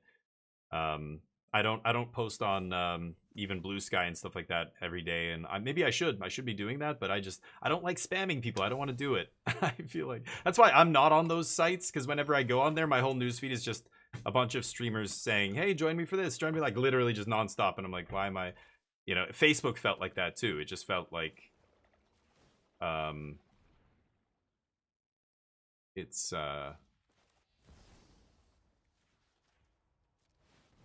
just a bunch of my news feed is full of like a bunch of people promoting their shit, and then actual ads, which is crazy. But yeah, nice deck. Slang for money, nice. Chaotic, what? No, you didn't have to do that. I said I wouldn't. Oh, Chaotic, everybody, with elite tip. Thank you, dude. I appreciate it. I think I have you on here, don't I? Have I never added you on here? Thank you, dude. Not free, just for you. Nice. Thank you, man. I appreciate that. That's far too kind. Oh yeah. Here.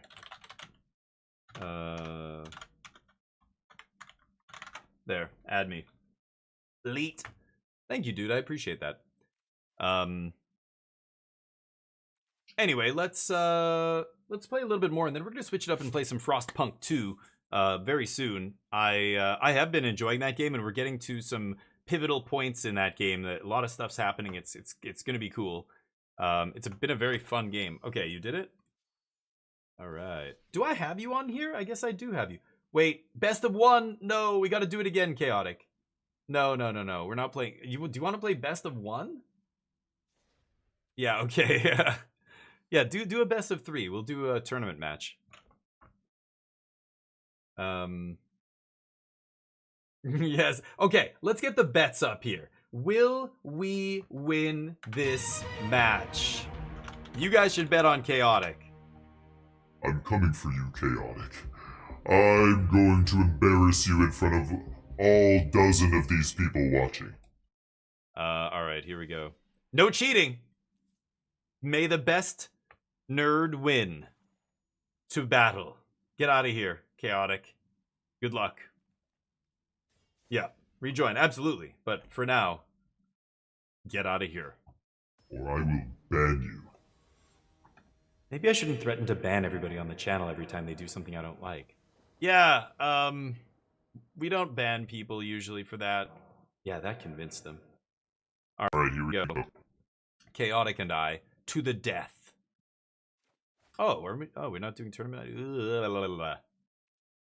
This is a gross one. Bah, bah, blech. Should I keep it? 2 surveils? I'm gonna try this.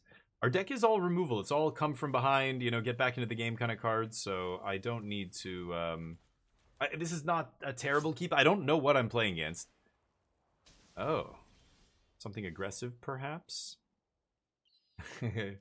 Nice. Oh, I don't need land. No more land, please. I have some emotes. I have emotes. See? Oh, is he gonna drain me out? Okay. Let's get Godless into play. Hoping to find a sweeper or something. I'm assuming he's a creature-based deck. I lose a life, gain a life. Okay.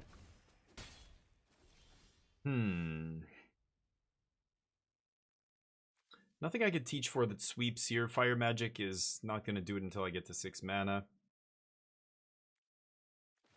I think I'll just play the tap land. All of my other lands coming in untapped now is nice.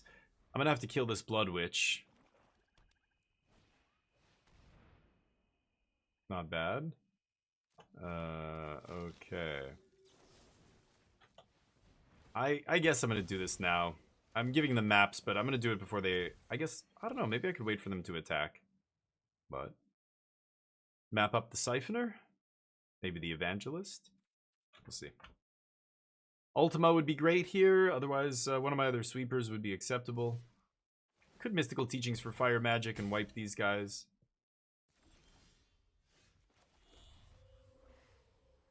Okay, so let's pass. I can't let him attack with Evangelist, but I can definitely Teachings for Fire Magic, sweep Evangelist Bat, buy myself some time. Okay. Use a map. Hopefully on the Bat or the Evangelist here.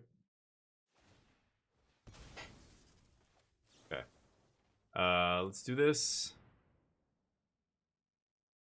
Get Fire Magic.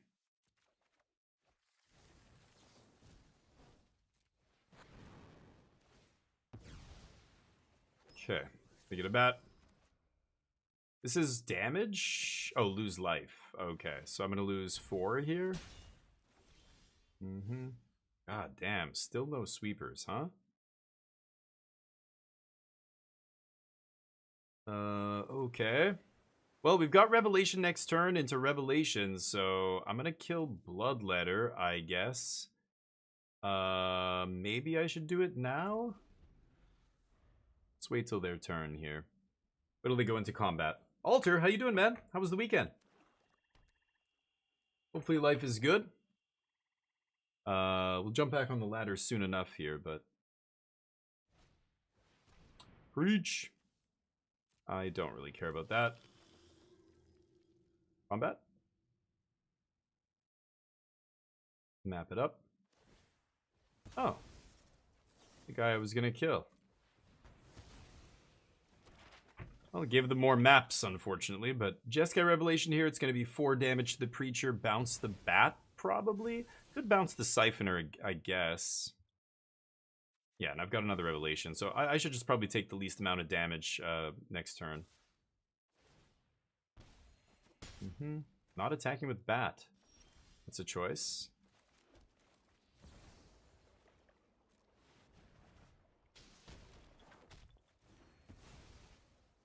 Okay.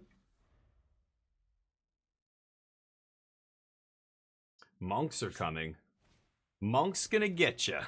Okay, I'll let him take his turn here. I'll be right back.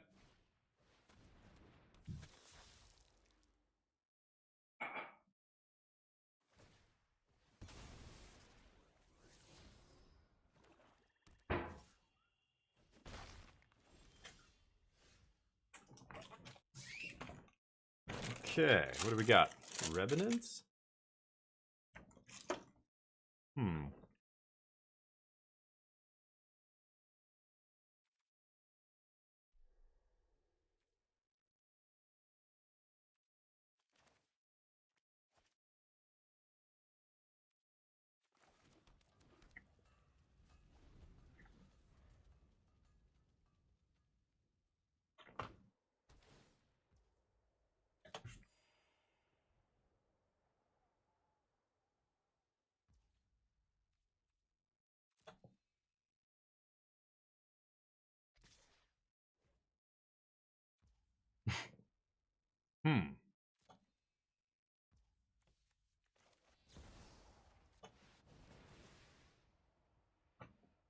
Didn't attack with a bat.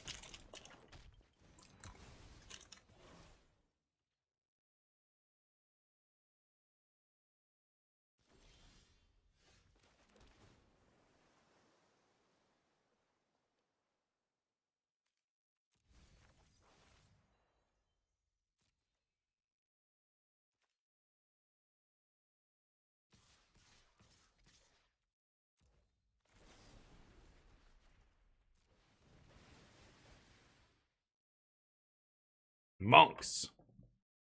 Should they have some removal? Weather not so good. Oh, really? It's a little cloudy here, but a little laptop, nice. $300. Oh, awesome. Yeah, that's a smart buy. Yeah, that's sweet. Looking for a tablet, yeah. Yeah, and tablets can be hit and miss. I found the Surface Pro to be the best because it runs Windows. So, just having the ability to install all the programs you would use on in Windows, like you know, Photoshop and Mad Arena, like games and things like that. Arena has a mobile app, but you know, having an actual, like, yeah, a tablet that can play all games. What the fuck? Okay.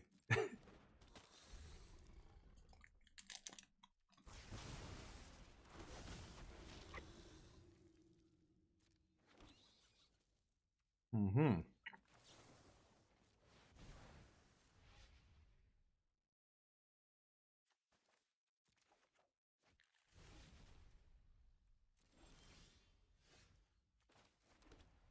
I could even make them lose all their abilities so that they all die.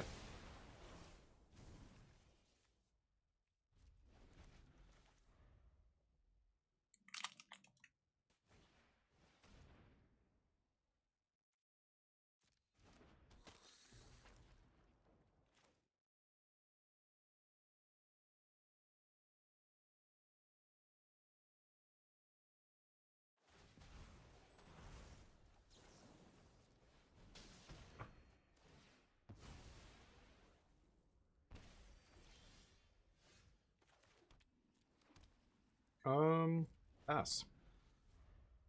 Yeah. But they're all locked in with apps, yeah. But that's what I mean. So the Surface is the only one that doesn't use apps, right? It uses, or I don't know, Windows calls them apps now, but it actually uses Windows as its mana base.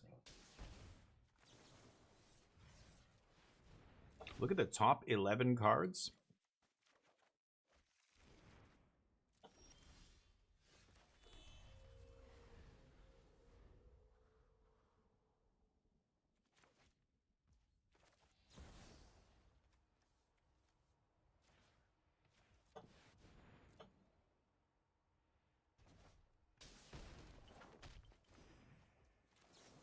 I'll do that on my turn, actually.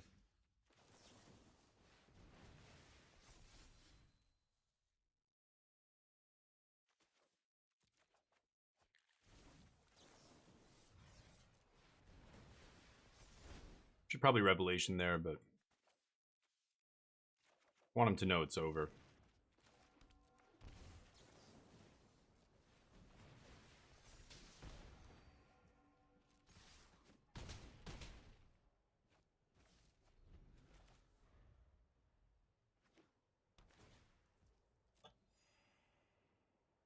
Mm-hmm.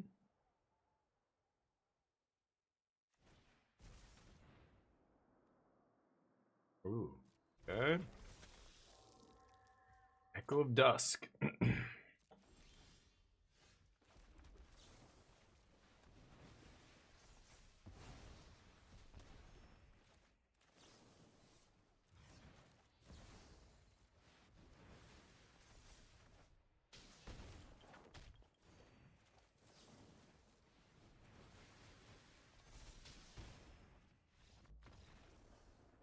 Okay.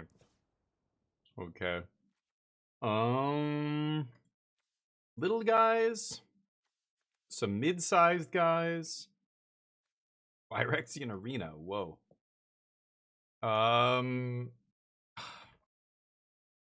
Hmm.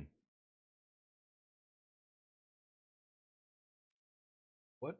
Oh, he's playing this as removal, right? Oh, mana value 3 or less. So what I'm gonna bring in one Sphinx here. Let's see what happens. Tidebinder's not really shutting off a ton of stuff here, because I can't shut off Bloodletter. That's really the only scary card. We could bring in one of those. I don't love a Braid.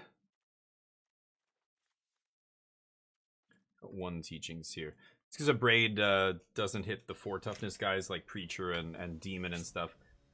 Yeah, Chromebooks I'm not crazy about, because again, the apps, same with Apple, all of Apple's stuff is way too locked down for me. Like, I want the flexibility to put the kind of stuff I want to put on my computer, on my tablet, but Samsung Galaxy Notes and Galaxy Tabs and stuff, I've seen those and used them and stuff. They're same issue. I feel like relying on apps is just a huge problem.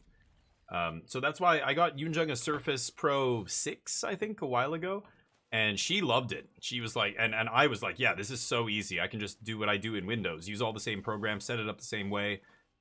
And it's great. But, Then she got a new laptop. She got a Samsung Slim laptop or whatever, but it's an actual laptop with, like, you know, Windows. It's not a tablet anymore, but oop.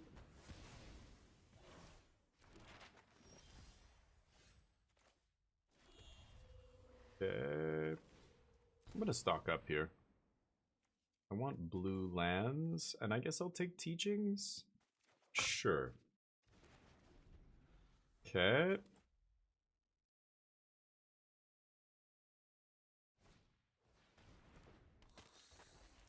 Map it up. Yeah, Nano, he's... I think, well, he's playing a, you know, a rogue deck, and we're playing a pretty well-tuned, pretty powerful deck, but a bunch of these cards like this are just not good enough for standard. I know that doesn't sound nice, and it's not what people want to hear and stuff, but there is a certain power level that has to be met to have your deck compete at a high level in standard. If you want to run with the best decks in the format, your deck has to be good. And if it's not good, then there you go. I'll give you a land. The cards have to be good. If they're not good, then they have to equal more than the sum of their parts. Like, they have to be when they come together and synergize, they're way better, you know, than what the opponent's doing. And if you're not able to do, like, if the base level power is not high enough and the synergy isn't powerful enough, then yeah, you're in trouble. I'm gonna consult here. I'll just pass. So, you know, our deck has a very high power level. A lot of the, like, Jeskai Revelation, it doesn't get any higher than that. Sure. Doesn't do anything, so I'm just gonna draw cards. Guess I'll take some stuff here. Go up to 6. Sure. Beat this guy. Pass. And this, I just had a great draw this game, you know, making our land drops and then being able to start consulting for stuff. Yep. That doesn't do anything till next turn. Yeah, so, you know, you should be playing the Demon Enchantment or something, but again, wild cards are a factor here. I could save the Surveil, but I know I'm gonna consult probably again here. I could just Teachings for Revelation. Maybe I should just do that. He got color screwed, it looks like. Just too bad. But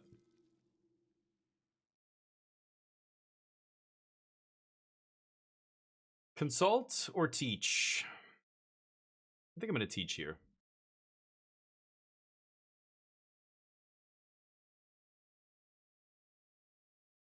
Old playbook tablet. Oh, nice. Playbook? I don't know what that is. G-Block, yeah, exactly. You can do way more. It's the reason I stopped using consoles a long time ago, too, to game. I'm a PC gamer for life. I just feel like everything else is, like, I can just do so much more with a computer. It covers so many of my bases that, why would I ever get a console for gaming, you know? And I can play anything, like, almost everything comes out on PC. That said, you know, these exclusive titles that Sony still hangs on to, and Nintendo's really the king of that kind of stuff. The first party titles. Now, you know, Sony and Microsoft are basically putting everything out on everything, right? So it's, yeah. I feel like PC's where it's at. But, same thing. Oh, a BlackBerry. Oh, crazy. I've never even heard of that. That was a tablet they made? Interesting. But yeah, laptop PC is just so much easier, right? Oh, wow. 2012, yeah, because I remember BlackBerry went out of business and everything. I haven't seen that. There's like is it a documentary? Not really. It's just a movie about the company, and like it loosely follows kind of the creators of the company and the rise and fall of BlackBerry. Like at one point, it was just everybody had a BlackBerry. Everybody, right?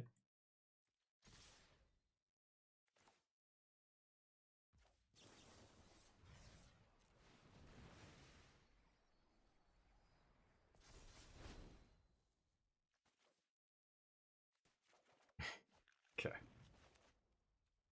We're gonna kill some stuff here, I assume.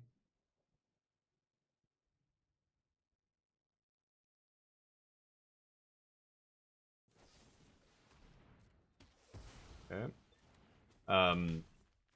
Could have played that on his turn just to get the food.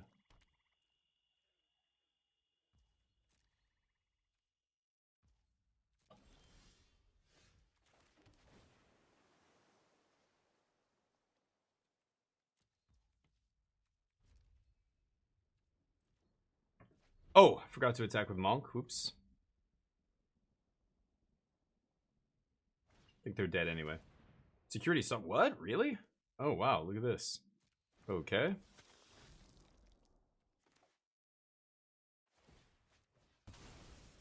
I'm gonna let this resolve. Because if I bounce it, they can just replay it. I just want to remove it on end step here. Oh, they found white. That's wild. I didn't realize they're still around at all. I thought they completely went out of business. Bounce for damage. Interesting. Ooh, but I'm bouncing it, homie. I'm bouncing it.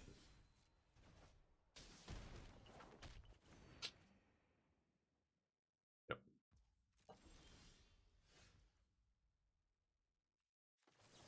The Sphinx.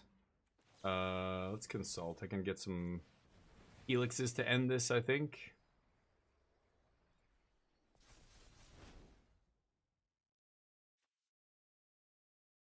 Damn it.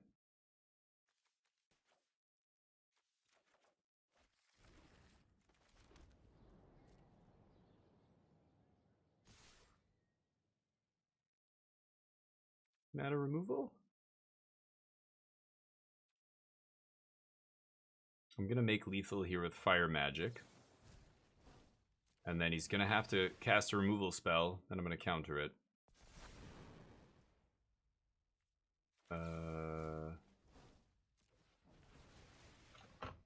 There we go.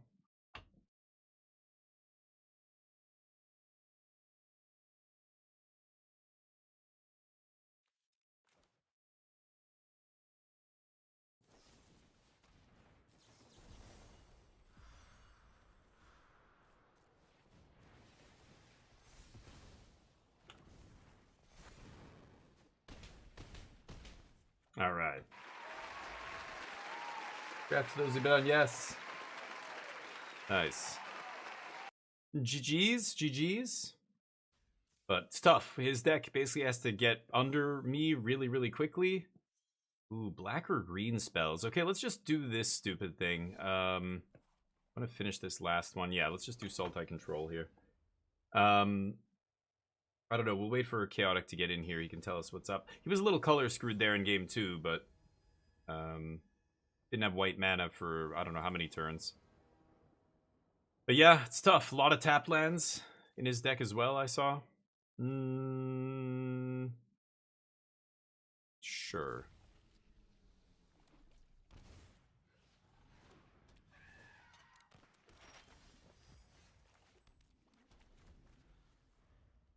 Nano, you did. So you went up in the ranking. It's on the Discord announcements channel. You'll be able to see it. Hey, Chaotic, what's up? My cheeks squeezed out the win on the first game. Yeah, it was close. Yeah. Yeah, the first game you had a good draw. And but, you know, it's like I was telling... Certain Island. Okay, so that is actually on, right?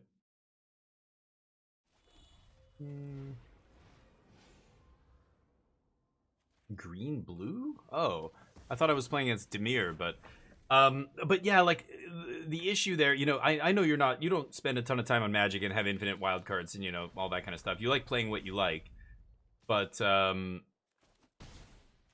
know, the power level of the cards is such a big disparity. Like when you're playing lower powered cards, you have to have some kind of big synergy play to make all these lower than average cards come together in such a way that suddenly they're way better than average, right?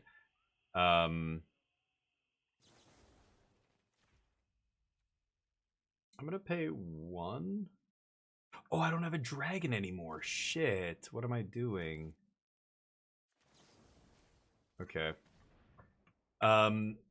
Game 2, I realized it was going easy on you. Well, yeah, I wasn't going easy. I was playing it the way I normally would have. It takes a while to kind of get to the point where I have all this mana and then I can do the thing, right? So, but yeah, 30, yeah, it's okay, Alter. You'll get back up there.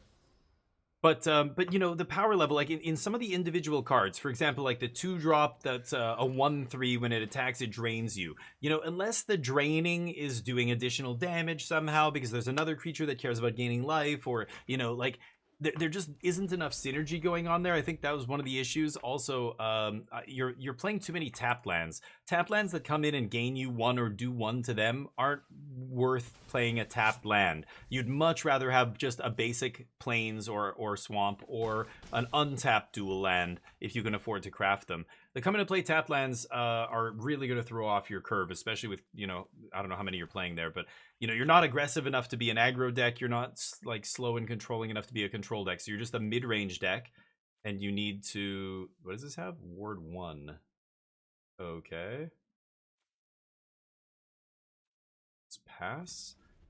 I don't play against this deck ever. I think today is the first time. This is the second time today I've played against Gene Morph Imago. I don't know what's in their deck. So I forgot that they have the Royal Roll. I saw that in the first game. No? So maybe I should have played around it, but whoops. Well, I'm not pro. No, it's not about me and you. It's about the deck power level, right? It's just a matter of power of the cards. Like, you're not playing the most powerful cards. I'm playing the most powerful cards I can. So, like, Jeskai Revelation is more powerful than basically all the cards in your deck. Your most powerful card was the 4-mana Demon. That guy can win games. That's a very powerful card. Or, hold on, let me think here. So, what do I have 3. Collect evidence, 3 here. Pathetic. Total mana value. So I can kill 1 dude.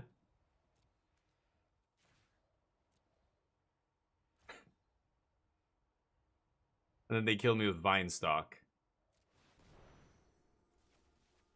Amazing. You guys a 3-drop, right? Oh. 2-drop, whatever. I think I'm still dead. Commons, 99 commons. Wow, you have a lot of rares. Holy cow, Alter. How do you have so much? You play a lot of limited, I guess? Means nothing to some... Oh, what? Back-end advantage? What does that mean? Back-end advantage. Are you implying that streamers have some, like, the program rewards them or something? I don't think that's how that works. Back-end advantage.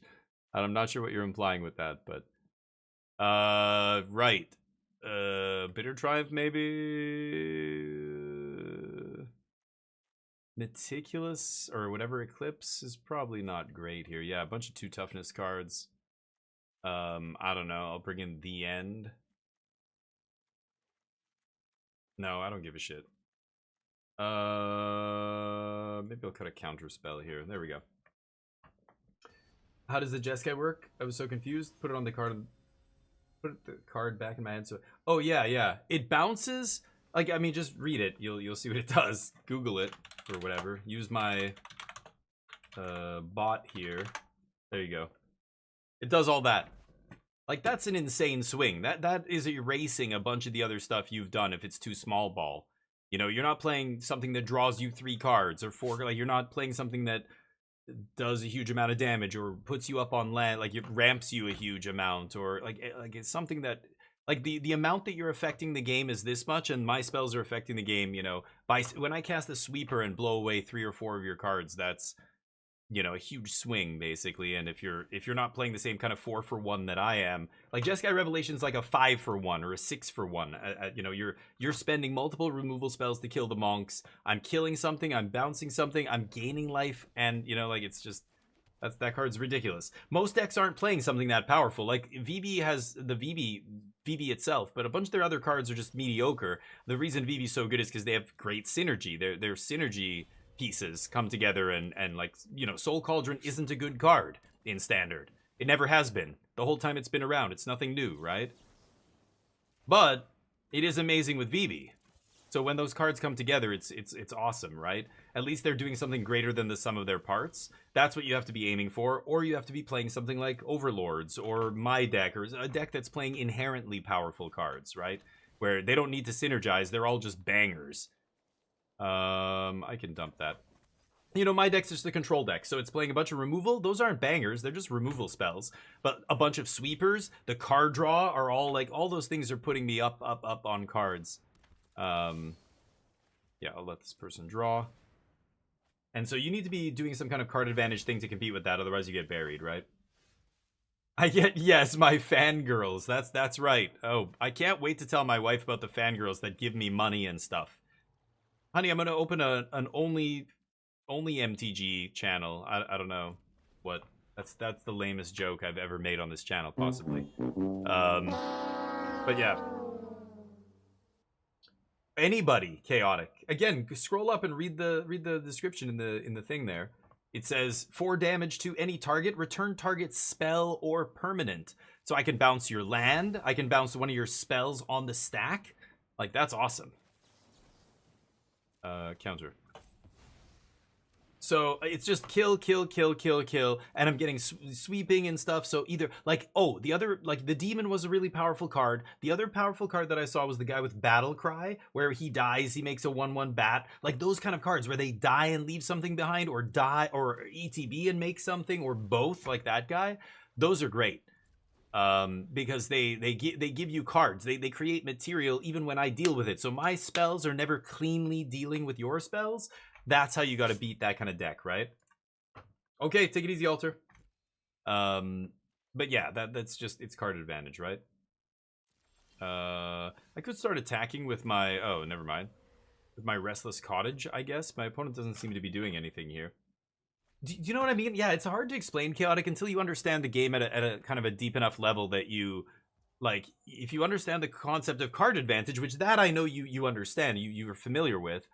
Like look at the cards in my deck that all draw multiple cards and trade for multiple cards of yours, you know, and then the rest is there to just buy me time, because I know once I, like, the only drawback to playing a Jeskai Revelation is it costs 7 mana. That's ridiculous. That's a huge amount of mana. So the rest of the deck, all the rest of the deck is dedicated to getting you to 7 mana. Killing all the cheap stuff, you know, making your land drops with card draw spells. I keep playing 27 land, like that. Most decks aren't playing 27 land because they don't need to get to 7. My deck does. But then I know that as soon as I get to 7, Jeskai Revelation is such a haymaker. It was like Atraxa, where you know that if you play Atraxa, it almost invalidates everything the opponent has done up until that point. You know what I mean? But, oh, okay, sure. Could take a card out of their deck. Kind of like drawing cards here. Should I slam River Regent? Let's draw cards. See if they want to counter this. But it's good. It's a good deck. But I'm trying to, like, say, you know, so the overall plan is really important. What are you doing? Like, what are you trying to do? Are you trying to play some big powerful card? You don't have to. Of course, Jeskai Revelation is a card. Most people won't touch a card like that. You can definitely create winning deck lists by playing everything that costs less than 3 or whatever. But the deck has to be on the same page. Every card needs to be working together to accomplish your goal. So are you an aggro deck? Are you not? Are you doing anything with life gain, or is that just on the side? You know, what like demons, like, you know, you're playing Phyrexian Arena when you could be playing Unholy Annex, which is just way better. But then you've got to put demons. You've got to build the deck to be good with that, right? I don't know. I don't really want to strip something, but maybe I'll just do this. So then, you know, from there you can get more and more granular, right? Like how much... Oh, this is CMC 0. Oh, this just kills the land on the spot, right? Nice. So then, yeah, then you start figuring out like what the individual cards are. The thing I said about the lands, like playing too many come into play tap lands. Yeah, that's a problem.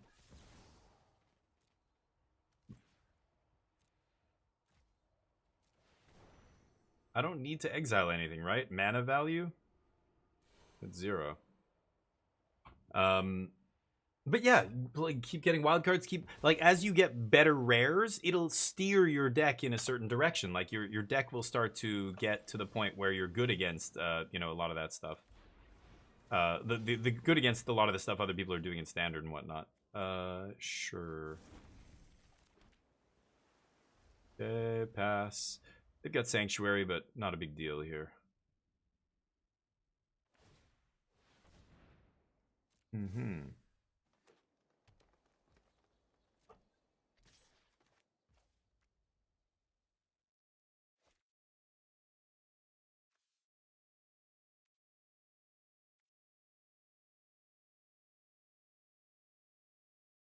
Hmm.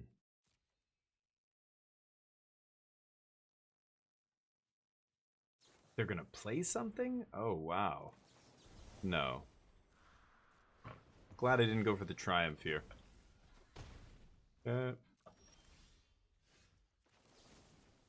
Discard a card. Don't care about Cottage. Let's fire up Cottage.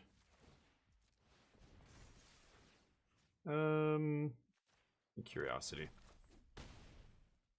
Okay. But yeah, that's the idea, right? Yeah, slowly your wildcard collection will grow and you'll build better and better decks. But as the cards, oh, I shouldn't have played that. I'm stupid. I shouldn't have played that. Should have sandbagged that. Matter, Serac. Your deck gets better and better and more cohesive. Like more, you know, all the cards start to become on plan. I think that's the most important deck building advice I could ever give anybody is like when you're building a deck, you know, you try and pick your powerful cards or powerful strategy that you want to build around, and then that core should dictate all the other cards around it, right? Surrounding that like a powerful core with cards that complement it is how you get to build a powerful deck. And like this is for every archetype. Control, aggro, mid-range, combo, you know, whatever. The best combo decks I played were all combo cards. All the cards in the deck were contributing to the combo, except the very bare minimum that you need to survive against an aggro start from your opponent or what have you. Look at the Omni combo deck that I used to play, right? It was all combo and digging except some temporary lockdowns. That was the only nod you gave to, okay, aggro decks exist. I should play some form of removal, but in reality, I just want to combo off because when I do, I beat everybody. Nobody can beat me if I combo off and put Omniscience into play. So every card in the deck should be trying to do that. And it became an awesome deck. But I think that's kind of how you gotta do it. Doesn't matter what, you know, deck you're playing. Aggro, same thing. I'm most worried when I play against an aggro deck where my opponent, every card in their deck is burning me or doing damage to me. As soon as I see them play some interactive card like you know, something to kill a creature that doesn't go to the face, or you know, anything, people will play random Ghost Vacuum in the main deck because if they're aggro deck for, you know, they don't want to lose to Omniscience combo or whatever, and it's like, that's not how you do it. That is not how any of this is supposed to work. You know what I mean? The Wombo Combo King. I don't know about that, but I respect that. I'll take that.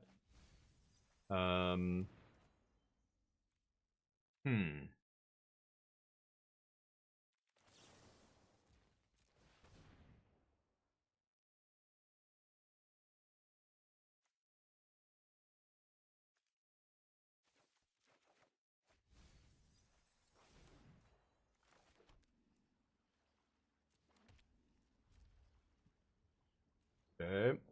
I love combo, but I like control decks. Control is the other, you know, sometimes I'll see a control list and somebody's playing like some random creature, like, you know, Voice of Victory or I don't know, some 3-drop or whatever, and it's like, wait, what? No, you're a control deck. Like, none of this matters. Don't play creatures. You're turning on their removal, and you know, like, no, don't do any of this. Yeah, nice.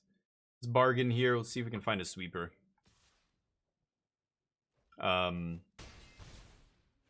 You know, be on plan is really the lesson, right? And that carries over to every single archetype in the game.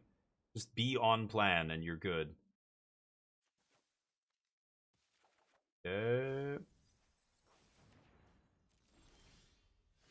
Jeez. 24 cards left, huh? I don't know if I have basics in my deck, but... Oh, 1. What to do?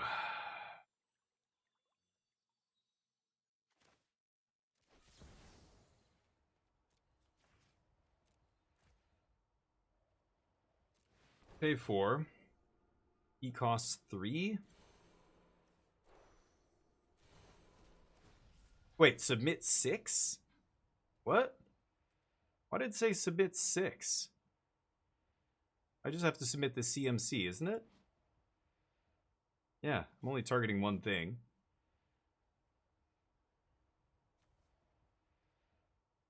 Oh, it was 6 because this counts for 6. Oh, right. I forgot about that. Royal treatment. No.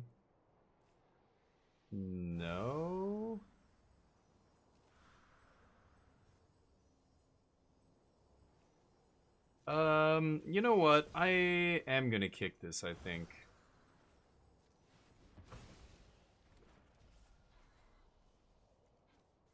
Okay. Not bad. Shoot this. It's gonna take a hit here and then Marang next turn, but that was a nice draw. Sultai controller. Yeah, right, Shane. Yeah, Sultai is, I don't know, doesn't seem great, but I just wanted to get my little achievement there. Green or black spells was not happening with the Jeskai, whatever deck. Oh my god, you gotta be kidding me.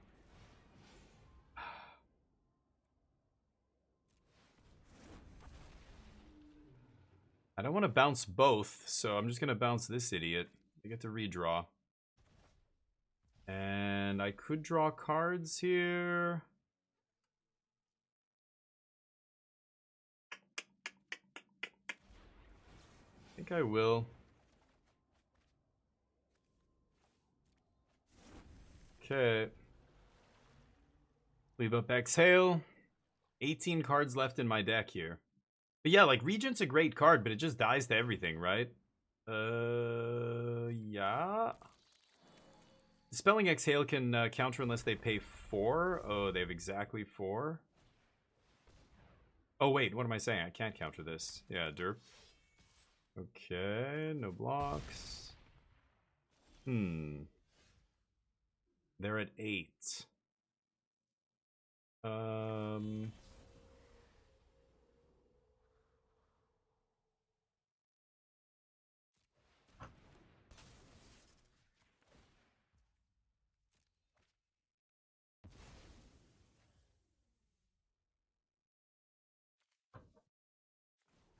I'm gonna fire this up. Force the block. Some food. They trade. Okay. And pass. I'm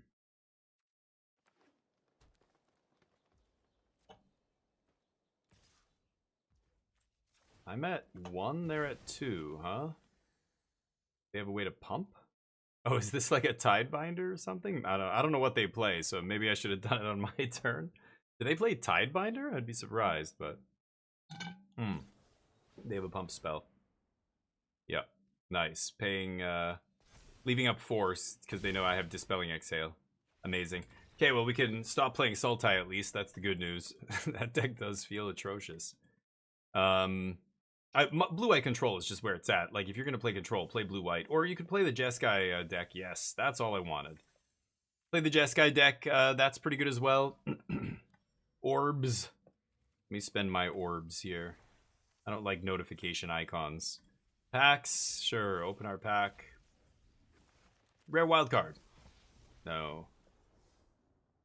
Yeah, but the Jeskai deck is great. If you do want to check it out, you can find it on my Untapped, or just type !deck. You'll be able to find it right there. This is a fun deck. It, you know, beats Vivi, loses to Vivi. It just, like, back and forth. It feels so close.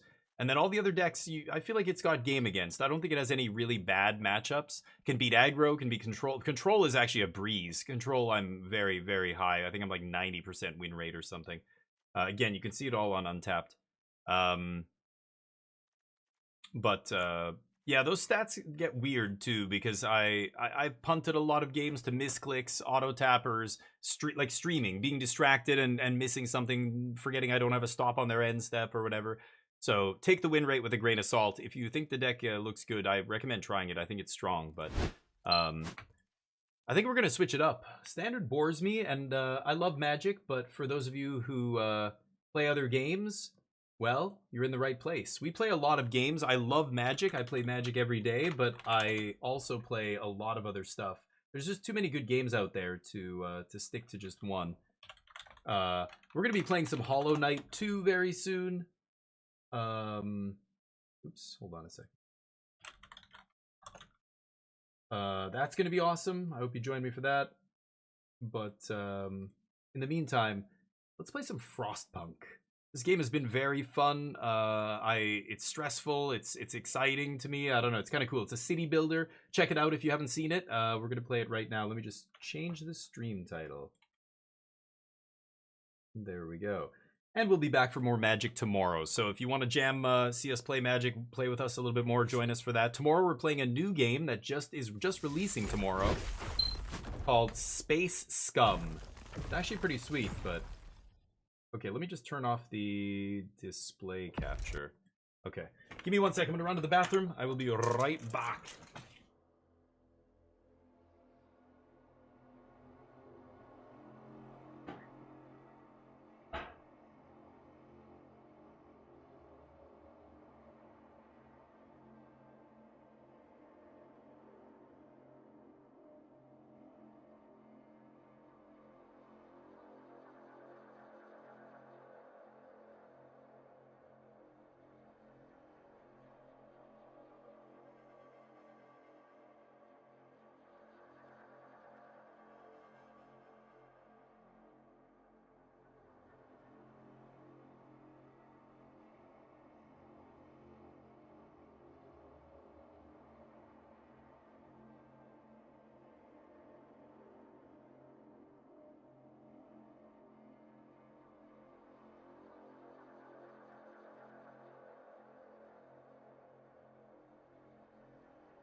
Oh, gonna get a drink here. Get ready to load it up.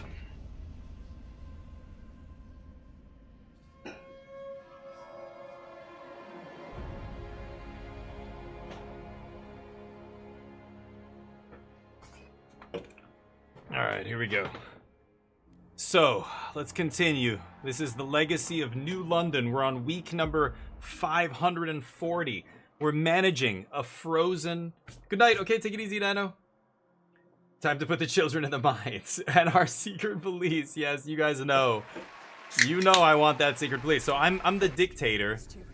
I'm the dictator of this city. A dictator. I mean, we're a democracy, but I've slowly been steering us toward authoritarianism. I'm creating laws, proposing laws, and kind of pushing them through to give me more and more power and autonomy, right? And the next big law I want to put into place is secret police. I've got propaganda blaring from speakers. I've got the ability to ram through a law, like essentially an executive order ability. Meanwhile, this is the frozen post-apocalyptic 20th century. So around the end of the 19th century in like 18 something, 1880 or whatever, the world ends in the middle of like kind of the steam era, and the survivors have to survive in the frozen wasteland that the world becomes. So this is our city. It's built around a generator to keep the area warm. It's minus 40 degrees right now, and it's gonna get colder in about 30 weeks here. A bunch of different resources you're managing. There's shelter for your people. We currently have 36,000 people living in my city here in New London. 8,000 workers extra right now. You can see where all the workers are distributed there. 76% of the population is working. There's housing for everybody. There's food. We are at a surplus. Materials, we're big surplus on materials. Goods are through the roof. So I'm producing all kinds of different stuff here. We're stockpiling things so that we can survive. What? The problem? Oh, is it not showing still? Why the fuck does it do this? Game capture should work here. But it never came up? Did you guys not see the intro screen or anything? What the fuck is... It's OBS. I don't know. Okay, whatever. We'll leave it like this. Get a little bit smaller here and move over. So you can see the different factions down below. Sorry, everybody. So this is the city, like I was saying. This is the generator. And there's a bunch of different factions. There are the New Londoners. They make up 27% of the city. They have different needs and wants and everything else. I can ask them for money. They won't like that. I can de-radicalize them. I can heat their homes. these special abilities, they'll get different special abilities depending on how much they like me. The Pilgrims, who make up 9% of the city, they're the newest faction. They are the extreme left wing, basically. They only have 3,400 members, but they love me.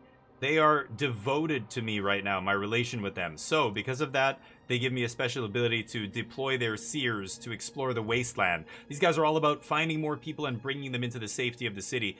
The Frostlanders are the group that these guys split off from. They obviously love me as well here. They're supporting me. This is the biggest faction in the city. They make up 15,000 members. It's almost half of our population here. So giving them what they want is important.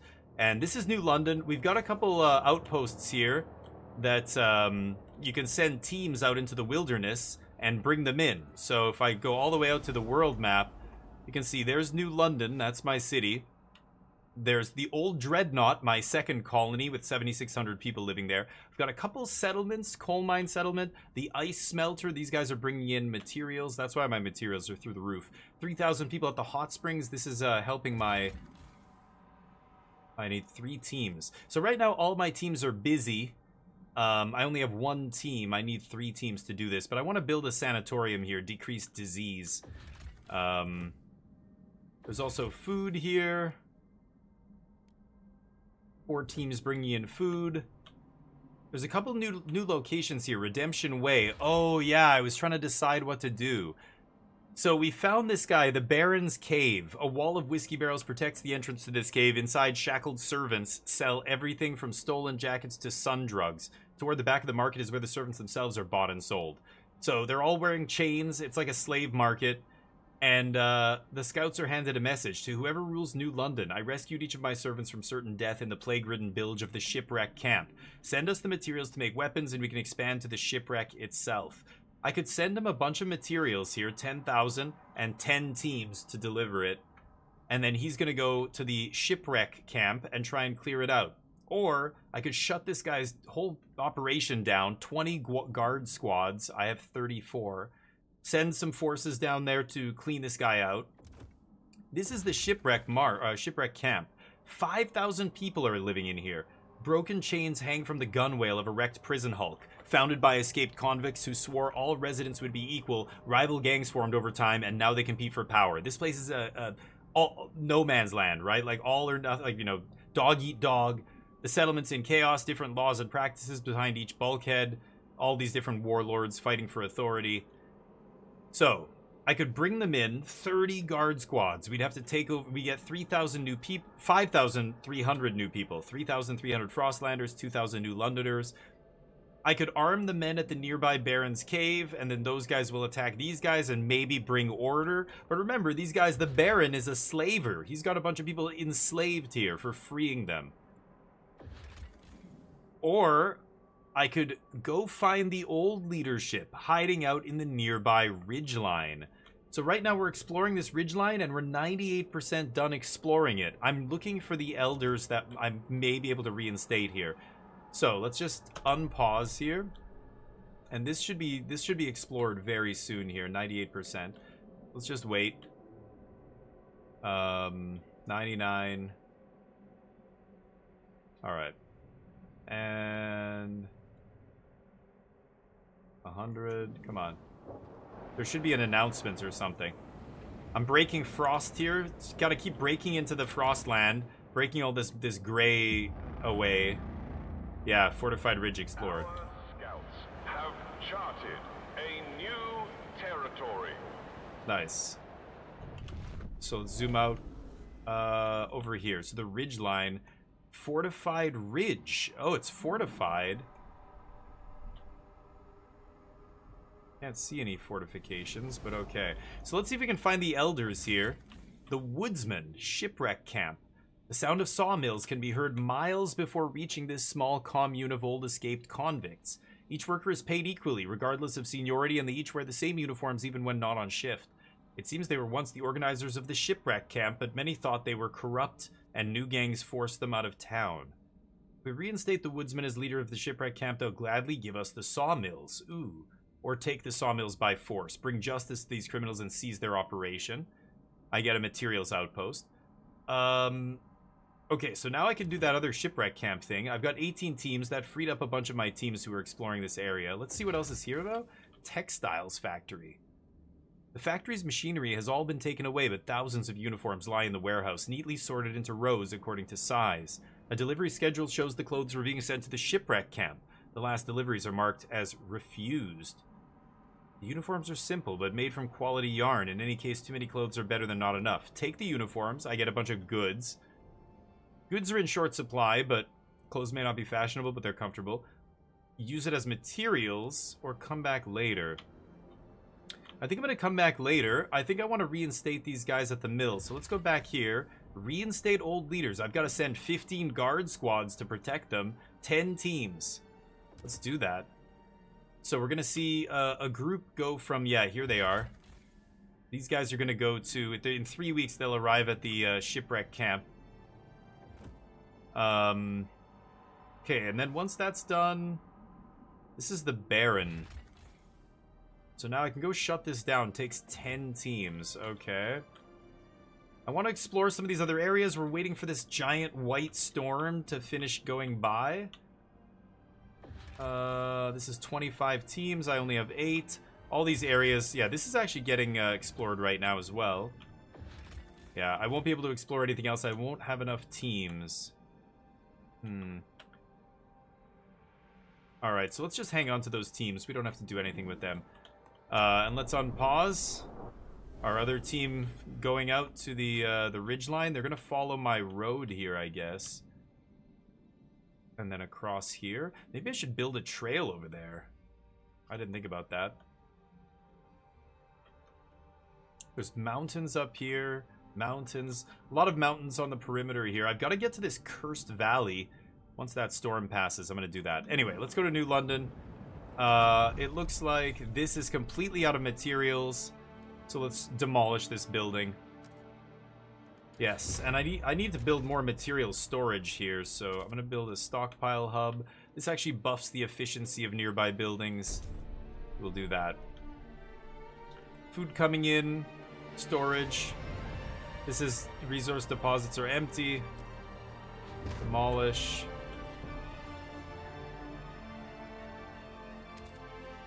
Oh, nearly depleted. Never mind. I thought they were out. They're almost out. We've got lots of money. This faction is not happy with me. They're preparing a protest. Could fund their projects, make them a promise, grant them an agenda. Could promote them. Maybe I'll make these guys a promise. Steward your relations with the stalwarts to improve if you promise to act in one of their suggestions. Promise to use mobile prison wardens ability. Okay, mobilize prison wardens. Build one actuated heat dispatcher in any housing district. Okay. Workers' dormitory. I could research that. I'll build a heat fabricator or whatever. And I can put it in their blocks, so you can see the city, which blocks they belong to. I'll put it in this one, the heat actuator. Oh, this has a heat dispatcher already. This has 2 slots already. Damn it. Maybe I put it in... Oh, man. I can't put it in one of their areas?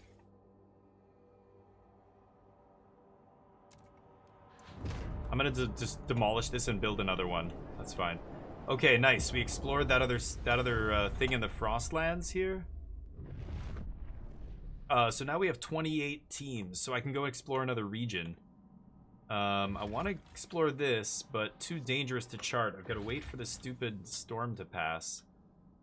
There's this ridgeline, 25. Yeah, lots of things here. Let's launch an expedition over the ridgeline.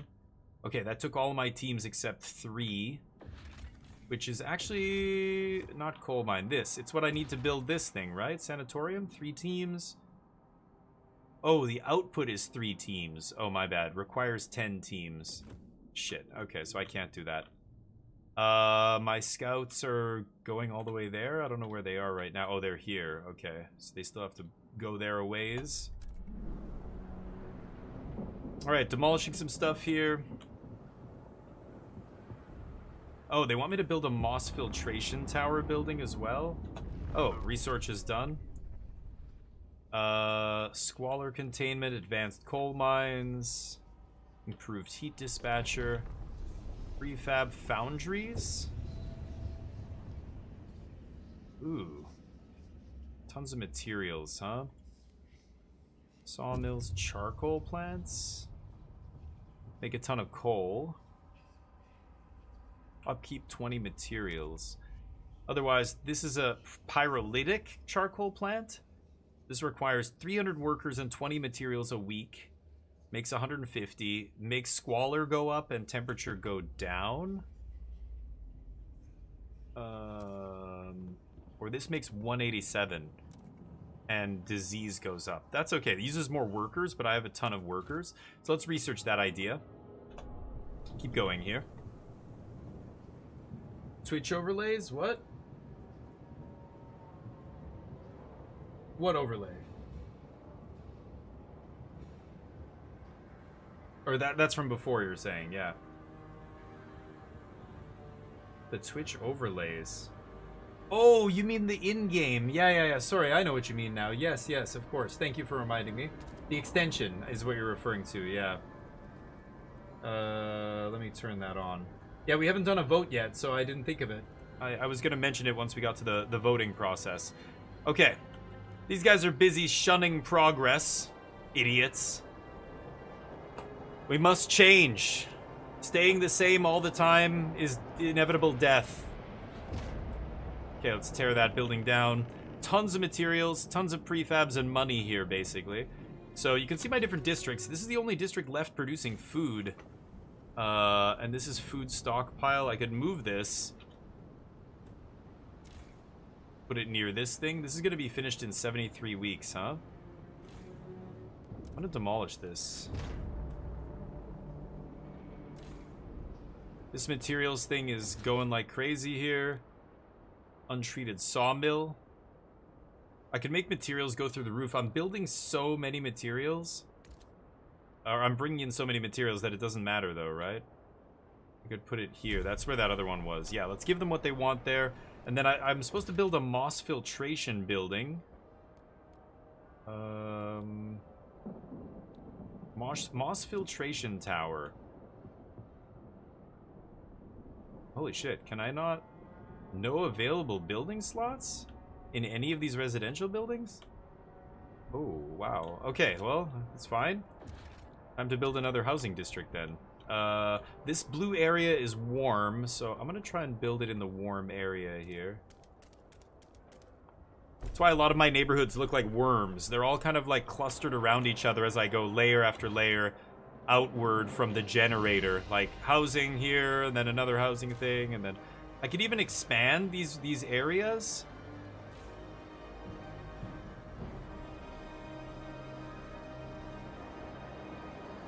What? Oh, did I? Oh, I have to bulldoze that. Shit. No, that's clear.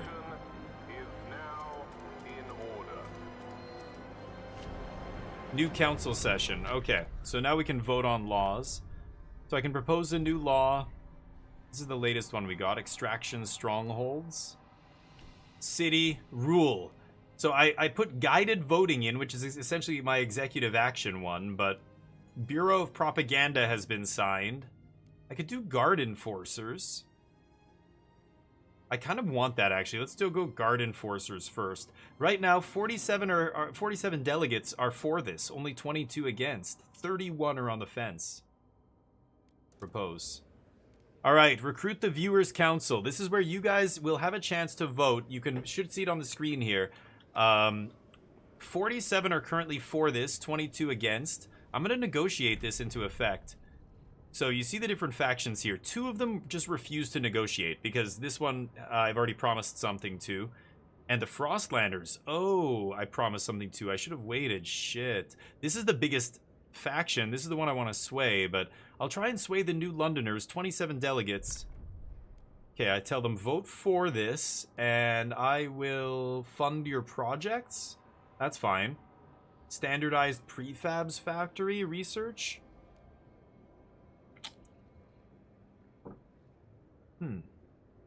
Do a coal liquefactor. 2 research options here. This makes prefabs, which I don't really need. This makes oil? Yeah, I'll research the pressurized coal liquefactor. One person's voted so far. Get those votes in. You'll see soon enough how the votes break down. So the different factions, you can see them here. These are the New Londoners. This is the faction that now I'm hoping they vote the way I want them to vote. Making up 27-something%. 27, 28? This is the tiny little Pilgrims faction. They're getting bigger, though. They have 10 delegates already? And then this is the Frostlanders. They're huge. Huge voting block here. And then the Stalwarts over here.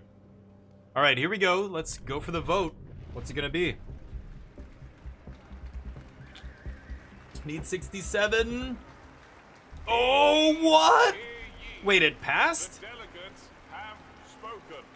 That doesn't make sense. Bremer and Haiku voting for. I love it. But it says 66-4, 67 is required. Aren't we just shy here? Wow. Guard enforcers enacted. Okay. So now I can call... Oh, wow. These guys... Why are they so mad? Projecting their vision.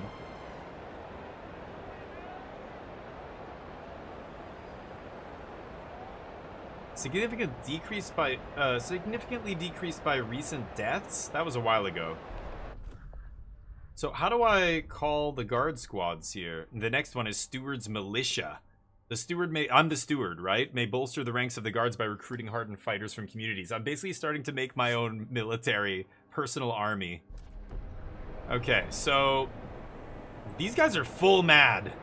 Big madge. So that vote put us further up the equality or progress. I'm not sure which one of them they don't like, right? These people they like progress, merit, and reason. So yeah, that was an equality thing they did not like, right? So you're trying to balance all these factions and stuff. It's pretty sweet. Let me just check the outlying land here. What happened with the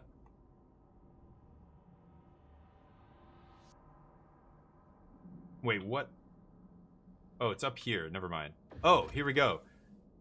4,500 people. Broken chains.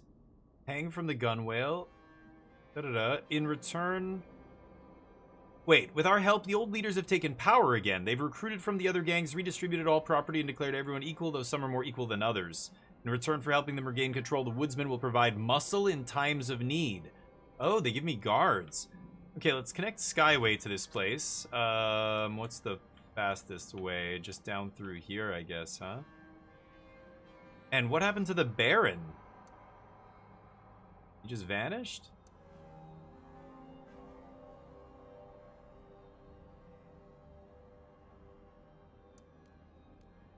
There, I mean, that connects to the Skyway network.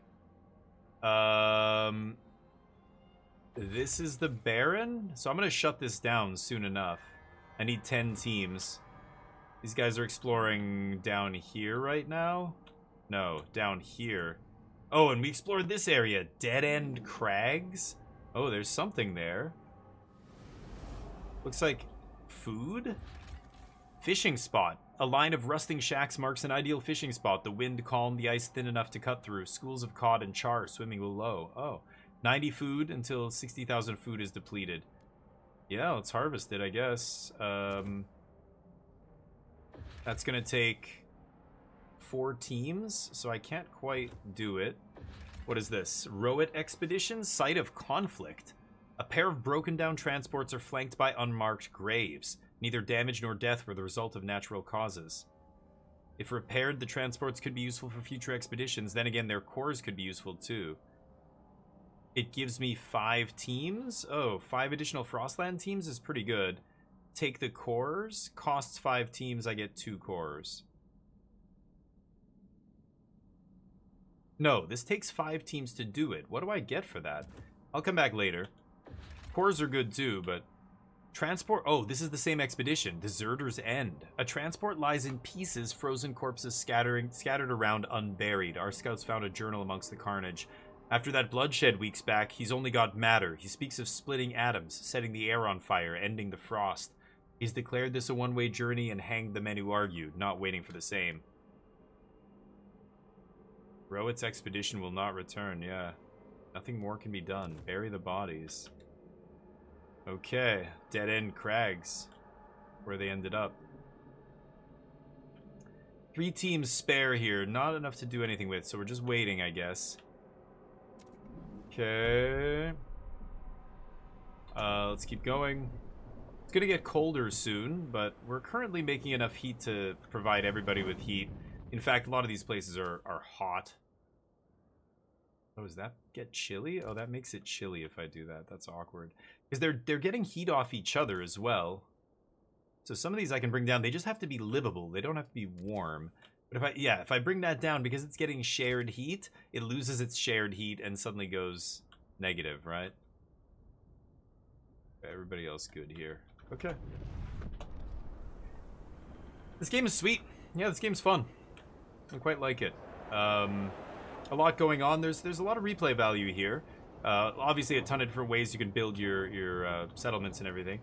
Let's build a food hub again. I took the other one away. Sure. And the technologies and stuff that we've built, I should probably start doing something with. Extraction. Heat dispatcher. Come on. I hate the sliding bar. It's really awkward. Blasting coal mine. I could get this coal out of the ground. There's some coal over here again. Where is it? Is it here? There. But the deposits are really small still. I don't need these, right? Anyway, I'm -3. I'm using mostly oil here. Wow, we are actually at the limit of our oil. I'm going to build another fuel stockpile hub. I have so many of these.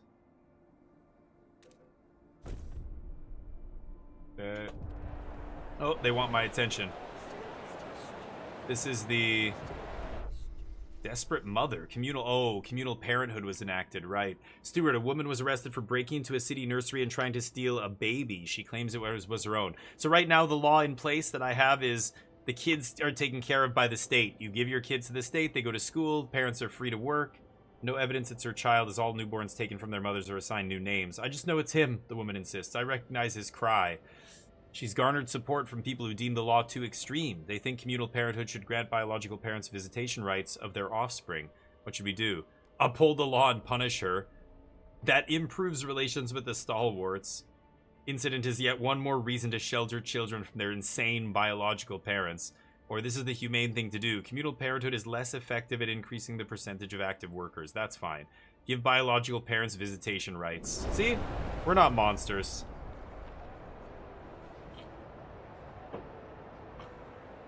I'm going to expand this housing as well.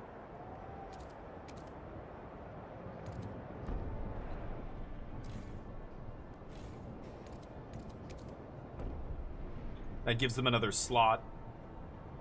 The Moss Filtration Tower building is... Oh, wasn't that being built?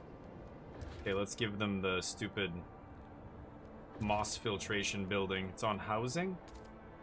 Moss Filtration Tower. Right, I needed to build that. And research the pressurized coal liquefactor. I can build a heat actuated heat dispatcher somewhere. Once these guys are done being constructed. I opened it up for mass exploitation. Maybe. We'll see. I might change the laws again. So remember, you have a whole bunch of different laws on the books by now. Like, this is 520 weeks in. So we've got laws regarding efficiency, weather-adjusted shifts, pathfinding scouts, extraction. This is the Frostlands laws. Chemical additives. I could change this to just forged additives. Get less food. I've got mass-produced goods.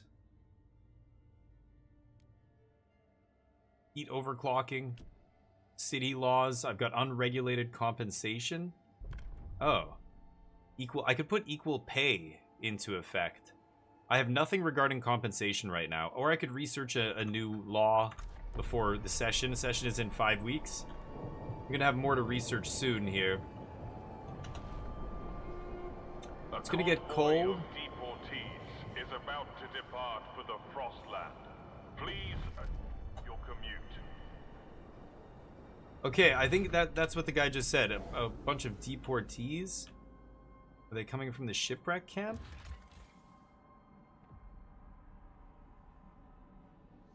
Provides 22 guards. Yeah, holy cow. I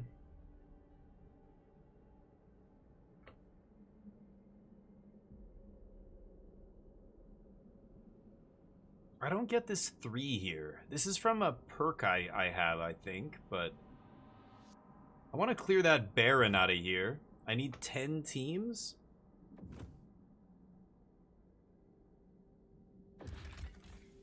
Improve facilities takes 10 teams as well. Just gives me extra guard squads. I don't know. Don't really need to do that, do I? People are still exploring out here. Okay, this is what I need to explore. 20 teams. I'm gonna have to call some dudes back here.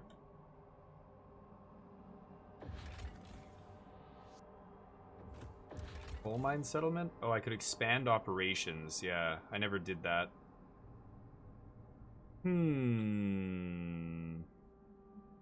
There's 8 teams here. Oh, it's not even running right now. Never mind. I did pull my teams off that, I guess. I guess we're gonna take this. Connect the Skyway here.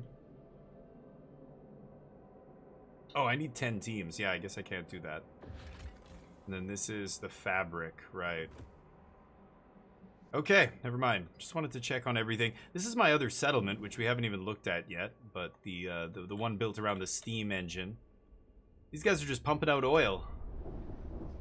Oil, oil, oil. Everybody warm. Oh shit, they've hit their max. Oh man, I should have built more fuel storage. That's my bad.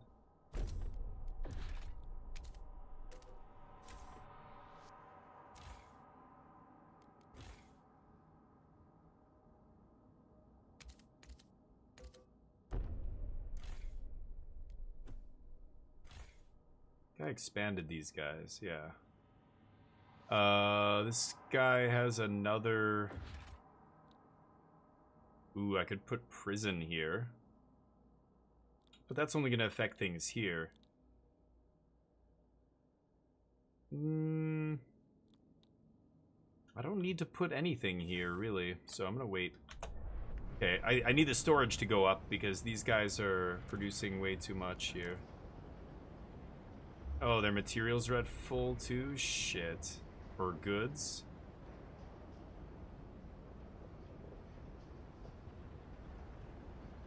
Just keep it at 0.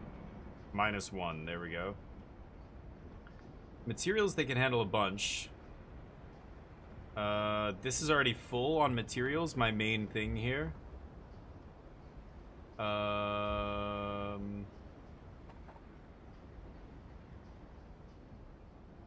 Jesus. Yeah, we're sending a lot of resources to New London. Okay, I got the Frostlanders, their Moss Tower there. Now to build the other guy's thing here, they wanted a actuated heat dispatcher. Okay. Pressurized coal liquefactor we're going to research shortly here. Save the game. I'm going to reuse my saves. It's on Game Pass, really? I didn't know that. People were asking me if I was playing this on Game Pass, but I'm not. Okay, new research. Increased relations. New work model. Apex workers. This harsh world has no place for weakness. We will solely rely on the fittest and strongest workers and push them to achieve their maximum potential. Efficiency is significantly increased, and they fall sick less frequently. But when I research a radical idea, the other people don't like it. Automated workforce. Whoa. There's another materials one out there. Okay, they want me to research coal liquefactors. I guess I should. These guys, they want the pressurized coal liquefactor, which is fine. Sure. That'll make them less mad here. So we're researching that. Got a lot of extra housing, which is nice.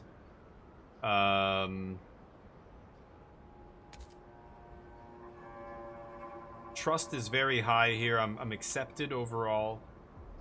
98%. We're almost done exploring the Frostland, which is nice.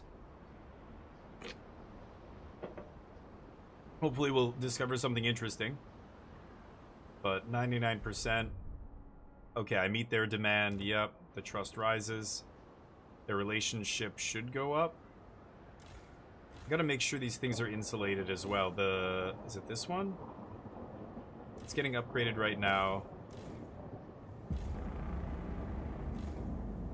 Our scouts filled in another blank spot on the Nice. map. Nice. Another blank spot on the map filled in, you say, huh? So, scout teams go up to 26. They discovered Rowett Ridge. Oh, that was the Rowett expedition that we found down here. They ended up dying down here. Discovery Station, Rowett expedition. An abandoned research station battles the wind.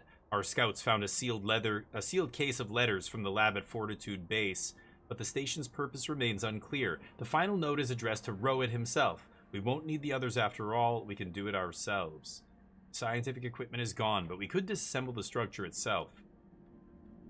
Get prefabs. It's not that impressive. Some survivors of an expedition have been taking refuge in an old coal mine, but they refuse to return to New London without their commander. He's our only hope. He'll come back and he'll bring the secret to First Spring with him. We can find out what happened to the rest of the expedition. Perhaps we can convince them to come home. Well, we already know what happened. Rowett will never return. Take these people to New London. 100,000 coal, 2,100 New Londoners, and 3 cores. Whoa. Let me see. 100,000 coal? I can absorb that, actually, so that's not even the... Yeah, I can do that. I'm gonna build another fuel stockpile hub here. Maybe I should put it close to this. Okay, I'm gonna take those guys in. They're down here. Rowett expedition. What? Wait, that's different. Down here. Bring them home. 5 teams to do that. That leaves me with 21 teams. Okay, 20 to explore the Cursed Valley. So, we found the gorge. Oh, I can't see the description anymore? Oh, yeah, here. Remains of the old bridge leading to Winterholm. That's what leads to the Cursed Valley. Nothing to see except for one ominous sign. Only death lies beyond. And then you go to the Cursed Valley. So, I don't know what we're going to find here. It looks like people, but... Launch the expedition. That brings us down to 1 team. Okay. So, we're going to be able to bring in... we can house everybody. We should have enough houses for another 2,000 people or so.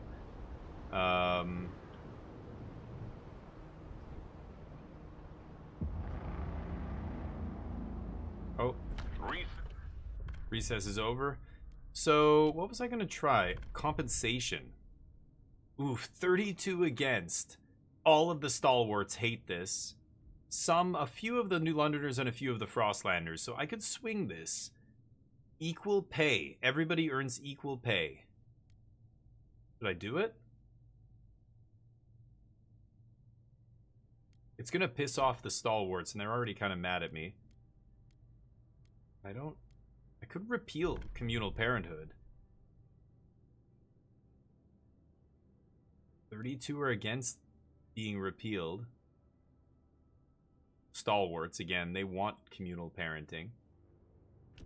I could try and give myself more power, but I just did that. I'm worried they're not going to go for it next time.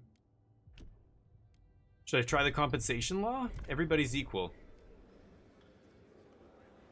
This is going to be tough to win. I could just vote, or we could negotiate here. I don't really feel like negotiating. I don't need to ram this through. I could also wait and just not propose anything, but I guess that's too late for that now. Let's see. See what happens. If you guys want to get involved, please do.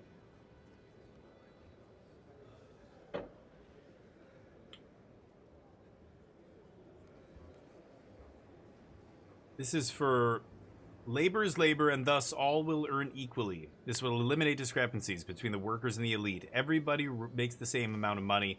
Trust goes up, but I lose a little bit of money. It doesn't matter. I have a ton, so.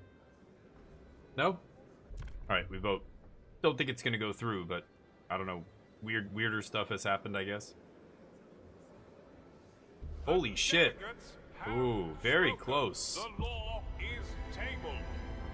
Okay. No new law.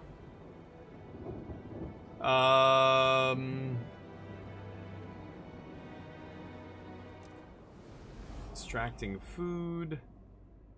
Trying to think if I could take people off of some of this stuff. Like right now there are 8 Frostland teams here. I'm gonna take these guys off. That gives me 9 teams. Like this guy as well. Like this is 8 teams there. Now I have 17 teams. Food I want the food to keep coming. But upgrade this to get more guards.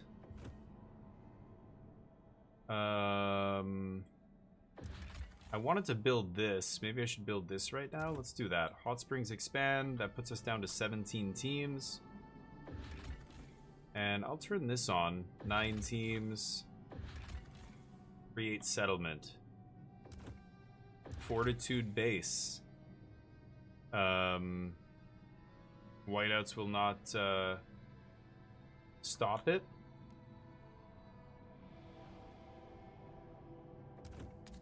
Okay, expand the base.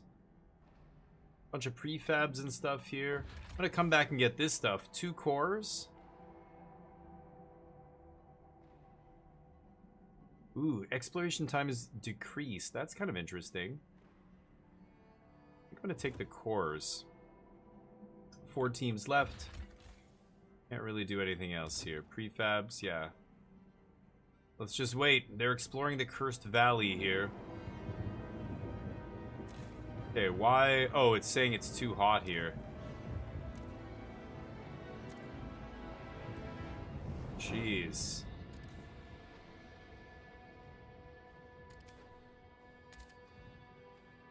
Okay.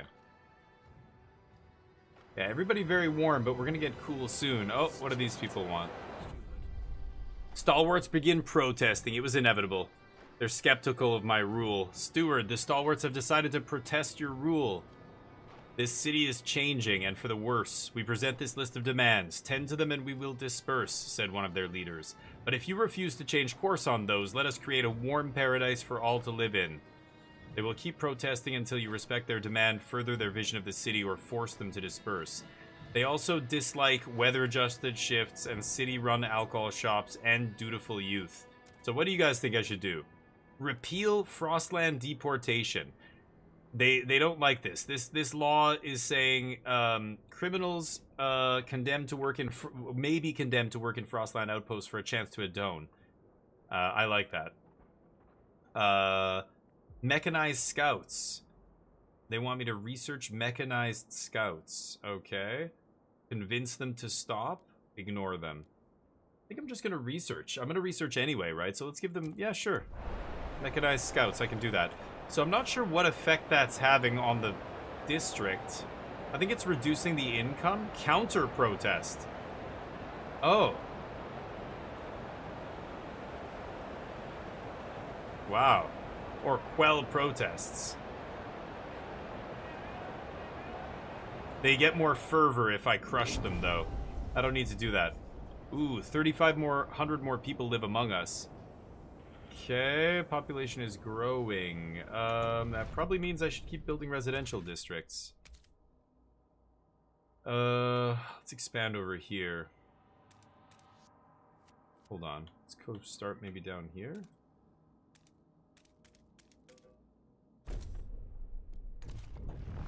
Do some ice breaking as well. Okay. Break that as well. Okay. Yeah. Carry on here. 9 teams spare? Oh, because they brought back those people, right? So Fortitude base. Shipping by Skyway. Go get the prefabs over there. Prefabs everywhere. I could just go start grabbing these. Tension is increased. Oh yeah, the research station. Improve the relationships with stalwarts by erasing the evidence of this place. I could do that. I'm gonna do that. Population growth is increased, and these guys are still exploring the valley. I have 14 teams. Shut it down. Let's go take this guy down. Nice. That leaves me with 4. And I guess... there, that prefab I can grab, right? No? 5? I need 5 teams? Come on. 8 teams. Yeah, I basically shut off all the materials, so okay, we're good. Could build this. 15 teams. God damn it. Okay. There goes my squad. Baron's Cave Expedition. They're gonna go take down the Baron. Let's go home, it's cold. Yeah. Protest is dying, isn't it? Good. So this place has a thing. This place, you know what? I'm gonna build another housing block here. Make sure these are all insulated as well. Looks like they are. This is the newest housing block being built. 124 materials, but that's okay. That's building up. We just took 100,000 coal in. I think I'm gonna make another district here. Let's break this, actually.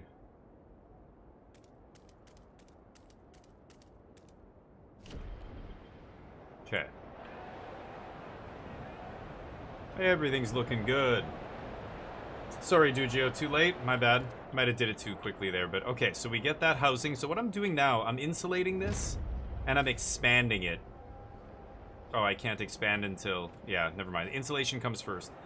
We're about to get very cold here. The temperature's gonna drop, but that's okay. We're insulated. We'll be fine. Let's check the temperature as it drops. Oh, I can't... I wish you could see this menu and unpause it, but you can't unpause it when you're in this heat menu. So anyway. It's about to get colder. Ooh, the new Londoners are max. A new idea. Research went up. So, these guys should have a special ability? So far, not yet. They might pop up. They might give me something. This is the first time I've had them all the way up. Devoted. Devoted.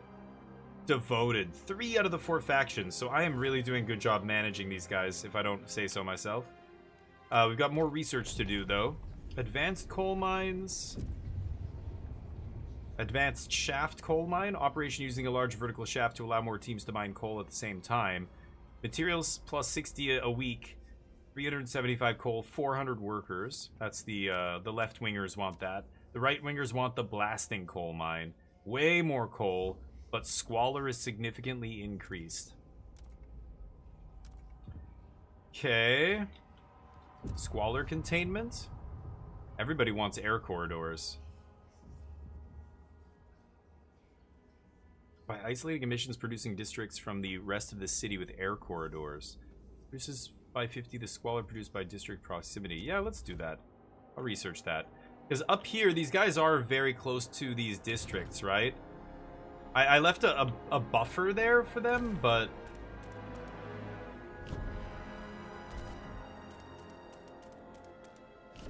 let's break all that up. I tried to leave a buffer between these residential districts and the industrial districts here. It's so far it seems okay. Could make another industrial district over here.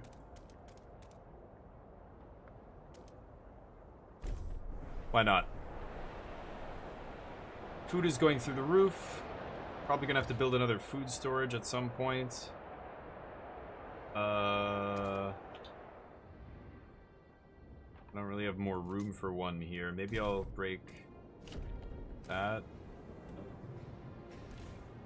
I could go through the roof here with food. But again, there's just no reason to do that.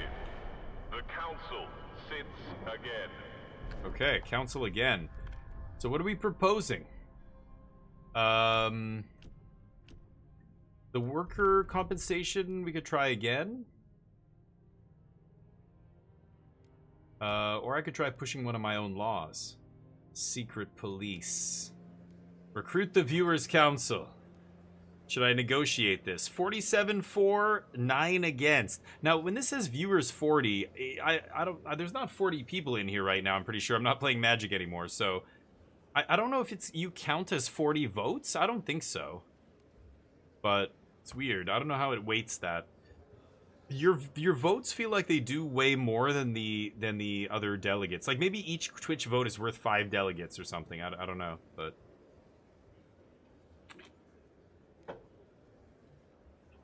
Oh, Haiku, no. Well, what would you have voted for? Actually, I know what you would have voted for. I know you do, Dugio. Okay, let's see what the community thinks here. I'm not going to guide it. I'm revered. Look at my trust.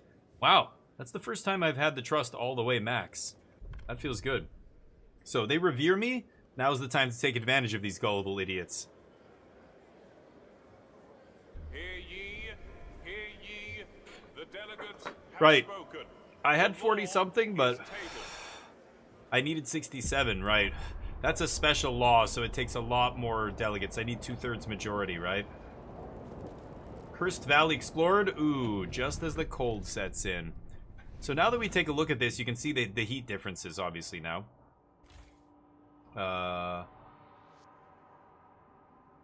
People may get injured? Oh, that's... Okay, interesting. So let's put the temperature up in some of these districts here. Put it up there.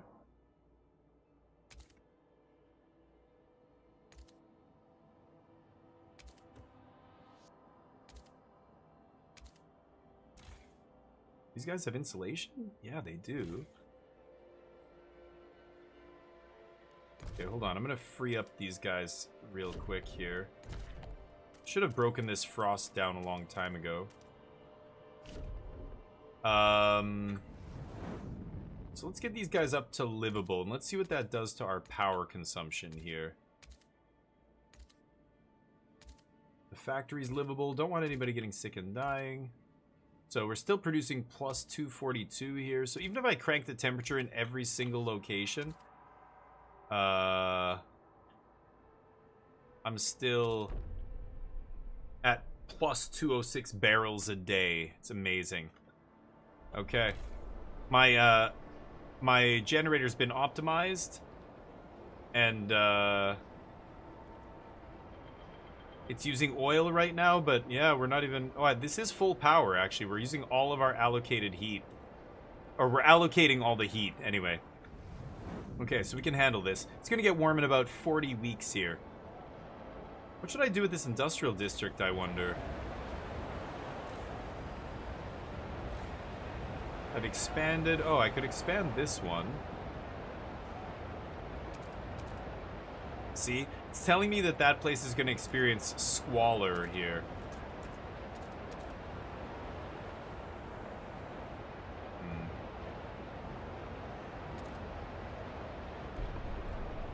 Okay. That'll give it an extra slot to build more stuff onto.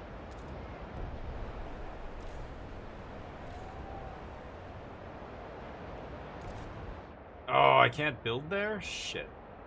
Oh, that's another industrial thing, that's why. Okay. This one is the one I want to expand. Okay, it's gonna make squalor go up in these districts, but... whatever. Okay. Oh, my Frostland teams are done. Hold up. Ooh, we explored the Cursed Valley. 34 teams here. So, let's take a look at what's in here. There it is. That's the Cursed Valley. Whoa, what is that gorge? Okay, and what is this? Some kind of settlement? I can't quite see it in the clouds there. Dreadnought Husk. Curse of Winterholm. An ancient, empty dreadnought hull towers over the flat snow. Our scouts met some people living in shelters on the leeward sides who claimed the mighty machine was stripped clean long before they arrived. The people have asked us to take them to New London, if only so they can be further away from the ruins of Winterholm. Everyone who goes there comes back with a cough that only worsens, one of the camp leaders said. Stay away. Oh shit, a diseased site? Assure these people they'll be safe in my city. 2,200 more Frostlanders. That's going to make them over half the population, I think. Yeah, we can go get them. And what is this? Ruins of Winterholm. Winterholm has a cursed history. A series of corrupt leaders pushed the city's generator beyond its limits. Probably stalwarts. At last, a competent captain took charge, but by then the generator had been permanently damaged and doomed to explode. The city's people had no choice but to gather all they could to a nearby dreadnought and take their chances in the Frostland. Rumor has it that the ruins still hold valuable resources, but our scouts avoid the site, fearing toxic gases leaking from fissures in the ground and ghosts that wail through the night. The toxic gas is probably what's spreading the rumors about it being dangerous or whatever. The time has come to make use of the cursed city. We have to connect a trail and send colonists to this place. If we risk it, this place is dead. We should move on. I've got to explore this site, right? Okay. Scouts report the valley is filled with toxic miasmas seeping from chasms in the ground, seemingly made by a huge explosion. The generator exploded and broke open the ground and gas is coming out. In an effort to make the site more hospitable, we could force an avalanche down the valley, covering some of the fissures. But we would bury the technological roots of the city forever. If we want to access the foundations of the destroyed generator and salvage the cores within, we have to demolish the last of the ruins and crack the ground open even more. Once our colonists arrive, we'll have to choose. Wow. Gains access to wood, food, iron, coal, cores, geothermal, and prefabs. It's an extremely dangerous place. We better come prepared. What does that mean? I've got to send all this over. Let's connect SkyTrain here. Okay. Crazy. No secret bobos, no. Exactly. How would you even know? Okay, so from here... Oh, we can almost get there.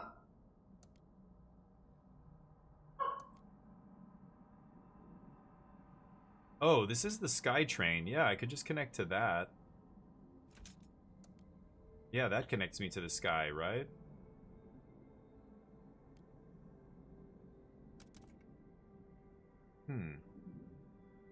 Okay, that takes almost no materials. These guys are going to head back with that other stuff. I've got 19 teams.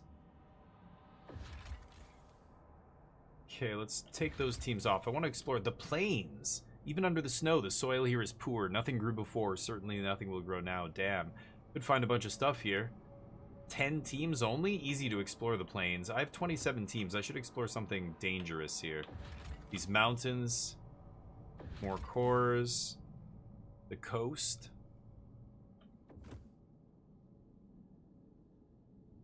More mountains.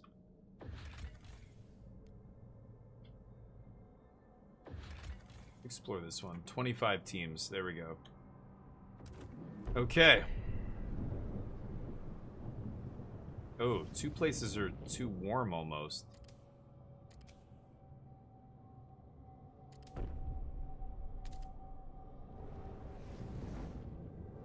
Yeah, if I take down the heat, then they get cold. But if I leave the heat up, they complain that it's too warm. Idiots. But yeah, oh, what's that? Oh, the housing got expanded. Or I can expand it? Something like that.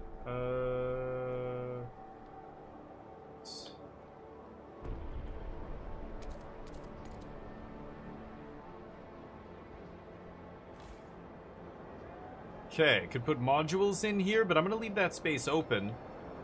Just to see. Yeah, I only have one slot there. I have a slot in this thing. Charcoal regeneration plant. This produces coal? Could do that. There's also coal over here I could break and grab.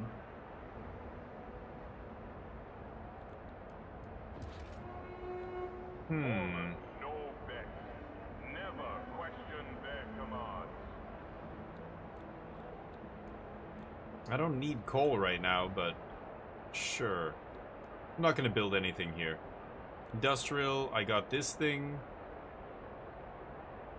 Turns coal into oil. Could put it in one of my industrial districts.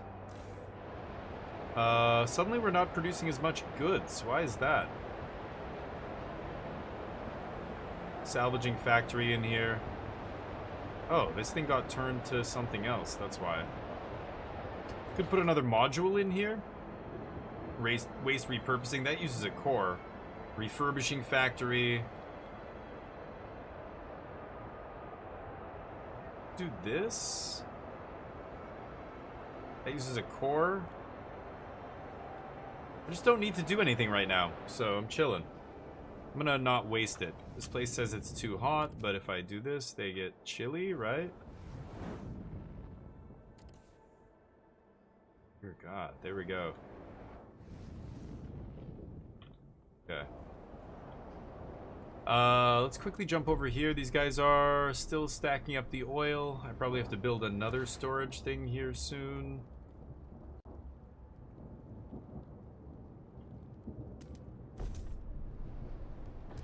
I'm just gonna build a couple, actually.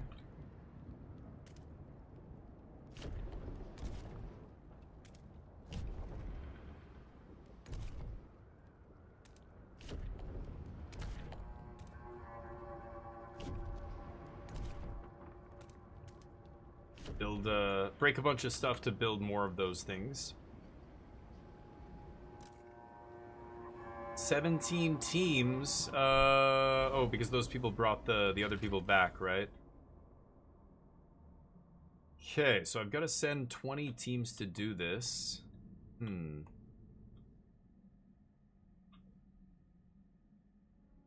could pull some teams off this other stuff, but this is about to go dry. I'll get my teams back there. So maybe I will send... I'm going to send teams to explore this right now. That leaves us with 7. Sure. Oh, I just built this thing as well. I should insulate that. And then I'll have this produce goods. So we're at plus 38 goods. Materials are dropping, but we have so many. I have over 113,000 in storage. I just don't need any more. I might build another hub here, actually.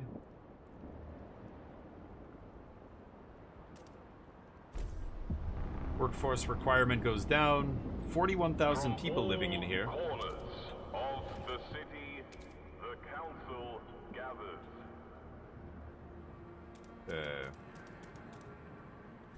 Another housing district there. The Research Institute. Okay.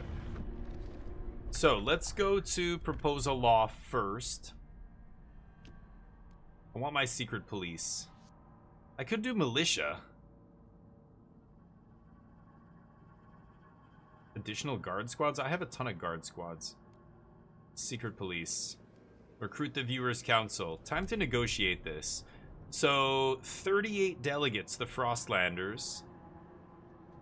39% of the city. I'm gonna talk to them. They'll vote for. I will fund your projects. Nah, I like my money. Build a salvaging factory. Could do that. Remolded prefabs factory. Don't need that. I could that's a research one. Salvaging factory. Yeah, you know what? Sure, I'll build you a salvaging factory. Alright, I know you're voting no, Dugio, and Haiku's no in spirit. 63-4, this might go off. Anybody else want to jump in before we set it to a vote? You wouldn't, but would you love me, Dugio? Wouldn't you be happy so far? Like, I think your city's pretty good considering, right? It's been warm. We haven't had any food shortages in a long time, many years at this point. It's week 500 and... I don't even know what, but it was 540, I think, when I loaded the save. So how many years is that? That's, you know, almost 3 years? Or what am I saying? Weeks? It's like 10 or 15 years. Wow, it didn't go through. God, that is so hard. Okay, they do not want me to have secret police, but I still have to build them this this salvaging factory, which is a pain in the ass. So let's see, salvaging factory, and I've got a bunch of spots I could put it in. 4 different spots here. Yeah, let's put it here for now. All right, and then let's start some more research going here. Advanced coal mines, heat allocation. That just automates it. I'm fine doing it myself. Factories, sawmills, I don't need this. I could do the new work model, radical idea. The Pilgrim's idea, apex workers. So efficiency is significantly increased and workers in cold temperatures don't fall ill as quickly. Like, that's just great. There's no downside. The stalwarts aren't going to like it because they just don't like anything like that the other guys like. I guess we've researched all of this. There's workers housing, famine prevention. Oh, the leisure house. Workplace control, drugs manufactory. I could do a workers' village or a workers' dorm here. Again, just makes efficiency go up. Famine prevention is another radical idea. It's a task force that tracks down food hoarders and black marketeers. That's awesome. Less money, but hunger is decreased big time. And I can food sweep, which gives me a huge stockpile of food. Costs me 1 a week and 600 workers. Should I try that? What do you guys think here? I'm going to let you decide. Leisure house, the pleasure commons. Subsidized by the city, trust goes up, tension goes down. 2 a week, lower temperature level. It goes in housing. Should I do it? Society, pharmaceuticals, asylum. Trust rises. There's procreation. Mandatory procreation. Women are encouraged to have birth and rewarded for it, and those who don't are punished. That seems rough.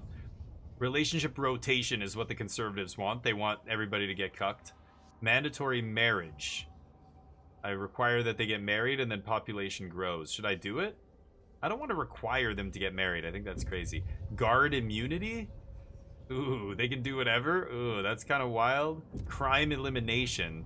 Hardened criminals will be publicly executed. Or there's hubs.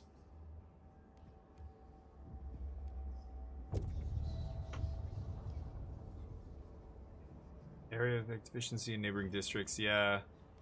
The fighting hub. I don't need any of this, right? Materials demand is decreased. I don't care.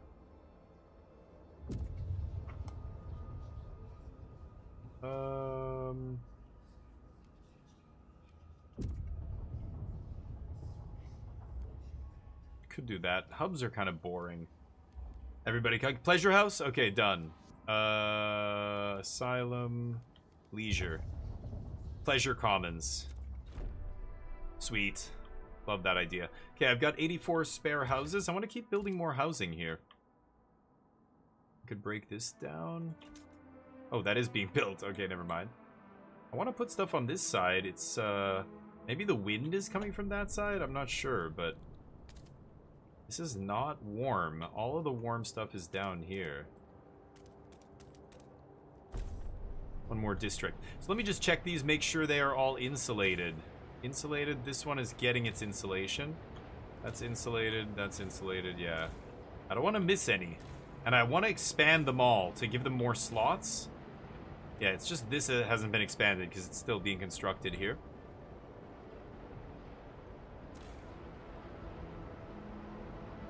Again, I could put even more modules in here to really bump production, but we just don't have to. We're only bringing in 5 food. 15 teams. I need 20 teams here. Okay, so let's take some teams off of somewhere else.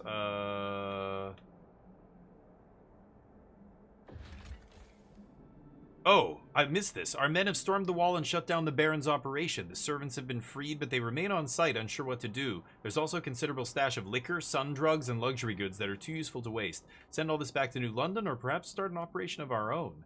Take everything to New London. We'll get 25,000 goods, It'll take 5 teams to bring them back, but 900 Frostland dwellers, former slaves? Establish our own operation. Develop an outpost here, profit in heat stamps. Yeah. Connect by Skyway.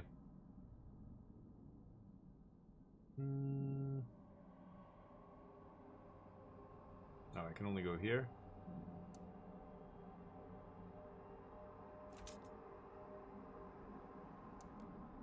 I guess I just have to do that, right? Okay, so what do I get? I get some heat stamps or something. So that takes teams. I have 5 left. Fortitude base. Let's go get this. There, use all our teams. Okay. Carry on. Research happening here. Lots of housing districts being built. Got to keep track of them all. I can conduct medical trials. There's all kinds of things you can do in each district. I want to make sure they're all insulated. Frostlanders are delighted I kept my word. Yeah, everybody's happy with me, I think, right now. What is this? Preliminary triage. Because I have a hospital here? Yeah.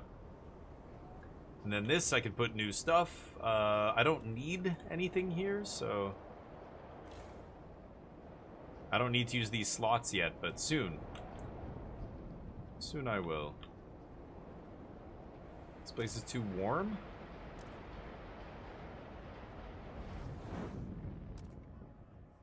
There we go. God. The temperature hasn't even come back up. It's supposed to be... It's cold. Minus 50. Crazy. So our heat is great here. Our heat production.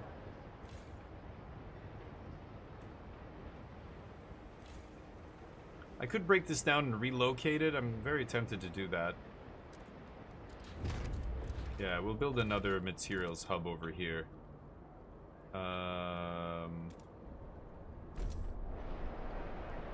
Let's break... Oh, I can't break that down? Shit.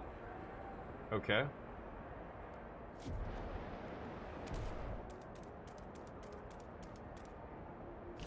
Break that. And we'll relocate that thing. City's en route to a happy future. Nothing may derail that. Yeah, happy people everywhere. Even the stalwarts aren't that angry with me. Neutral. Follow in the steward's wake. Faction rally. Oh, bursting with support, the streets fill with pilgrims as they praise your name and call upon the rest of the city to rise for you as well. Pilgrims have begun rallying in support of you and the direction you have led the city. Their devotion attracts more followers, and the rallies grow in size and enthusiasm. How should they help the city? Contribute more workforce. I don't need that. I have a ton of extra workforce. More money. Contribute, raise funds and contribute them to the city. Exploration time significantly decreased. Could do that.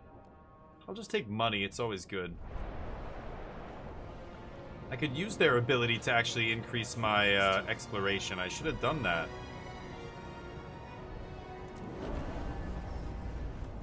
$834 new members joined them. Wow. They're having a rally here. You can see them. They love me. When I zoom in like this, it doesn't show them, but yeah, if I'm zoomed out here, it does. Nice. Oh no, only the strong will survive. You'd be a stalwart, is that it? Okay, so let's insulate these new... Oh. I didn't insulate? Maybe I did insulate it already. Weird. I didn't think I had, but... Okay, deal. Yeah, those are emergency shifts, which we don't need. 3,500 more people. We're at 4,500 people here. Still a lot of housing left, but geez. Okay, insulate that. And... Okay, I expanded that. Insulate this one. Make sure everybody's toasty. Yeah, okay.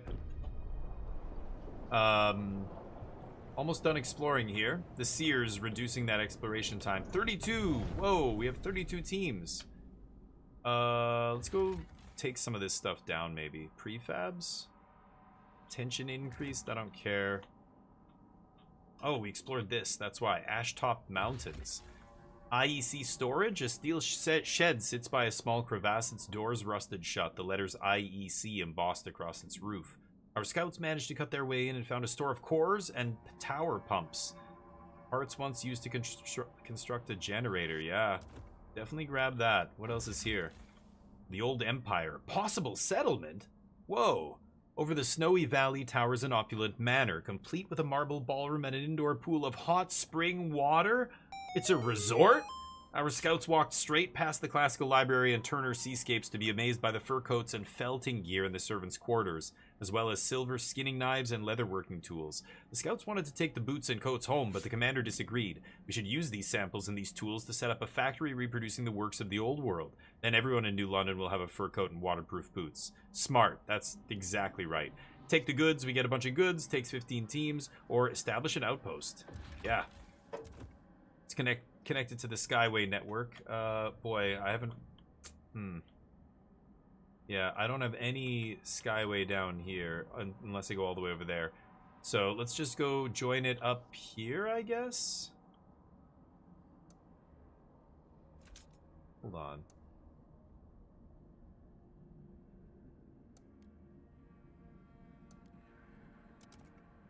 Okay, there we go. Still have 17 teams. This is being explored. There's nothing else to explore down here. This is 20 teams. 25, 25. Yeah, the mountains are always 25, it looks like. Plains is being explored. Okay, well then I guess we'll put some teams back on these outposts. Keep them coming. I could expand operations here. That takes 10 teams.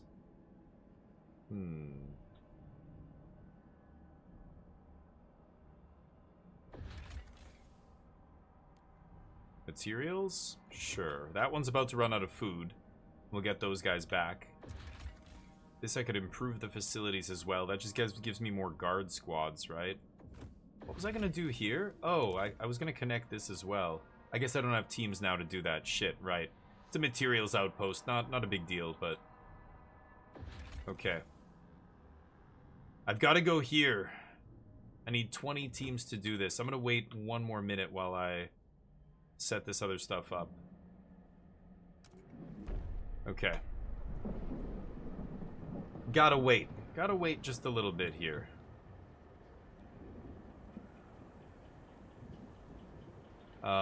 It's gonna get warmer soon. We're gonna start stockpiling stuff. Now our food is actually short here.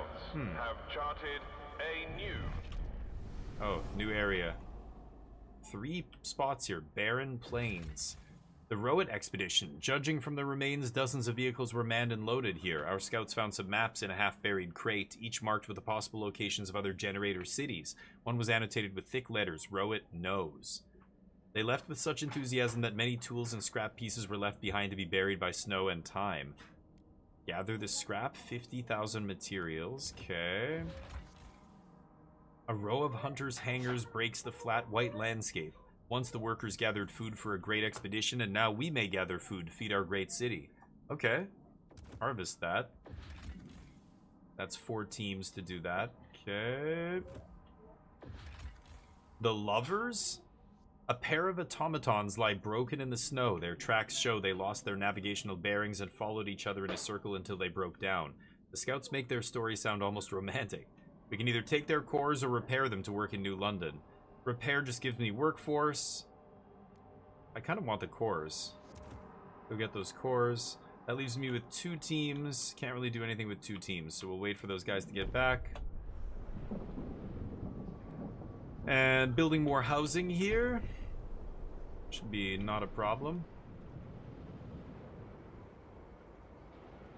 Yeah, I could put a coal mine up over there. Not sure if I really want to do that, but... Getting time to vote on more laws here very soon. Lots of people in my city. Week 590. So how many is that? That's 10 years? That's almost, yeah, 11 and a half years we've been running the city. So yeah.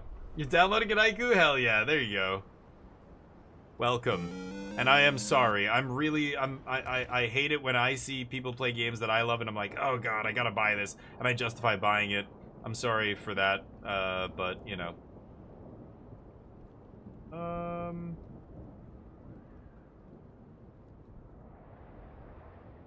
This is gonna be good around that coal stuff, right? I'm gonna put it up here.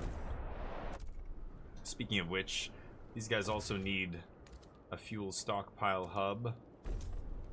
Actually, I'm gonna build a couple. Okay, that they will continue to stockpile food here. They're still stockpiling materials and their food is even, so we're good. They even have a little bit of space for some housing here. You know what? I might actually build a subsidized housing block here. There we go. Okay.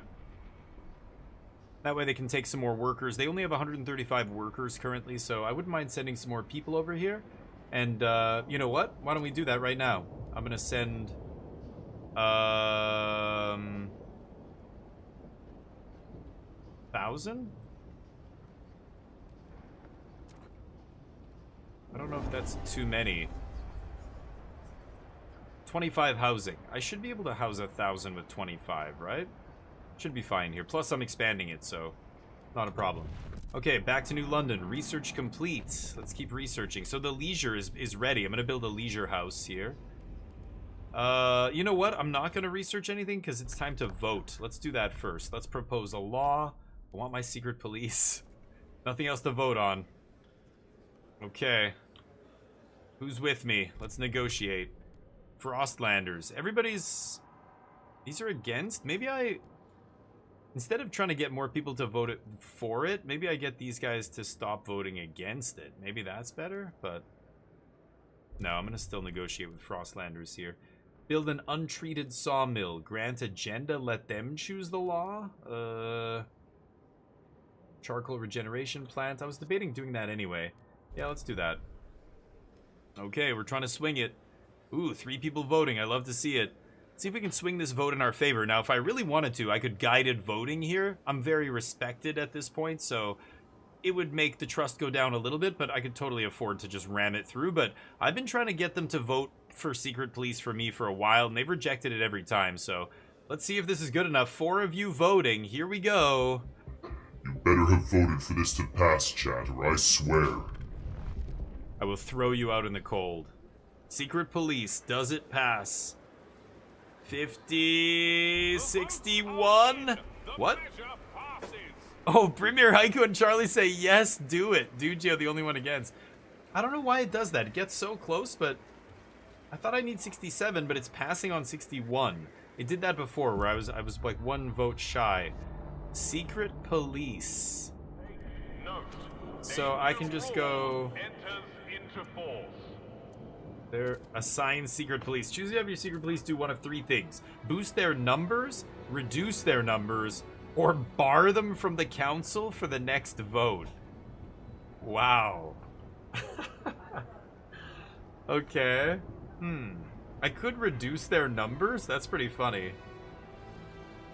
Like, literally, like, abduct them off the street? No way, right?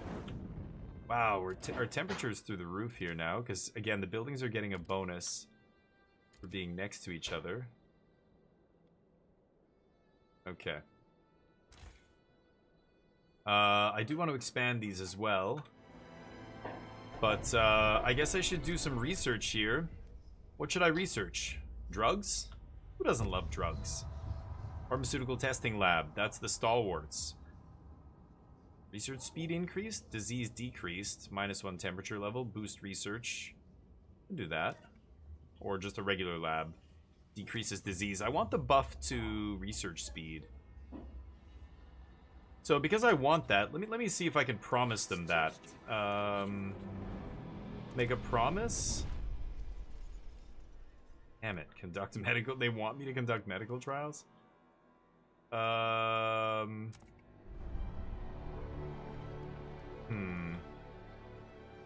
have to build a charcoal regeneration plant. Pleasure Commons. Let's get the Pleasure Commons going. This is going to be great. It'll be out here on the west side of the city, on the outskirts. I expanded that. I need to expand this.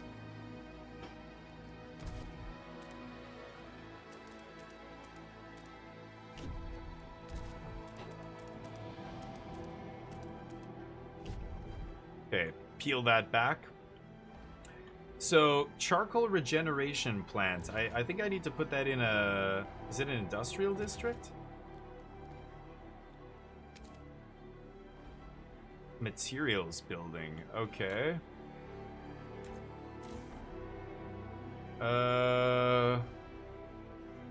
It's taking wood out of the forest.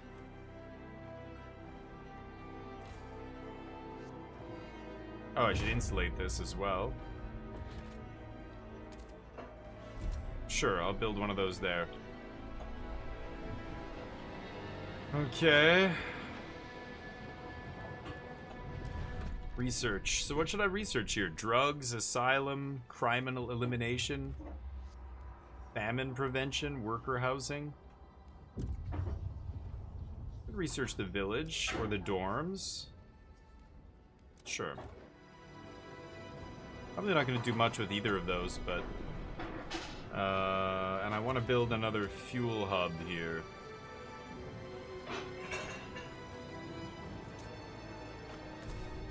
Let's break some land here first.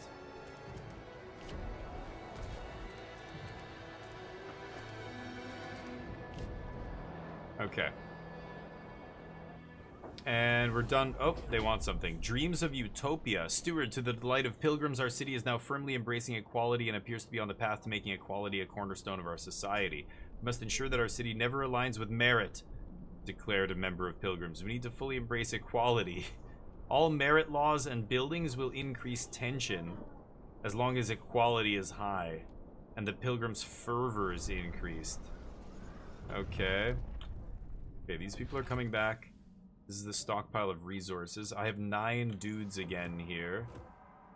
I'm bringing in all the food that I can right now, right? This place is almost out. Let's do this.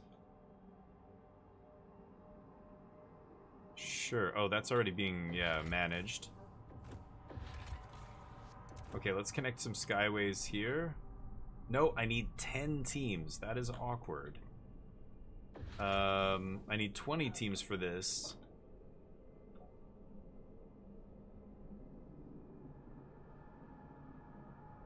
God damn it. All of my teams are tied up with stuff here. Okay, I'm going to take 8 teams off this. And I'm going to take 8 teams off this. That's 25 teams. We need to establish this colony here. Okay, send colonists. Descending into the Valley of Winterholm will be very challenging. We'll need to divert resources, manpower, and attention from New London. Are you sure you wish to... Yes. We're ready to meet. Yeah, I have everything I need, I'm pretty sure. Okay, Steward, a radical group of pilgrims has come forward with a proposition. They suggest ensuring the leading members of the stalwarts end up included in the colonist group that will set out for Winterholm. They want me to put the leaders of the faction that they don't like in the colony, send them to the colony. The stalwarts have been the source of discord in New London, one member of the pilgrim says. Make sure the most fervent among them join the main group of Winterholm colonists. With them gone, New London will be free from protests. What should we do? Recruit colonists equally from all communities. What do you guys want?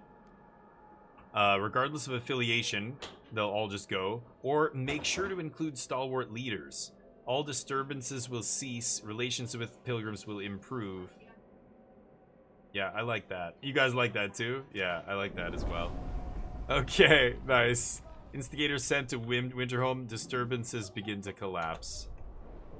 They weren't even protesting. I was actually making them pretty happy. Now, I've got to watch this fervor. So the way it works, once they get, you know, higher and higher on the fervor, they're going to start doing things that are violent. It measures how many radicals are active. So if you really piss them off, they get fervor, but even when they're really, really happy, they're getting fervor. And they're growing. Wow, they're actually growing in size here. 16% of the city's population. Holy shit. They were like 8% a couple years ago. These guys, yeah, I built the coal thing. Yeah, they're rallying here, these pilgrims. Still. So they love me right now. So frostbreaking's happening. I sent the colonists to go take this Winterholm. There they go. Might be able to see them. They're moving along the skyway here. This system of cables and stuff. I don't know if I can see them. They're going all the way to here, the Cursed Valley. Yeesh. Okay, let's see how this goes.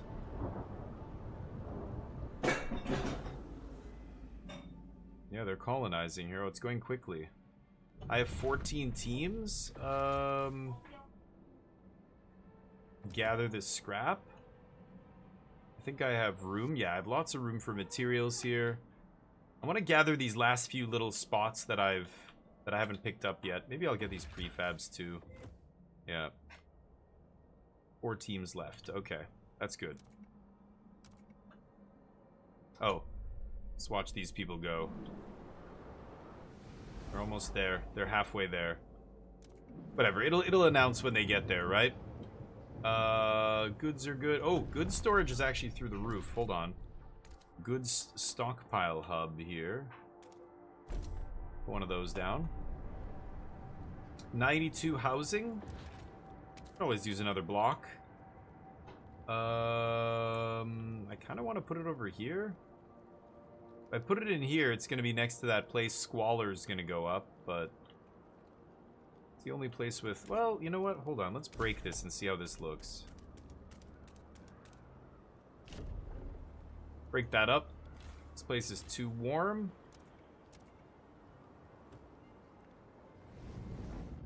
Oh, this place is chilly. Let's get that warm. Okay, everybody else good? Oh, coal is going through the roof again now, right? Because that other factory or whatever. The coal liquefaction regeneration plant. Could turn it off. Wow, we're minus 66 on food. Did the food production stop? Excessive fertilization? Let's do it. This place is gonna run out of food, actually, soon. 15 weeks? Yikes. I need more food. I turned off that building. Coal dropping. Oh, autosave. Causing the game to lag. I guess I have a ton of storage here. Is it oil and coal? No, they're both being stored separately. So, yeah, I could turn that back on. Sure. This place, my other colony, still stockpiling oil. Their food is down as well. And goods. So let's take a look at this. We can definitely ship them more goods. Oh. Yeah, 41. Definitely ship them some food here. Okay, they're shipping us max oil, right? Yeah. Okay. I sent some people to live here, but yeah, they had lots of space. Should be good. We got our secret police. Yeah, Charlie, what's up? Yeah, I was wondering about that. Oh, multiple people want stuff down here. Prominent stalwart disappears. Rising tensions. Stewart, a prominent member of the stalwarts, has gone missing. He'd been muttering about strange men following him for days, but I thought the old fool was just being paranoid, said his secretary. I don't know what you're talking about. The stalwarts point out that lesser-known faction members have also gone missing recently. Guards are ignoring the issue. We won't be treated like second-class citizens, said a faction delegate. What should we do? Tension rises. Should I order an investigation of my own secret police? We've investigated ourselves and found no evidence of wrongdoing. Thank you, everybody. Investigation has been closed. Dismiss the issue. People go missing all the time. We're in post-apocalyptic, cold snap, ice age here.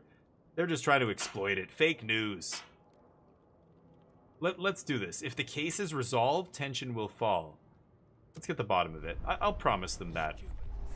The fate of Winterholm, a pivotal choice. The Winterholm expedition has arrived to the Cursed City. The cores under the ruins could be used to further upgrade New London's generator, bringing about levels of warmth we never dreamed of. To reach the cores, we would have to demolish the ruins, split the earth open to access those that are buried, and extract them quickly before toxicity renders Winterholm forever uninhabitable. We're making it worse to get the last cores. Alternatively, we could seal the toxic fissures, forever burying most of the cores. We could bring an avalanche down to batten down the cracks, then work fast to manually close what remains, but afterwards, we could build a new city here and use it as a springboard for our expansion. Whichever approach we take, there will be no turning back. This will shape the power balance between pilgrims and stalwarts. Salvage Winterholm? Blow the ruins. We need more cores to upgrade our generator to full capacity. Stalwarts want that. They always want to double down, be isolationist. Pilgrims disapprove. Settle Winterholm. Close the fissures. If we can settle here, no single whiteout will endanger all of us again. Yeah, we can't keep our eggs in one basket, so I think this is an easy... I could actually ask you guys what you think, but this is an easy settle Winterholm. Yeah, the investigation makes sense there too, yeah.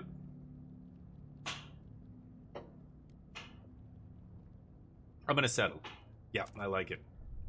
The choice will realize the pilgrim's dreams and undermine any hope for the future. Yeah, I know. Ooh. Oh, cutscene. We cause an avalanche to fill the fissure that's spewing toxic gas. Alright. Winterholm colonized. Chapter 4, Veracity. Voracity? Sir John Wiseman, stalwart. Colonizing Winterholm into a buildable colony will be difficult. The remnant toxic gas springs still spew toxic fumes. We have to frostbake and contain all toxic fissures before the gas concentration becomes lethal. I see. They've ruined Winterholm. What's the point? The stalwarts don't like it. Oh, I see the... Okay. Winterholm gas. Monitor the disease levels in Winterholm ruins as you play. Building in toxic gas areas will significantly increase the overall disease level in the colony. Recurring citizen deaths. Wow. Utilize any methods available to reduce disease or limit people's exposures to toxic areas. Okay. To do this, use the frostbreaking tool to access toxic gas springs. Constructing a fume filtration district on top of a gas spring reduces toxicity. Okay. Wow. Protests we already knew about. They disable the district. Yeah, increase tension. Okay. So, first order of business. Frostbreak to get to these... Oh, there's cores. Oh, shit. So, wow, a bunch of materials? Steam, geothermal power? Materials? These are... The skulls are the gas springs. Food? Coal for power? Okay, let's break to the... Let's ice break to the closest thing here. What? Do I have to turn this on first? No fuel.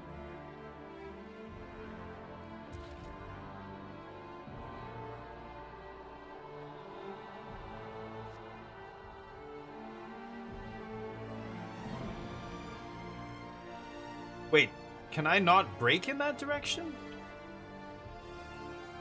How am I have to go up and around? Or, wait a minute, where's the ice breaking?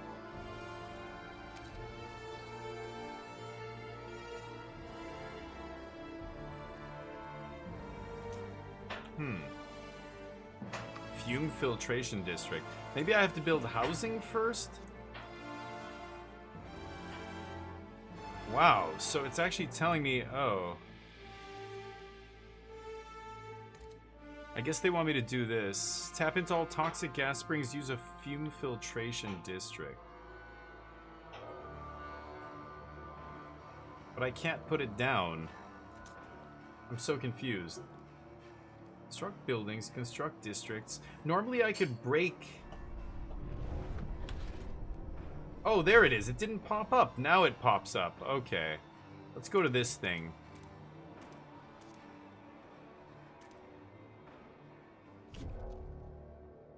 Okay. So... Winterhome Ruins. So I have to send them a bunch of stuff here. Okay, so they've got 1,500 workers. There's about, yeah, almost 5,000 people here. Oh, man. So we've got to send them a bunch of stuff here. So let's send them surplus of food. Sure. Actually, they don't need any materials, right? Yeah, we don't have to send them materials. Goods, I guess we can send them...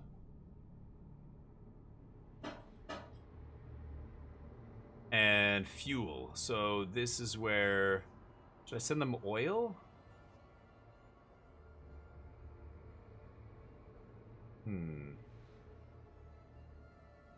They're using about 100 a day. I'll give them 200. Actually, we're getting close to full here. I don't know. Maybe I...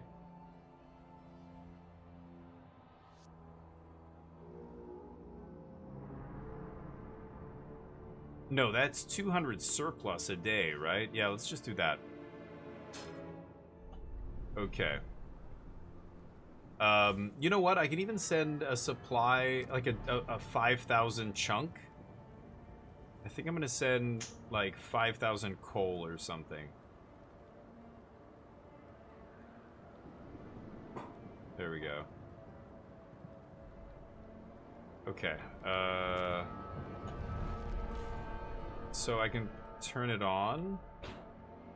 Okay, the first step towards our future, yeah. So, I can't build anything until I clean this. We're frost breaking there. Okay, some other things I could do here. The hot springs, for example. Let's improve this. And then we'll send this to Winterhome. This will drastically reduce...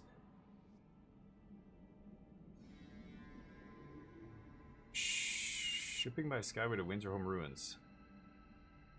38 materials? Oh, is it getting... I can ship to the Dreadnought. I can ship to New London.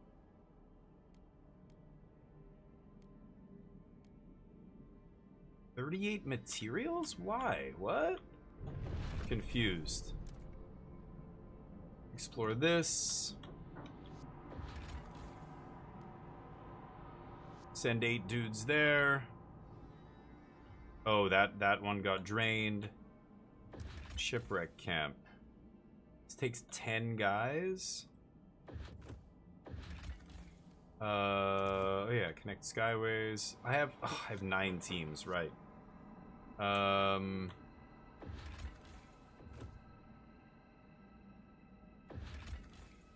Turn that back on. Okay. Okay. Go. Next gas outburst in 47 weeks. Increased toxicity to catastrophic. Good God. Ooh, fervor. These guys are pissed. They're hostile towards me. Well, that's what happens when you secret police their ass. Should I assign secret police?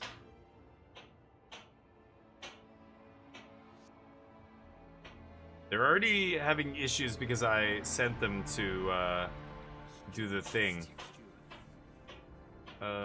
Too soon. Oh, oops. Okay. Should I do something to them? I could assign secret police to them. Reduce their numbers. Bar them from the next vote. Speaking of which, veracity, yeah. Oh, voracious. Okay, I know voracious. And veracity, VER, like how truthful something is. But voracity, okay, that's the noun for voracious. Yeah, I see.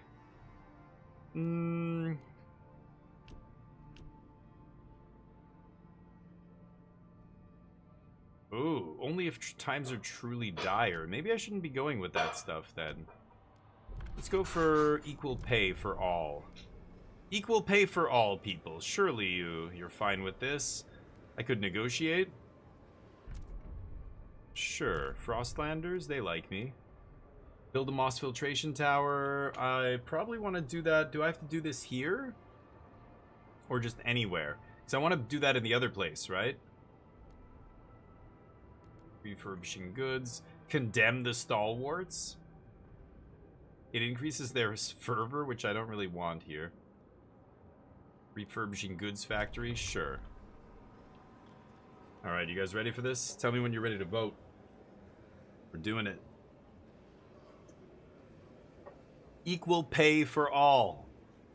And if I hear you don't like it, you know, just the word on the street, I will disappear you. In the middle of the night, your parents will just be told, your family will be told that we're just bringing you in for a little chat. And then, when you were in custody, you did something crazy, and we had to detain you. Stalin, exactly. Let's vote. Haiku says no. Duccio says yes.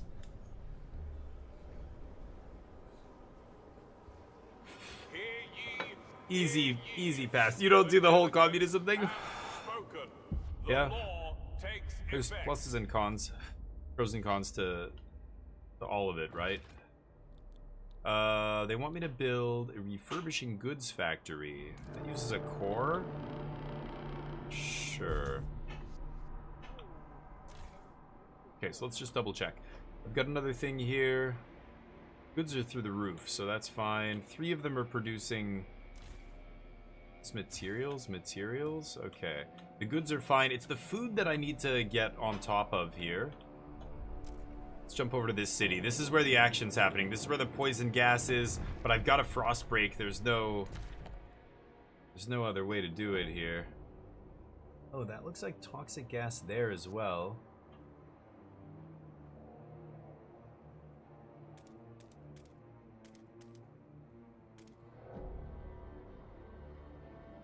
Okay.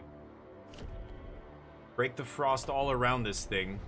Our second generator. Rotherreith. I can switch from coal to oil. It looks like it's using the same system as my other thing. There we go. I've got to build houses or these people are going to die very quickly. But I don't... Yeah, I guess I have to break this.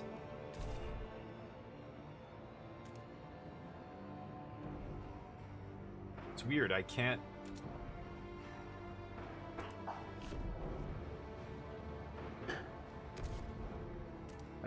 Oh, I can break it, okay. There we go.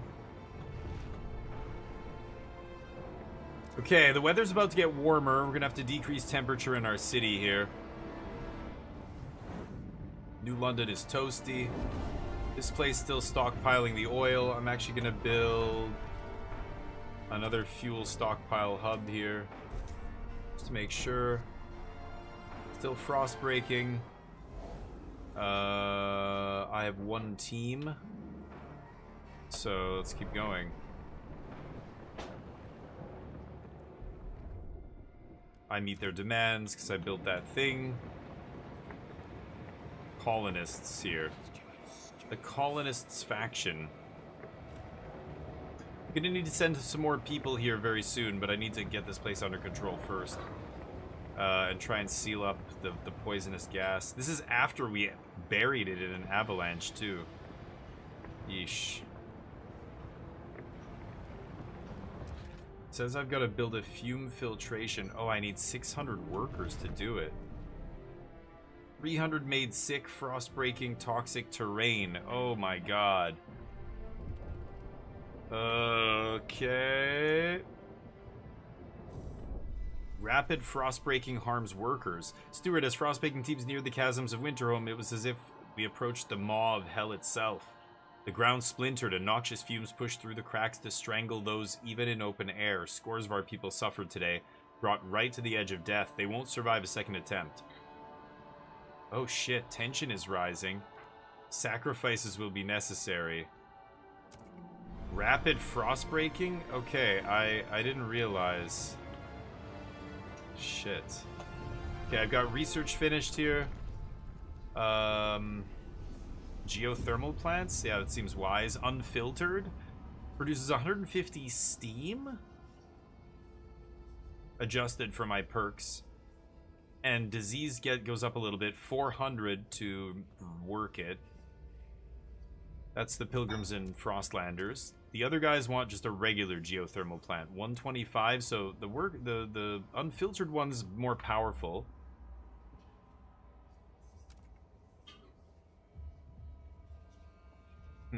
I think I should research a normal one here. I'm gonna go with normal. And then I've got to build a fume filtration thing. Where am I supposed to build this? Tap into all toxic gas springs. Maybe I have to keep braking? Oh, that's it. That's the space right there. Okay, let's see if that's too rapid. Shit, 300 of them got sick. I could send more workers here, but I don't want to do that till I have housing, or they will start to die. Because they are not housed currently, and yeah, 2,900 are not housed. That's really bad. There's 294 living in the generator. That's almost nothing.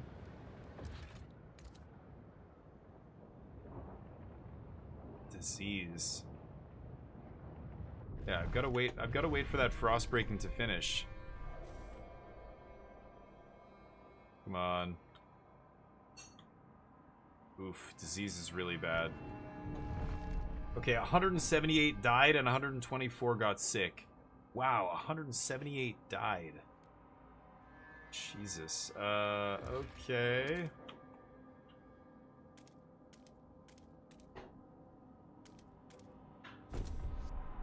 Build a housing district down in the chasm. And then once this is done being frost broken, we will seal that shit up. Overwrite the save here. Damn. Yeah, this is much more challenging now. Holy cow. Lots of stuff here, though. Maybe I want to keep frost breaking, but instigators sent to Winterholm. Disturbances halted. Whoa. That's in that other place? That's in New London. No more rallies in this district. Got it. Oh, the temperature rose. Hold up. So everywhere is warm. Let's take these temps right down here.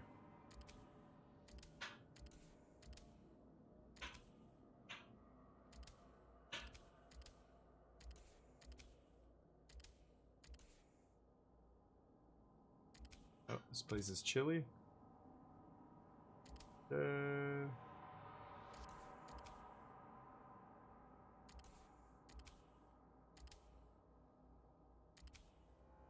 Okay.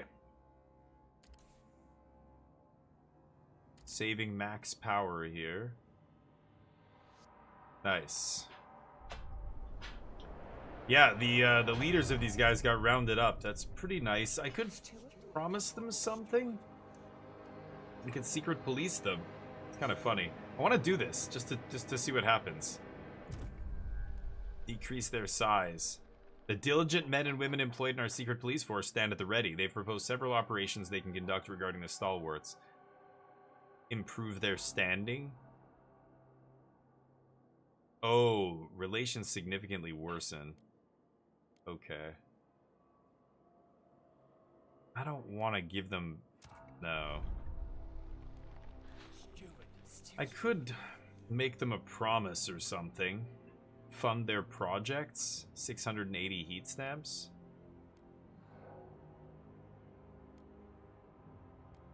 Relations improve.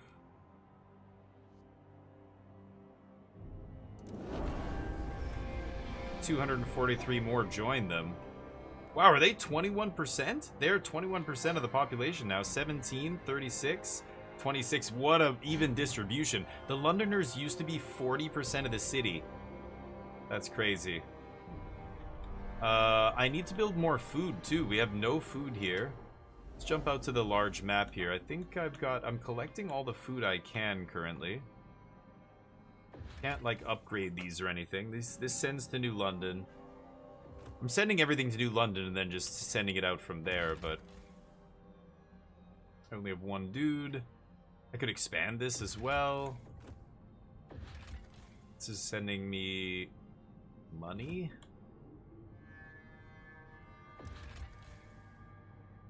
Yeah, this is weird. 8 Frostland teams, I guess. Yeah, I don't know. Weird. The hills. Oh. Didn't see those out there.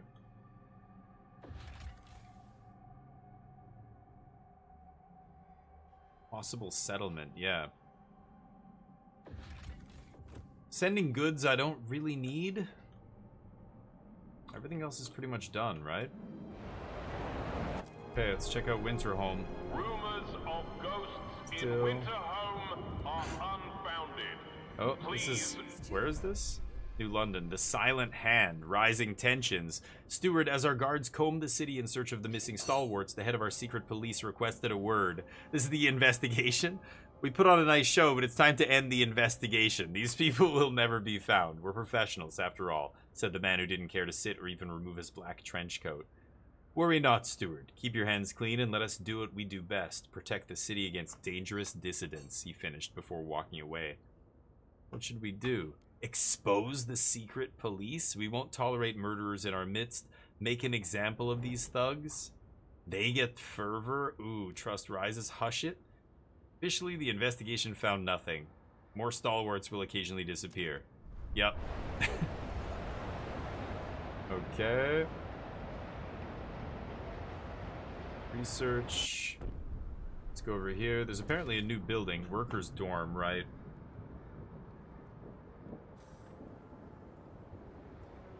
Frostbreaking, still building this. 1,000 workers. Okay. Gonna have to build a fume filtration thing. Okay, there. Okay. 121 died and 80 made sick. Frostbreaking. Jesus. Yeah, the red terrain is deadly, right?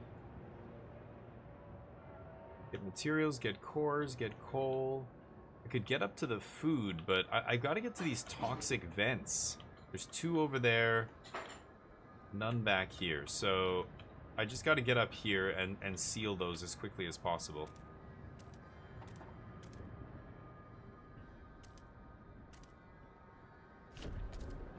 Okay, that's a big frost-breaking project. It's gonna... Oof, takes us down to only 71 workers. I'm gonna send more people over here soon. Okay, let's insulate this. Oh, what do they want? Tom Hughes, 34, colonist. He's a stalwart, devising a plan. Those fucking pilgrims, always bending the steward's ear to their psychotic ideas, driving our city into the ground. And now with Winterhome, they're putting us all in danger with their madness. This can't continue. Someone's going to have to do something. We tried talk. It's time for action. Some enraged stalwarts aim to sabotage operations in Winterhome because I sent their leaders out here. Okay. That is very annoying. You idiots. Don't sabotage anything, please. I need this. Oh, wow. Look at that. Cleaning up the gas? Awesome.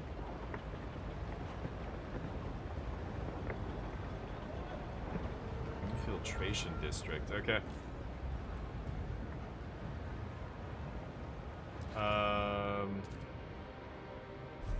Gonna put a housing block in there too. Population increase, where? In New London? Not here. Here. Yeah, I could send a bunch of workers to Winterhome. I think I'm gonna have to do that soon. Maybe I do it now, even though they don't have space. Yeah, they still are short housing, right? I can't even build this because I need workers. Yeah, I'm gonna send people.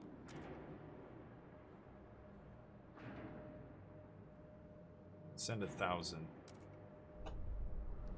They're getting sick and dying as they work here. So, yeah, fertilizer use stopped. Okay, standard harvest predicted. Disease rates return to normal. Sure. Okay, we're almost done exploring.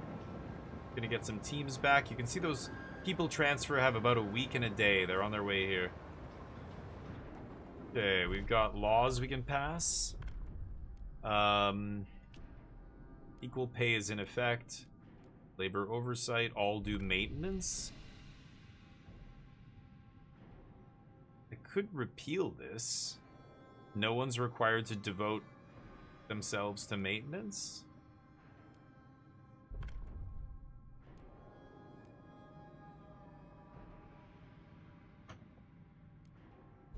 I'm gonna go heated commons here. Trust rises, fewer unhoused citizens die from cold. Let's put that into effect here. I'm allowing you guys to vote, and I'm also going to negotiate with these 36 delegates. You vote for this. And I will build a moss filtration tower. Sure. Alright, get your votes in here. Not making the same as a doctor? No. They should all be getting enough to pay for the basics. And then I think some jobs should earn more. I agree. But the problem is, you want people to be doctors because they want to be doctors, because they care about curing people. They still get all the status and respect from society that comes with being a doctor. But does the money really matter if you're a doctor? Why are you doing it just for the money? You know, like, if that's why you're doing it, you probably shouldn't be a doctor, right? I vote. Like, Doctors Without Borders and organizations like that are really good. Premier votes for. Nice. And we pass easily. Heated commons. Okay, this will help with the other settlement.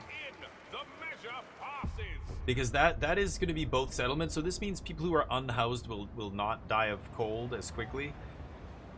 That's the least I can do. It's not very much, but I've gotta seal these holes here before they get... They're just killing my people. Even as I'm frost breaking to get to them, it's making them sick and dying. 600, there's 500, over 500 people sick. Nice.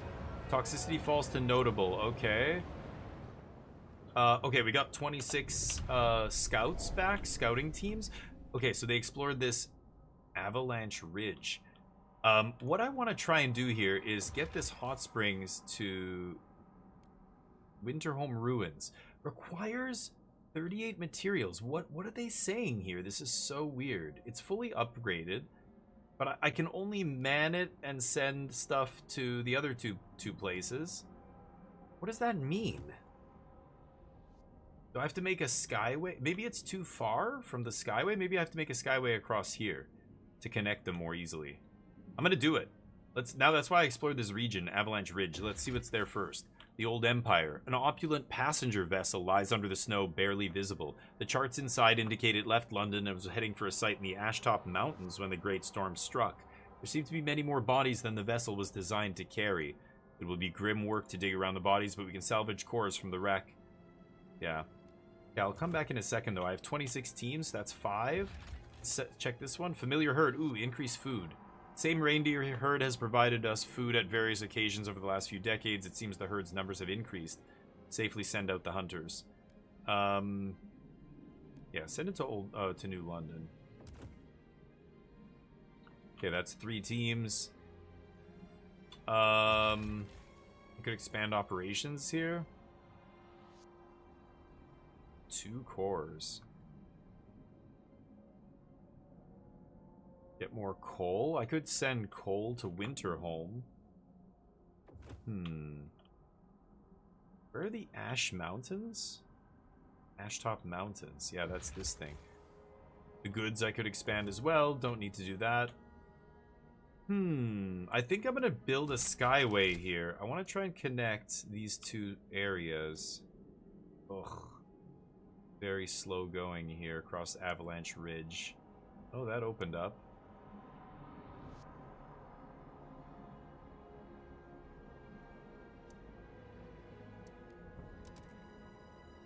Okay, let's see if that works, because that'll reduce disease. Maybe I have to connect it directly like that.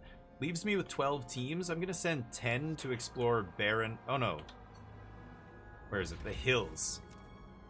Yeah, send them to explore that last region. There's Fortitude Base, fully upgraded. Taking up a little bit of oil and some food.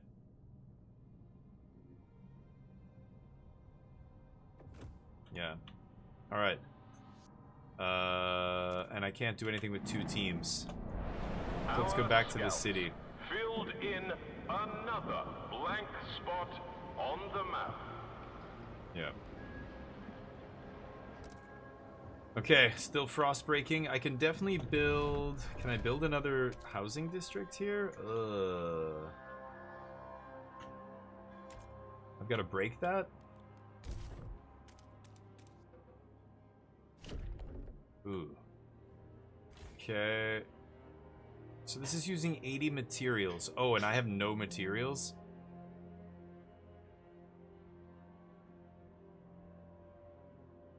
Okay, so I need to send materials over here. Stat.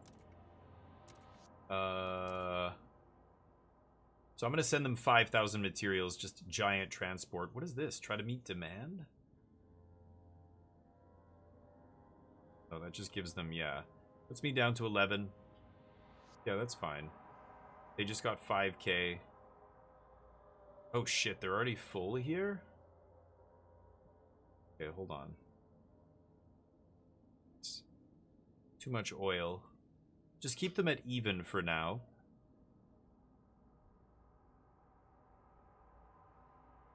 Try and give them enough food here.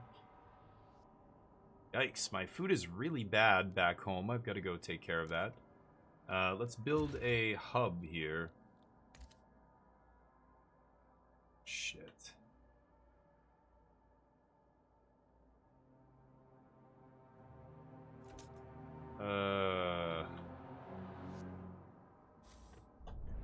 Never mind.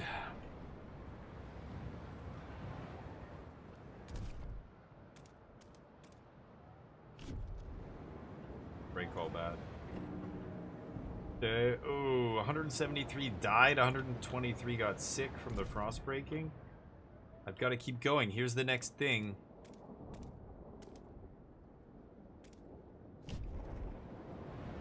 Yeesh, it's a lot of frost breaking. They're all going to get sick again. Disease is still through the roof. The materials are here at least. This thing is doing its thing.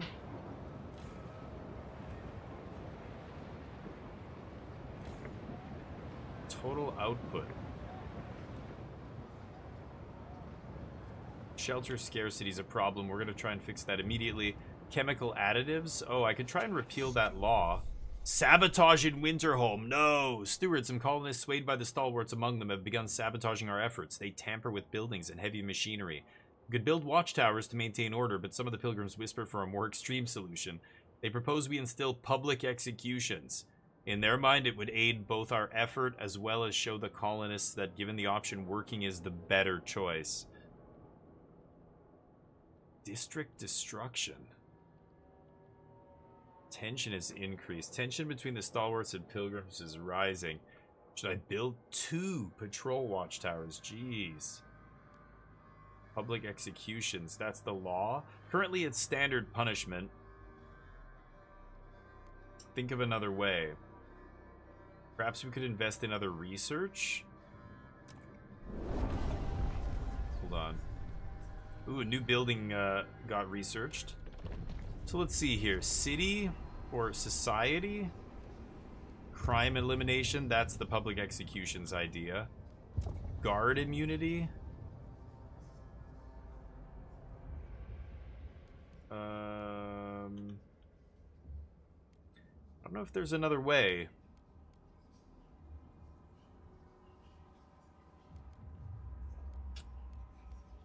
Huh. Ooh, advanced geothermal plants. Deep geothermal plant. Releasing, ooh, but it makes disease go up. Okay, this is way less. Pumping plant. Could do that.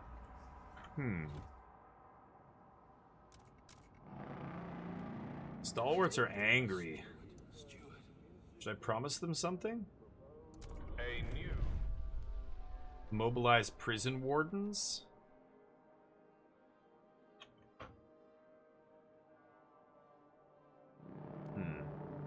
Coal liquefactor, medical trials.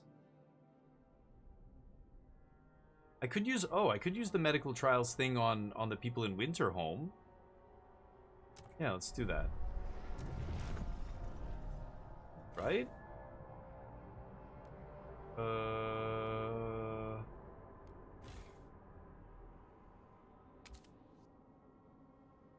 I can't go there? Awkward. What should I do? Should I research crime elimination? Public executions? That lets me execute prisoners, though.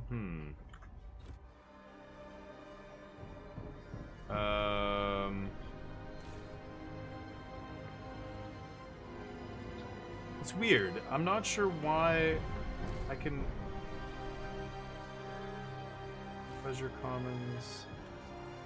Oh, here. Yeah, it's only in districts with a hospital.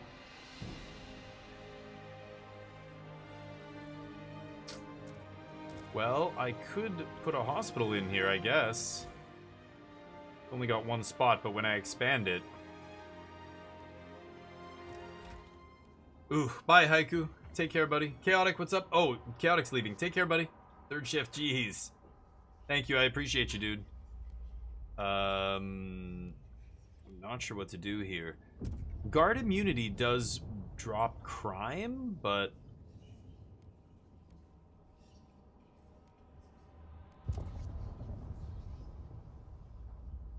Hunger's decreased. Let's do this. Oh, man.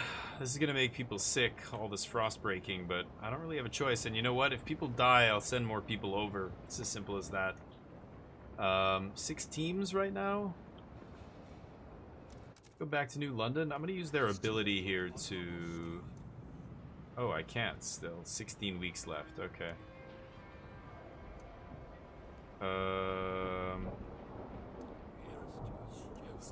I could assign the secret police to make them better here.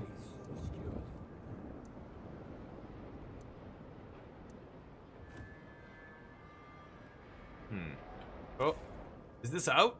Oh, this is totally out. Okay. That's why our food production plummeted there. Yeesh.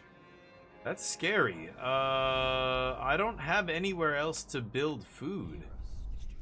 Death to pilgrims. The dream is dead. Cores are gone. We'll never feel true warmth again. Conflict is brewing. Steward, we discovered ransacked provisions and the dream is dead. Cores are gone. We'll never feel true warmth again. Carved into warehouse walls, followed by death to pilgrims. 3 of our workers did not report in for their shifts. They were known to be stalwarts members, instigating brawls and vocal in their hatred of our efforts here in Winterholm. Their fate is left to the frost now. We need to have our eyes peeled for violent radicals. They left? Wow, that's insane.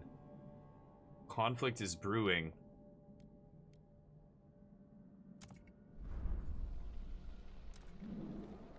Okay.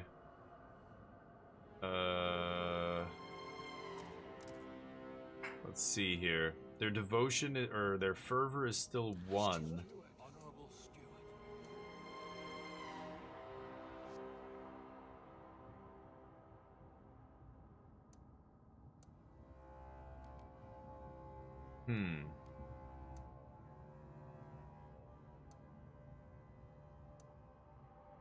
They are not happy, are they? There's no real way to make them better. Okay, our food production is a huge problem here. We have a lot of food in storage, but it's dropping rapidly. Oh boy.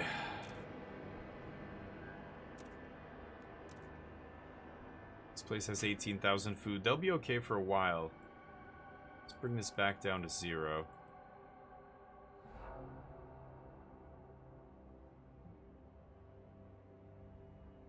Oh, for God's sakes. This is at max. There we go. Okay. This is also going through the roof. I can transfer some more oil to these guys, I think. Oh, they're at max. Whoa. Okay.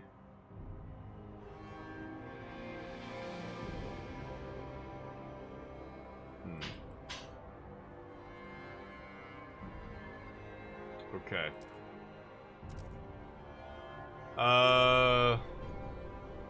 28 weeks till toxicity increases. Ores up there. Yeah, lots of stuff to dig out of the ground here once I stabilize this, but I have to cover these stupid things. 92 died and 60 made sick.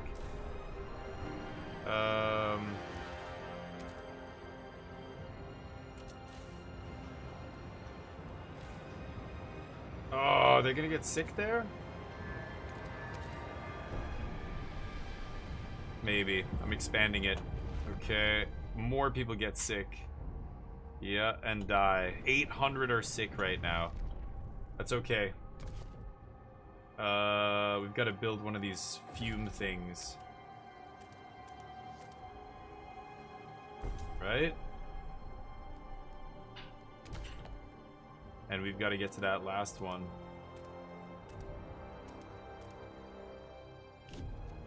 Frostbreak. It's gonna cost a lot of people, but we'll be okay. We still need more housing here. Hopefully the expansion here will fix that, but shall see.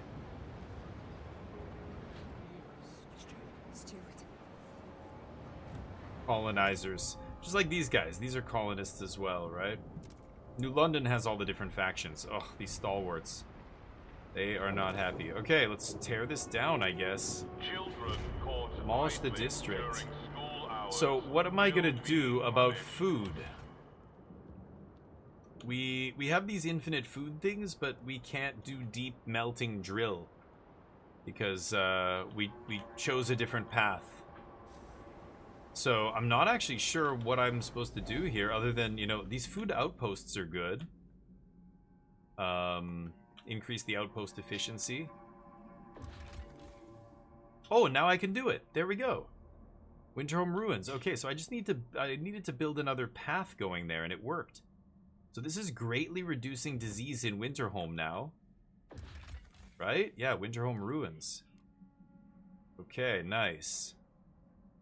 That's perfect. That's what I wanted to do. So hopefully that's enough. I have 8 teams.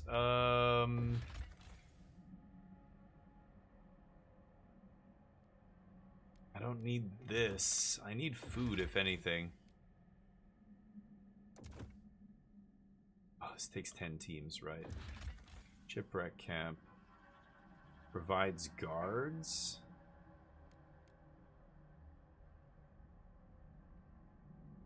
I don't really need guards, do I? I could get 8 teams back here. I'm gonna do that. Connect Skyway here.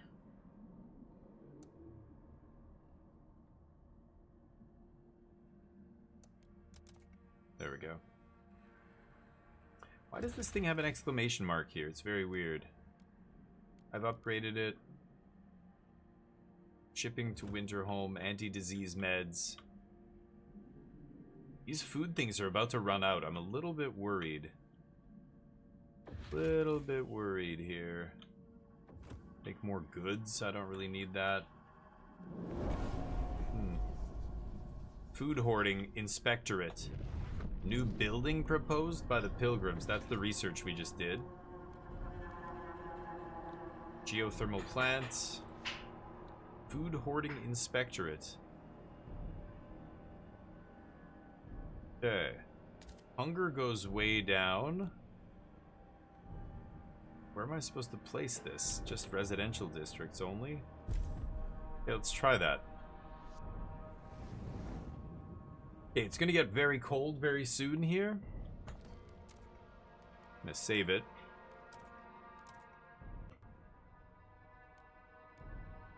Alright. And keep going. I've got to build the Moss Filtration Tower and medical trials. Ooh, Winterhome. 52 unhoused people just died. Not good.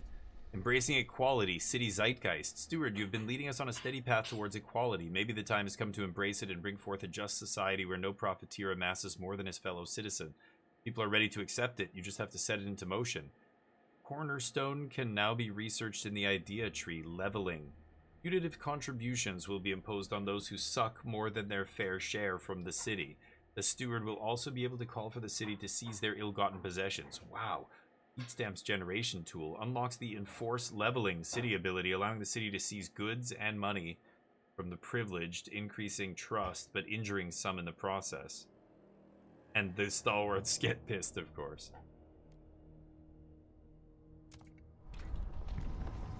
Leveling. A cornerstone. Okay. If I greatly reduce my...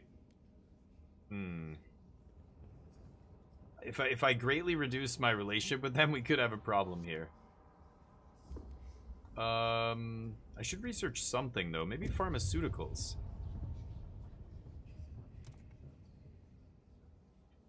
This is a building?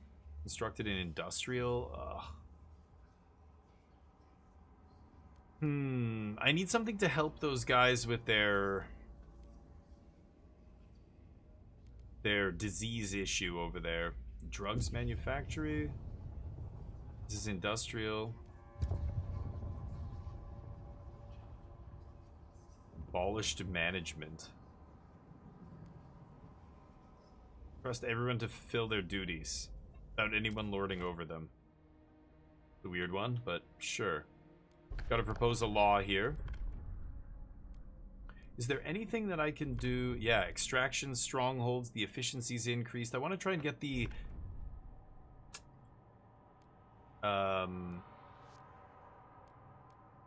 get the food production up.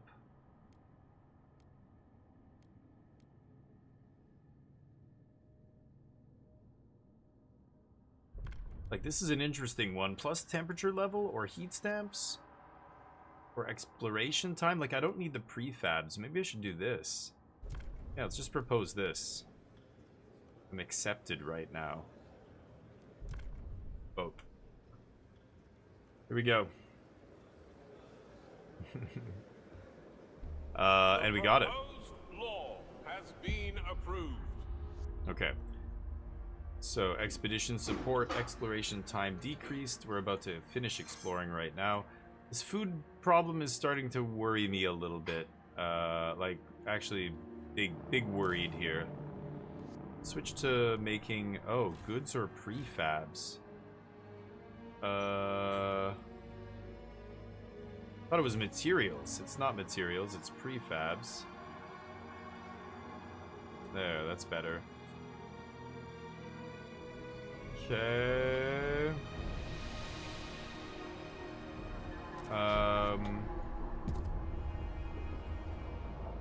Ooh, nice. Toxicity falls to minor in Winterhome. Oh my god, this looks catastrophic. Shit. Okay. Want a frost break around here, right?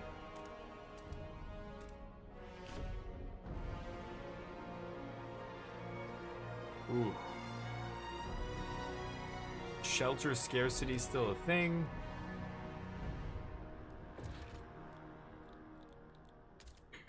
I'm gonna put 2 housing blocks in here. Okay, these guys are gonna get sick and some of them are gonna die. 16 teams are free. Looks like I explored a region here. Far Reach. Explorer's Grave. A pile of stones breaks the horizon. The cairn is both a grave and a cache. We firmly believe the core within was left for whoever finds themselves in need and not for the explorer's journey in the afterlife. Some of the scouts fear disturbing the stones, while others point out that we can take the core and reassemble the cairn after. Take it! I'll come back later, though. Hold on. Materials. A grove of trees encased in snow and ice. The perfect site for a crew with a wall drill to extract timber. Okay.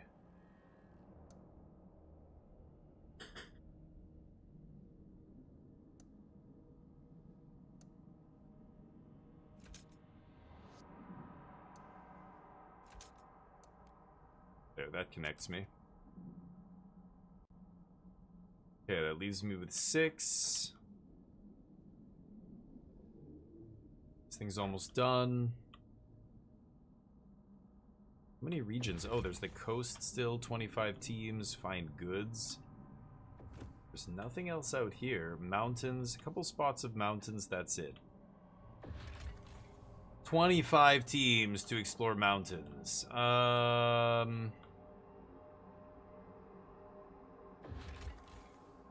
Let's take 8 teams off here.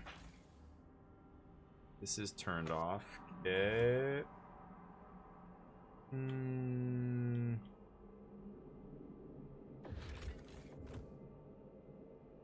It's gonna be done soon. Take 8 dudes off here. That's 24. Take 8 dudes off here. That's 30. Okay, let's explore these mountains. There we go. 25. Alright, that's good. I've got to conduct medical trials as well. Shit. I want to do it here. I think I need to build another housing district.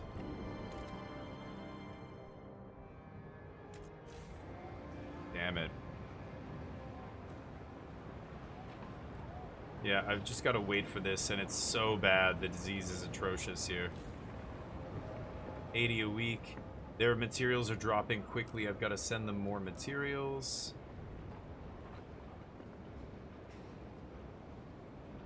That brings them to minus 40.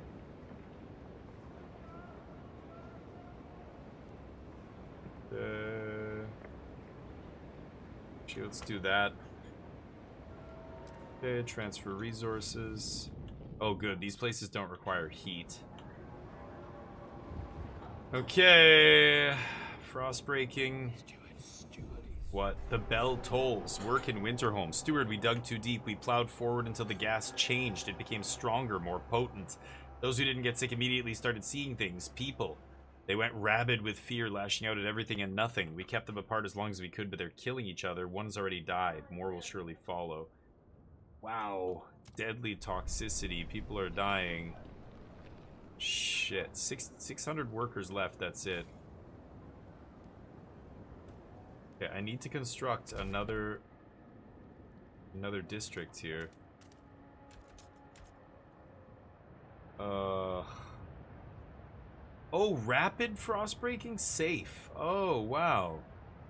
I didn't realize there was a difference. Holy shit. Okay.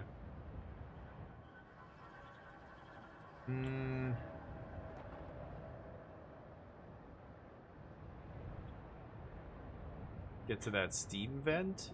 I don't think I can build anything in there, though.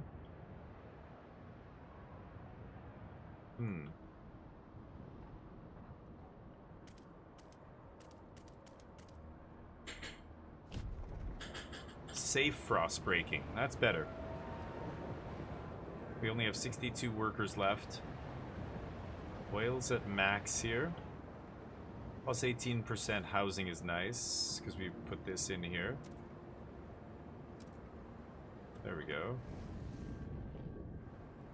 We're at warm for some reason. Now we're stockpiling oil, so I can actually turn down the resources. No, that's food. Oil.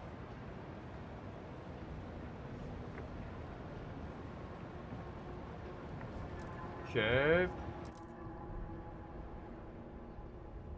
New London's got fervor. And food shortage. Food shortage is about to be a massive problem. I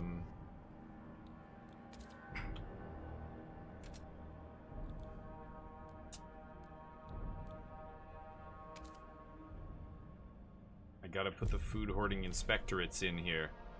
Here it is, food sweep. Plus 5,000 food, people will get injured. Sweep. 758 people injured during food sweep. Well, next time don't hoard, you sons of bitches. This is bad though. Minus 800 food. Eesh. Oh, you know what I can do here maybe? Sears? No, 5 weeks. 5 weeks left. Let's do it.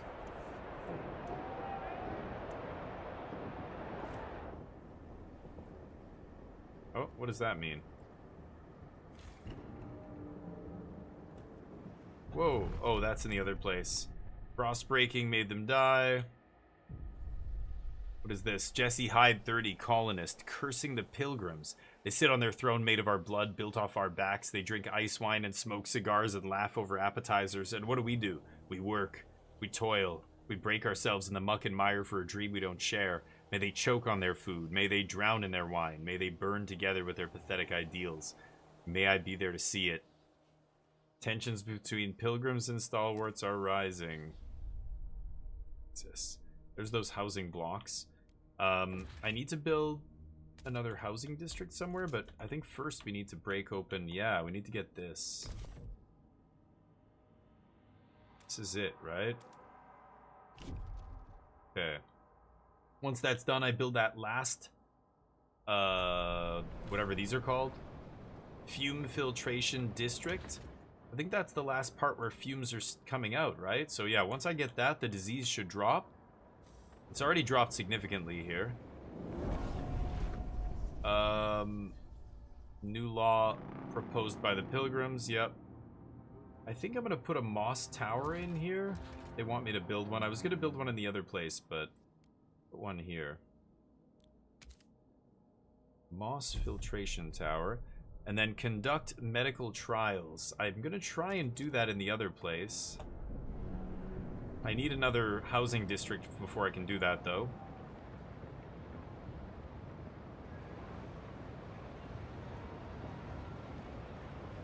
$76 houses? So maybe I send a few more people over here? Who are the lucky people? Send 561. Okay. We have 17 teams left over. Let's take these. 100 stalwarts have mysteriously disappeared. Is that because of us? Can't do anything with that.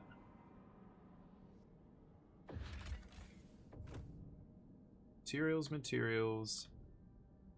Got all this stuff. Shipping materials.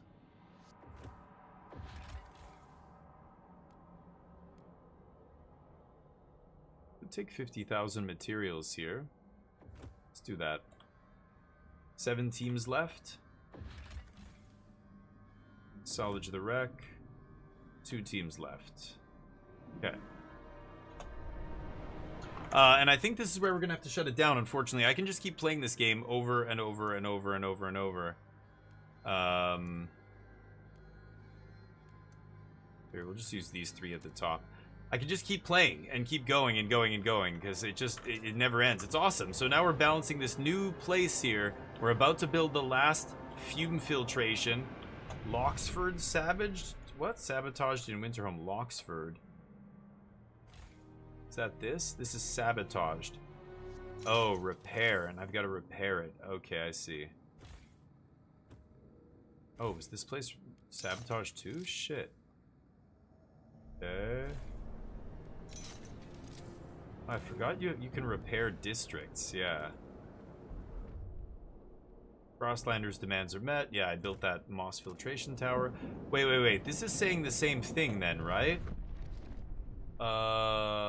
This red thing is saying something needs to be repaired here.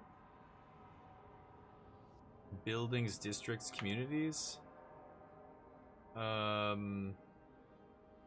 Let's show what needs to be repaired. Got an empty slot here.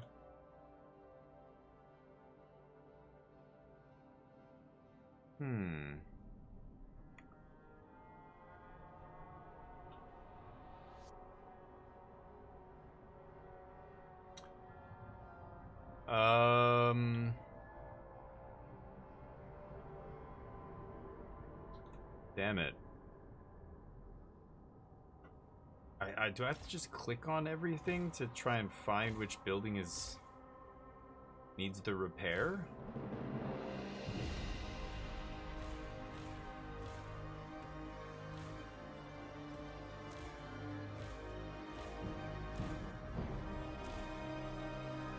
This is research.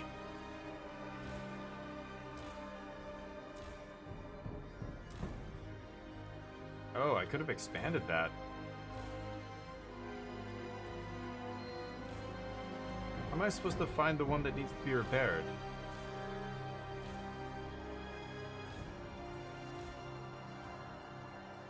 Some of these don't have modules either. I should definitely build something in these modules.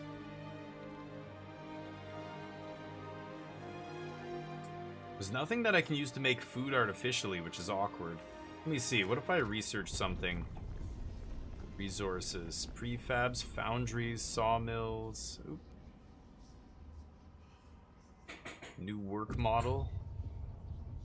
Efficiency goes up. Sure. I'm gonna research that. Anyway, I think this means that something needs to be repaired here, but I can't find out. Like, I don't know which building they're referring to here. But this also has a thing here. Yeah, none of them look like they need to be repaired, so I'm very confused. Storage buildings, I don't think it matters. I don't know. Anyway, okay, let's just leave it here. I guess I'm gonna save it one more time because I'm anal like that. There we go. And I'm gonna get out of here. Let's go give somebody a raid. Give somebody some love. That's Frostpunk. Frostpunk 2 is pretty awesome. Enjoying it. Alright. Is anybody else playing it is the question. Oh yeah, a couple people. Struggle Bus. Sophistocat. Oh, I raided them already. I think I raided them once before. Let's raid Machinta.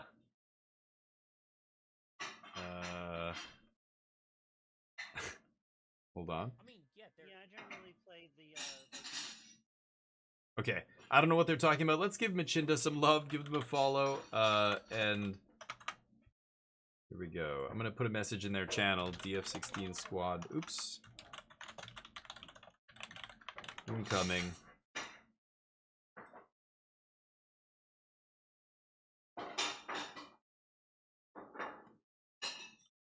Okay, that's the message I'm gonna spam. Give them a follow, give them some love, and help them with this game if you guys can give them some advice. And I don't know how well versed at Frostpunk they are, but looks like they're pretty early on in the game, so might need some help. Anyway, I'll be back soon. See you tomorrow for some more magic and maybe some more Frostpunk. I'm actually going to play Space Scum tomorrow, a new game. It's just dropping, so check it out. Otherwise, have a great week. Peace.